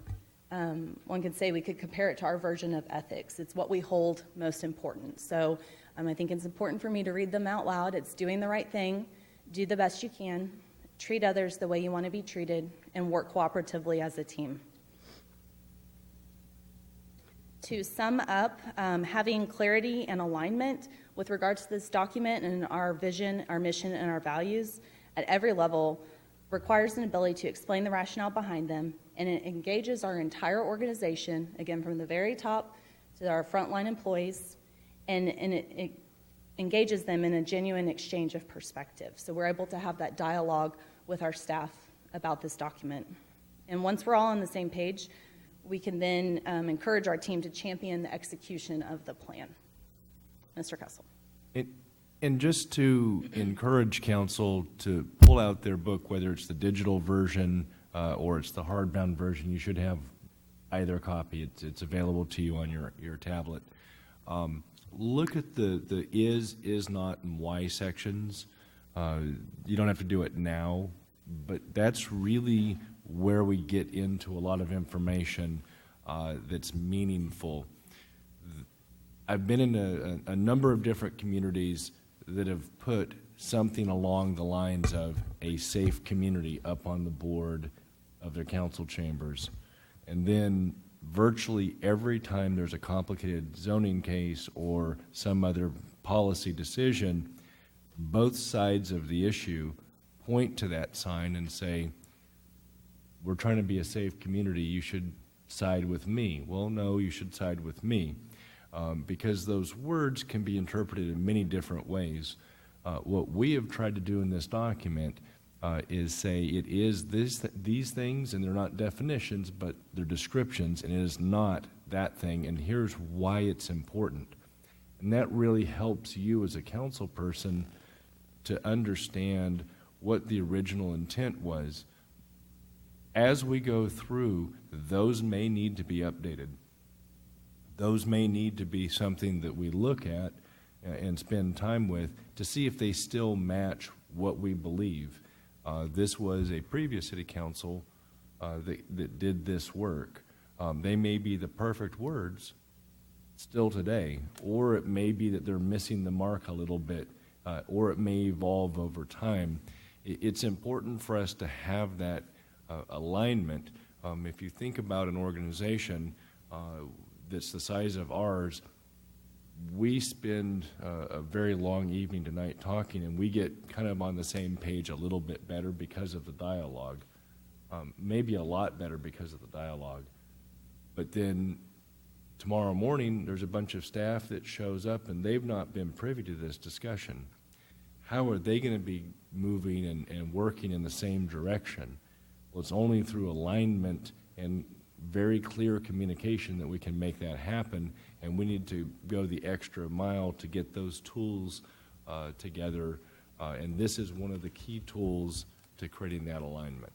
And to touch on Mr. Kessel's point there, when you do have the chance, or if you have already, when you look at the analysis tool that we use, this is not, why, it was very important to us not to just limit it to a definition, but to be able to describe what these policy values are not, and why they're important to us. And they are broken out into two separate sections under the why. There's the why for the policy and the why for the operational. So at the time, staff came together, and when we did this exercise, we came up with a why it was important to us, and that was noted by being operational. And then when the former or previous council met, they came up with their own version of why, which is the policy. And the words may be a little bit different, but it was very consistent as to what we both came up with. So, like I said, this is just wanted to touch on this briefly since we are going to be doing our strategic planning retreat next week. I'll be happy to answer any questions you have. That's all I have for you guys. So. Good. Questions on this one? Okay. It's late. All right. Thank you. Very good. Yep. Next up, UDC and development process. Thank you. Thank you,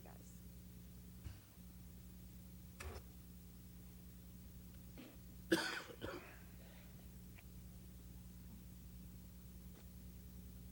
Good evening, Mayor, Council.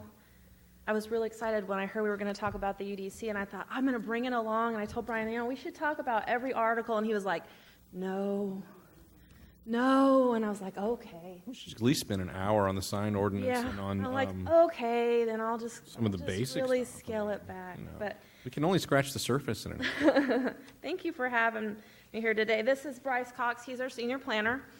And he's bringing out some exhibits here for us.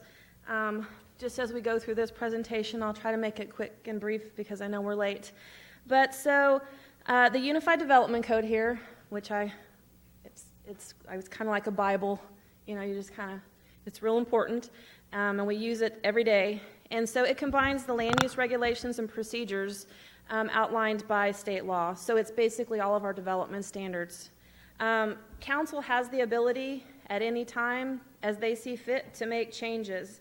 So over the last probably year or two, you could see that probably if you've come to some of the council meetings or listened, we've made we've made a few changes, even just in the last year. In the last couple years, one of the big changes we made were to the foundation ordinance. We got a lot of residents that came in at one point and said, hey, we have a problem here. Out in Fairhaven, they had some issues, and so council listened, made some direction or gave some direction to staff, changes were made, and we've been working through those changes. Also, the architectural standards for buildings in commercial buildings. Quite a few folks came in and were requesting variances. And so one of the things that we did was look at the entire article and make some changes associated with that, as well as fence permits and shed permits. One of the things that hopefully then y'all will be hearing from us pretty soon, probably within the next month or so, is we're going to be making some changes to the building code on electrical, on where switches can be located in bathrooms. So that'll be something that you will see. And then also something that I'd like to bring forward is, within the next couple of months too, is garage sale permits. We have an ordinance that requires garage sale permits here in the city of Schertz. However, it's very difficult for people to come in and pick up a garage sale permit. It feels difficult to folks. We don't generate a lot of revenue on it, and typically it's just a real time. It takes a lot of time to process those permits. Then we charge a fee, and mainly it's just to keep track of how many garage sales somebody's having in the city, which we can still do that. We don't have to issue a permit to be able to do that. So kind of those type of things are things that at your direction we can look at and make changes at any time. Those things are not always in the Unified Development Code, but in the Code of Ordinances as well. So just to kind of keep it brief, kind of go over the duties, the planning and community development, we actually oversee or liaisons to the Planning and Zoning Commission, the Board of Adjustment, and we've started sending one of our planners to the historic preservation meetings with Brian also. In development in general, this governs a lot of things, and Planning and Zoning Commission has final approval over plats. So preliminary plats, final plats, replats, waivers to the subdivision ordinance, and subdivision master plans. So when you look at those platting documents are the legal documents that create a lot. As we were going through the preliminary and final plat stages, we looked to make sure that all these lots have public infrastructure and the infrastructure they need to support what's going to be developed there. And then on the waivers, there are times when, based on topography, there might be issues there that the Planning and Zoning Commission would have discretion to be able to grant a waiver if it was requested and under certain criteria. And the UDC does lay out criteria for certain things. Also, the application for a subdivision master plan, typically they could do it both ways. They could do a subdivision master plan, or they could do a preliminary plat of the entire subdivision and then come back and final plat each unit if they chose. That's the option in the Unified Development Code, and Planning and Zoning Commission has the final authority to do that, to grant approval to those as laid out in the Unified Development Code. Also, the Planning and Zoning Commission makes recommendations to City Council. So to you, they make recommendations on zone change requests, which you heard one tonight, amendments to the Unified Development Code, to the Comprehensive Land Plan, which includes the future land use map, master thoroughfare plan. And then Council then has final approval authority on all those items as well as annexations. So city staff in the Unified Development Code is granted final approval authorities on site plans. So any site plan that's submitted to the city, as long as it meets all the requirements in Article 9, our site design article, as well as stormwater, transportation, etc., staff can approve that without it going to a board or commission. So I asked Bryce to bring these out for us. We were going to talk a little bit about the development process and how it varies depending on the size of a project. And so just so you can kind of get perspective, this is a project and this is a project. So, as we go through the process, as you saw today, we've got somebody who's requesting a zoning request, and sometimes the size and the scope varies in the way of how many processes they have to go through. It could be that they have to zone, plat, site plan, be issue permits, and get inspections, and then it could be that the property is already zoned, ready to go, it's platted, ready to go, has all the public infrastructure needed, they just have to site plan the site, make sure that everything lays out in accordance with the Unified Development Code, and then they get their permits and inspections. I wanted to share this with you because we have our building official. This particular one is the Comal Middle School that is under construction at 370 Hubertus Road. He spent many a days in a room by himself going over these plans page by page and reviewing them. So when we talk about time frames, and I'll get to kind of some of the things that you guys might encounter from folks calling you, asking you questions, to kind of get perspective. Project. So as we've gone along through the last year, just kind of want to talk about a few things that we have made improvements on. We've made improvements on our time frames. We have a third-party review that helps us out when we get backed up. And so some of our time frames on residential, a year ago, it would have taken us 30 days to review this project and get it out. It's for a new house. Now, it typically takes us maybe 10 days. That's our goal when we're really, really busy, or we've been very short-staffed because we've had some folks out on medical leave. It took us a little bit longer. But typically a plan like that now, we can get out in a couple of weeks, where a plan like this takes much longer. But an average size commercial plan, we can usually have reviewed. We issue comments. Kind of the way the process works is it comes in, we get comments back to them. We try to get them back fairly quickly within, hopefully a couple of weeks. And then it goes to the customer or applicant. Then they have to make all the changes needed. So whatever time it takes them to do, then it comes back to us, and then we have to make sure that it's, they've addressed all the comments necessary, building code-wise. This is just for building. It's not for fire. It's not for engineering. It's not for planning. This is just building.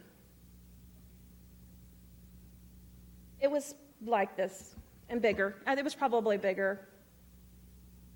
So yes. It was pretty heavy, yeah. And they were tighter rolled, so yeah. But another thing that we've made improvements on is in the lobby, we've put a kiosk in there for customer service so that folks can walk in. They can get the documents they need online. They can fill out their applications online. And then we actually go out and help them do that if that's what they need to do. One of the newest things that we have that I'm very excited about that we rolled out to contractors today is we've been having monthly contractors meetings to try to improve communication with contractors and try to meet some of their needs, and it also helps meet some of our needs as well, is we have a new process for inspection requests. So before, they would fill out a sheet of paper and they would fax it to us or email it to us, and then we would take it and we would put it on a log and prepare it. So Tiffany, our new executive, I should call her new, she's probably not considered new anymore, but our executive administrative assistant worked with Tammy and IT, and they worked out a process where folks can go onto our web QA now and they can request their inspection online. So they just go in, they put in their inspection online. There's going to be an app available. They log in. They can now keep track of where all their inspections are. It generates an email and says, hey, we received your request. It's on the list for inspection. And then when the inspection's performed, which we now have started just this week, out in the field, they will say if it's passed or failed, and it'll automatically send an email to the contractor saying, it's been passed, it's been failed, it's passed with conditions, it's got a place for comments, and then it truly is a help, not just for the customer, but also on our side. We get a lot of phone calls, and somebody's running around going, did the inspection pass? I don't know, let me call the inspector, and he's in the field, and, so we spend a lot of time making phone calls, and so I think it's a win-win. Our contractors meeting today, we challenged them to please tell us what doesn't work with this for you guys so that we can see what we can do to fix it and make it better. And so I think those monthly contractor meetings that we probably started them maybe 6 months ago, have really been, it's been really good for communication and just kind of getting things through the process much quicker. Not to say that things don't fall through the cracks, because they do. We still have a lot of paper around, as you can see. And there are times when documents get stuck in between things. And so we still make our, mistakes, and we find that we've made errors, and but we're working to improve those things. So I know this isn't all about the UDC, but That's okay. I don't want to gloss over what you just said, because I'm sitting here and I'm nodding my head and smiling, thinking, "Oh man, that is a change that is an order of magnitude, maybe 2, maybe 3, to go from fax requests that hopefully we catch and log and address, to having an app where people can ask for their inspection, to having it in the hands of the inspectors, where in the field immediately providing feedback as to that's huge. So congratulations on that, and thank you. That is a big deal, and it is way different from when I first started on city council, and we might have had a fax machine. And not take nothing away from previous staff. We did the best we could with the things that we had, and we did it pretty well, but we didn't have much volume either. So thank you. It's huge. Mr. Thompson? When I was with the home developer, our home builder I was talking about, we had the same model in Schertz, the same model in Cibolo, and we would be selling that model, and we would tell the customer, if we build this model in Cibolo, we can do in X amount of days, X amount of cost. If we do it in Schertz, we cannot tell you when the outcome's going to be, because it may be 6 to 8 weeks before we get a response from the city, and it'll probably cost you an extra $7,000 to $10,000. And guess where the residents were moving? They're moving to Cibolo. But when I came on council, the staff's been great to work. This has been cut so much. When you talked about the sea change magnitude, this is awesome. I mean, you guys have done a tremendous job in the last 2.5 years, and I highly commend you for it. Well, thank you. I do want to give kudos specifically to Tiffany and Tammy and IT. They really worked very hard to get this inspection process off the ground. They worked for probably a week and a half solid. Our inspectors have worked really hard to try to, knock out the bugs. Our new inspector, Will, he took it home. He was so excited about it, took it home, did some, test, try to make sure that it was working right. So it's been a labor of love. Everybody's really excited about it, I'm going to be honest. So are we, and please pass that along to everybody. That's huge. I will. Thank you. One thing that I kind of wanted to go over, and just to, this is the final slide, just so y'all know, is that calls that you might receive associated with development. So you probably are going to get a call, a complaint about staff that's like, my project's taking too long. And there are times when projects do take a long time.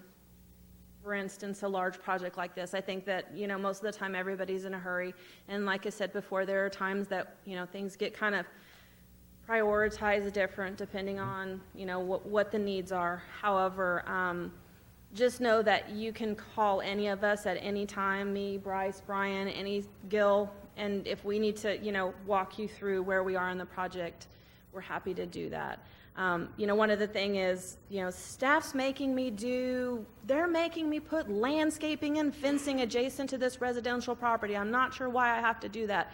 It's going to cost me too much money. Well, the code requires it. It requires it for buffering, noise, sound, light from the residential properties.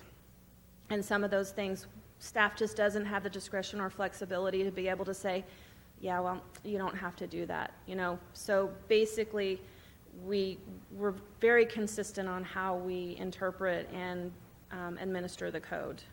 Lisa, maybe just to chime in real quick, Yes. I think one of the zoning cases you saw tonight was a developer with regard to lot depth.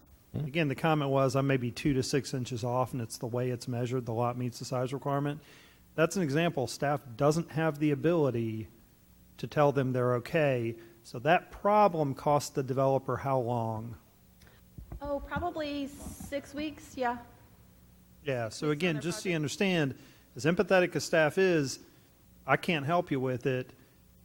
Your delay is 6 weeks. He's got carrying costs. The clock is ticking.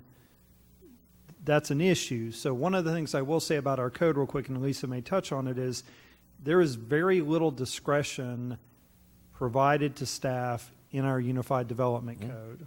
It's very black and white. That's right. And so it is what it is. And so just be aware of that. There are a lot of things where staff is empathetic and go, yeah, it makes sense. I just can't help you. Code doesn't let me. Absolutely. And so I'm going to jump in here very quickly, too, because having spent over a decade now on city council, when someone calls and says, my staff is making me do or staff won't let me, what you're hearing is that city council is making me do and city council won't let me. It is not staff. It is you. It is me. It is us. We have set this up. We have set it up with ironclad requirements. We have not given staff leeway to interpret, to change, to do things without it coming back before council.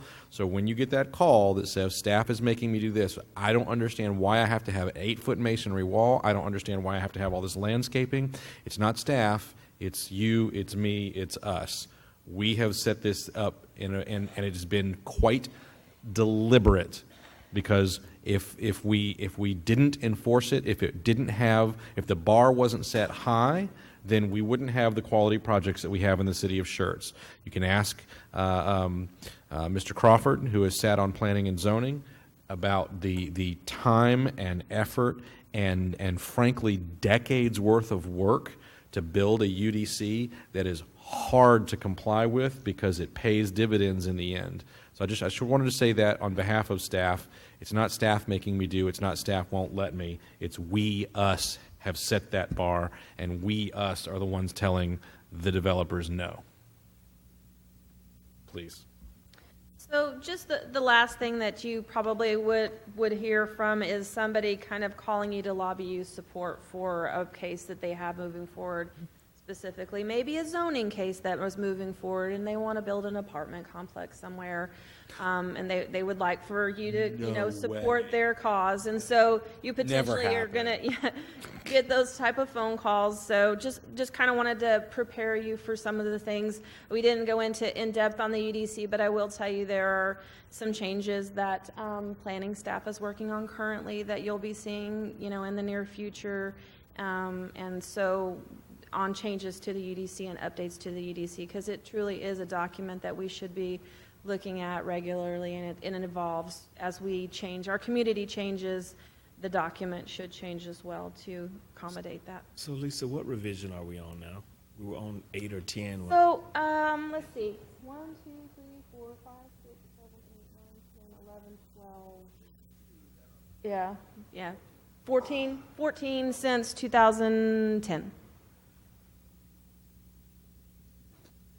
And when we do revisions, planning and zoning sits through, and you can ask Mr. Crawford this as well, planning and zoning sits through and listens to every single word and line as we walk through it and make sure they understand. It is a hefty undertaking for planning and zoning when we make changes to the UDC.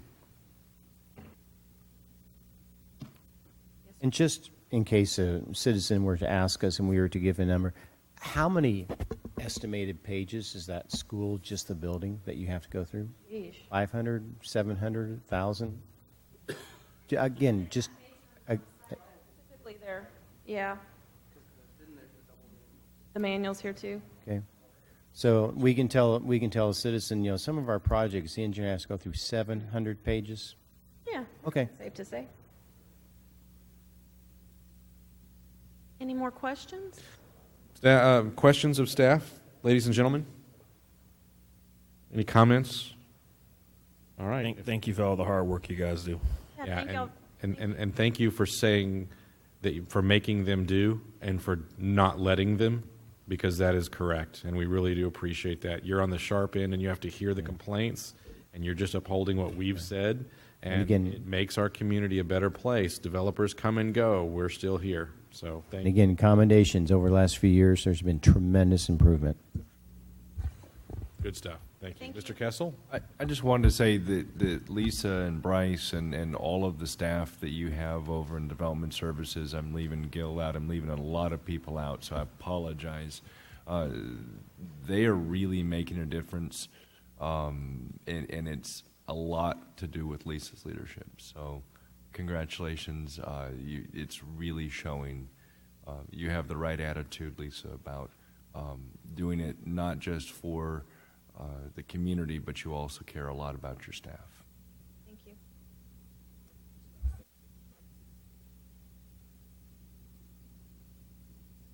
All right, so 40 under 40. So I have 4 slides that I'm going to go over. The comments to that have been made about planning community development. I want you to know as we go out and we work with the development community that we are starting to see a very real change in the perception of development in Schertz, and that's to their credit. So that's great. It's a good thing, and yet we still are committed as a community to building quality development. The one I wanted to start off, what is economic development? Thinking real broadly, the International Economic Development the standard for economic development, they define it as a as a program or a group of policies or activities that seek to improve economic well-being and quality of life for a community by creating and retaining jobs that facilitate growth and provide a stable tax base. So I've included a bunch of pictures here for the city of Schertz. As you can see, some of the impacts and components of economic development here within our community. In the city of Schertz, we heard about a couple of different programs today that are outside of the Economic Development Corporation and what we do. So one of the things to keep in mind is that there's a lot of different programs that we can do that also impact and influence economic development. Planning and community development, they understand that. And I joke, I laugh, we'll meet with developers, and Brian will say, we want to get you up and running and have your project built as soon as possible, because we realize that starts generating tax revenue that we need to go out and build the parks and all of those things. So it's all interconnected and all intertwined together. So I'm going to focus on what is traditional economic development here in Schertz. And this has historically been broken up into 2 major different programs. One of them through the EDC, and that's the one that we hear. The other one has been through the city and some programs that impact the general fund. I'm not going to go real detailed into those programs because, as you'll see in a little bit, we're going to come back in the next couple of months with our policy, where we will go and kind of dive deep into each of those 2 programs and what they do. So in general, all of us, we look at this map, and this is very important to us because anything within that red, and then you add the ETJ, that generates revenue for us and adds jobs for our residents, and ultimately impacts our, the funds that we have, that tax base. As businesses are making decisions, they don't look at the map the same way, and so there's market forces at play that projects go through and they look at. One of those that we like to talk about is retail, and so there's laws of retail, right? We always hear the most important thing in retail is location. Most important thing in real estate. So from this real high, map, the key thing is always the intersections, right? And so you see that we compete with the area where, Live Oak is labeled. We also have, New Braunfels, and there's some some things that impact where those real estate decisions go into play. And so one of the things that's so important for us to realize is, even though there's a lot of growth that happens around us, and we're really trying very hard to go out and capture as much of it as we can, there's some things that we, are outside of our control, but we'll try to adapt programs and policies to go out and to fight where we can and to focus on those strengths that we do have. And so really the two programs that I spoke about, both the EDC and the city's general economic development policy, have focused on creating and bringing in that industrial base. And one of the reasons that that's important is that it creates primary jobs, which at a real high level, brings new money into our community that can then be spent to support our city and our schools and the local restaurants and the doctor's office and all those other businesses that generate and cycle money and keep it local, so to speak. And so we focus in the major programs that we focus on and that the state has approved is really focused and targeted at bringing new money into our community, giving us more wealth as a community. So as we go out and as we do this, we have specific targeted industries that we go and we focus on. Manufacturing is one that has one of the highest turn rate for a community in bringing new money in. This is the Caterpillar and GE, right? They sell a product that goes outside of our region, brings new money in that can then be recirculated. Warehouse and distribution also does the same thing. There's some other opportunities that also fall within our targeted strategies. Retail, it's important to us. We realize the sales tax component. We also have some other areas of medical office and data centers as a high overview. As we go out and we work in economic development, we always want to leverage and work with strategic partners. And so it's very important that we work with the city and the EDC, two separate entities, and how we can work together to leverage the best result for our community. But we also partner with the county.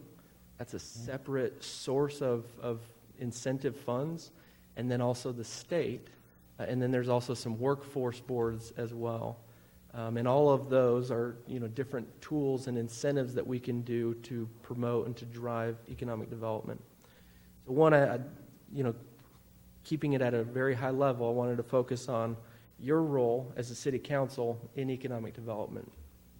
So three major things. So the policy helps to set our direction, that we can go out and we can talk with businesses and have something that really sets our roadmap of those programs that we're going to have. Second one is every year we come to you with a budget of how we are going to spend specifically the EDC money to go out and to promote ourselves, to bring in that new money into our community. And then the last one is executive session. Executive session is an opportunity that we have to go to go away from the public in closed doors to specifically talk about, that negotiation of the incentive. And so we will, come to you and explain the program and let you know all the tools that are available. And we will explain, what it is that we're giving up as a community in place of bringing that new wealth into our community. We go through this process with the Economic Development Board, which Council Member Angelina Kaiser has served on our board and gone through and really been a support to our community. And so she has a lot of experience, and you can rely on her as experience of going through that process, and obviously the mayor and other city council members.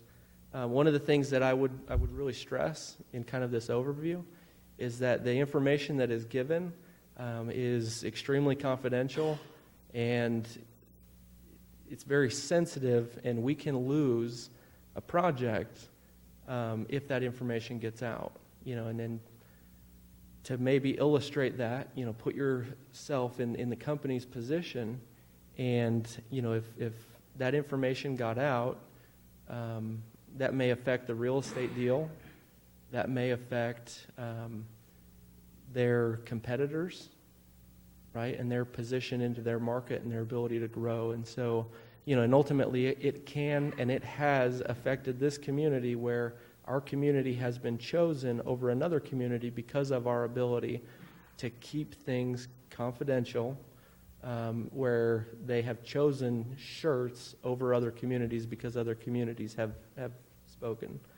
And it also helps to build a reputation that companies can come and they can work through that process with us. So with that as a quick overview, so as far as next up, we will be coming back. We'll go through the incentive policy.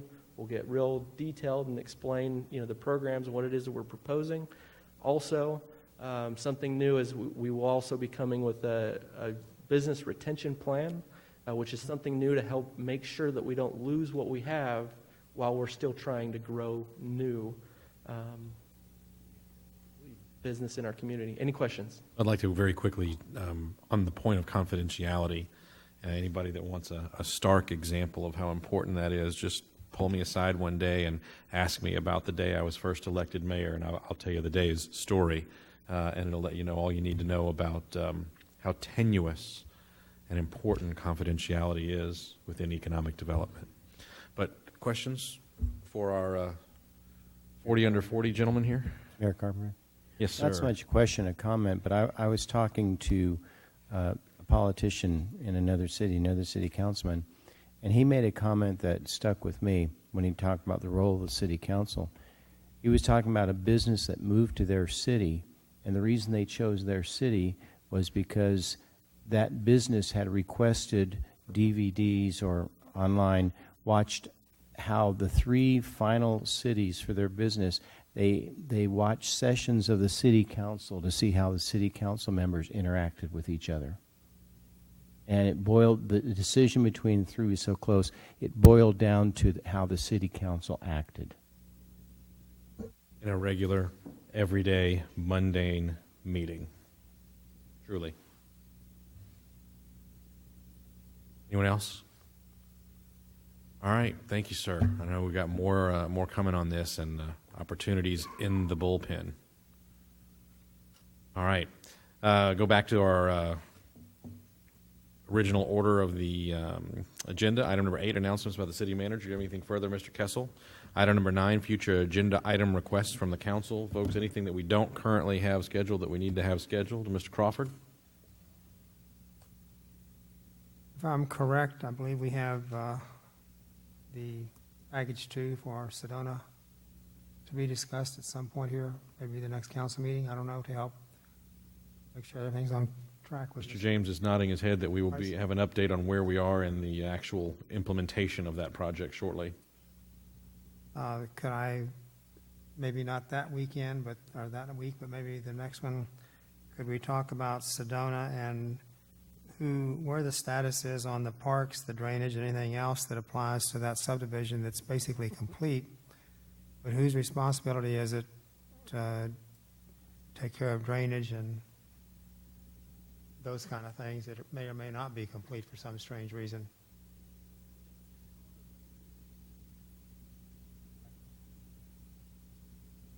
For Mr. Kessel, I'd still like to get the dollar number of certificate of obligation bonds and general obligation bonds that we have out at the current time. We talked about that before Christmas. Okay, I thought we had gotten that to you already. I don't have it. You can do it at council meeting. You can do it any way you want. We talked about it. Yep. I'll save the other ones for the next time. Well, actually, one police reports. Do we get any kind of statistics on crimes committed, investigations open, closed, status, anything like that that could lend some insight on some of the stuff that was mentioned tonight? Did we talk about that, or? Be happy to have the police department give an update on crime stats. I'm not certain that they would talk about open cases particularly, but they could talk I don't about know things exactly of what I'm that asking nature. for, Yeah. but I used to get, on our HOA, I used to get information about stuff that happened in our HOA area of our subdivision. I don't get that anymore. And it's, I'm just asking. Yep, we can, Thank you. we can put together a crime stats presentation by the police department. Thank you. I think it's a good idea, and if you would ask the police department to provide a view of how we compare to other cities, how we compare to other cities in the area, and national crime rates as well. I'm sure they'll have that at their fingertips, but it's always good to kind of triangulate and understand where we are in the broader spectrum of things. Thank you, Mr. Mayor. So levels and comparisons. Yes, sir. Please. Anyone else? Yes, Mr. Davis. Your mic is not on, and it won't record. In the past, we had some issues with foundations, and we addressed that through the UDC, and I remember all that discussion going on there. Lately, I've been hearing a lot of issues with leaks in houses, not just in Schertz, but some other folks that I know throughout the San Antonio area with PEX problems. I understand that the building community now, as it evolves, it's going away from copper because of the cost, and it's going into the flexible PEX piping and stuff. Can we just get, at some point down the road, an overview on PEX and plumbing leaks? And is this issue, is it predominantly that there's defective material being used, or is it an installation problem?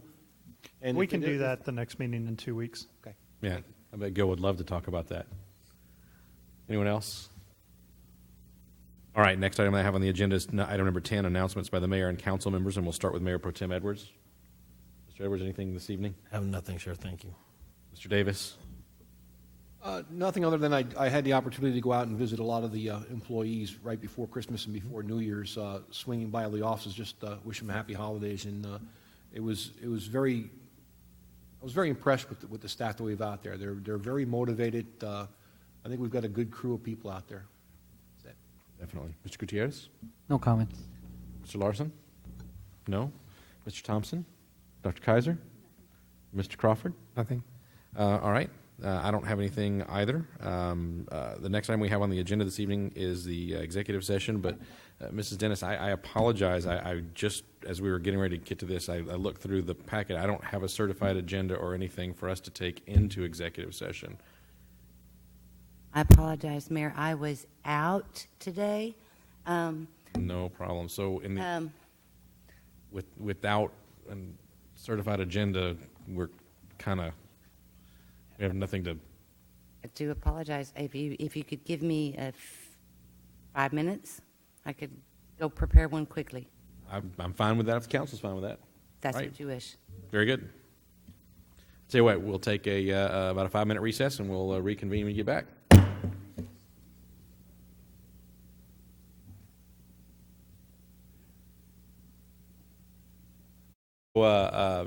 Mrs. Dennis, just for the record, we reconvened into open session at 11:14, convened in executive session at 11:15. We wrapped up executive session at 11:45. It's 11:46 on my watch. We will go back into open session. Anything else? Item 12A is take any action based on discussions held in closed session under agenda item 12, including a possible increase in salary. I don't think we have any action to take there, although I do have a ministerial action, and I need to read number 12. City Council did meet in closed session under Section 551.074 of the Texas Government Code, Personnel Matters, to deliberate the appointment, employment, evaluation, reassignment, duties, discipline, or dismissal of the city secretary. I was negligent in not reading that before we did that earlier, so I wanted to make sure I took care of that. You guys all right? You're both making faces. We good? Oh, no. Oh, boy. All right. Then anything else from staff or from council? If not, then we stand adjourned. So I'm in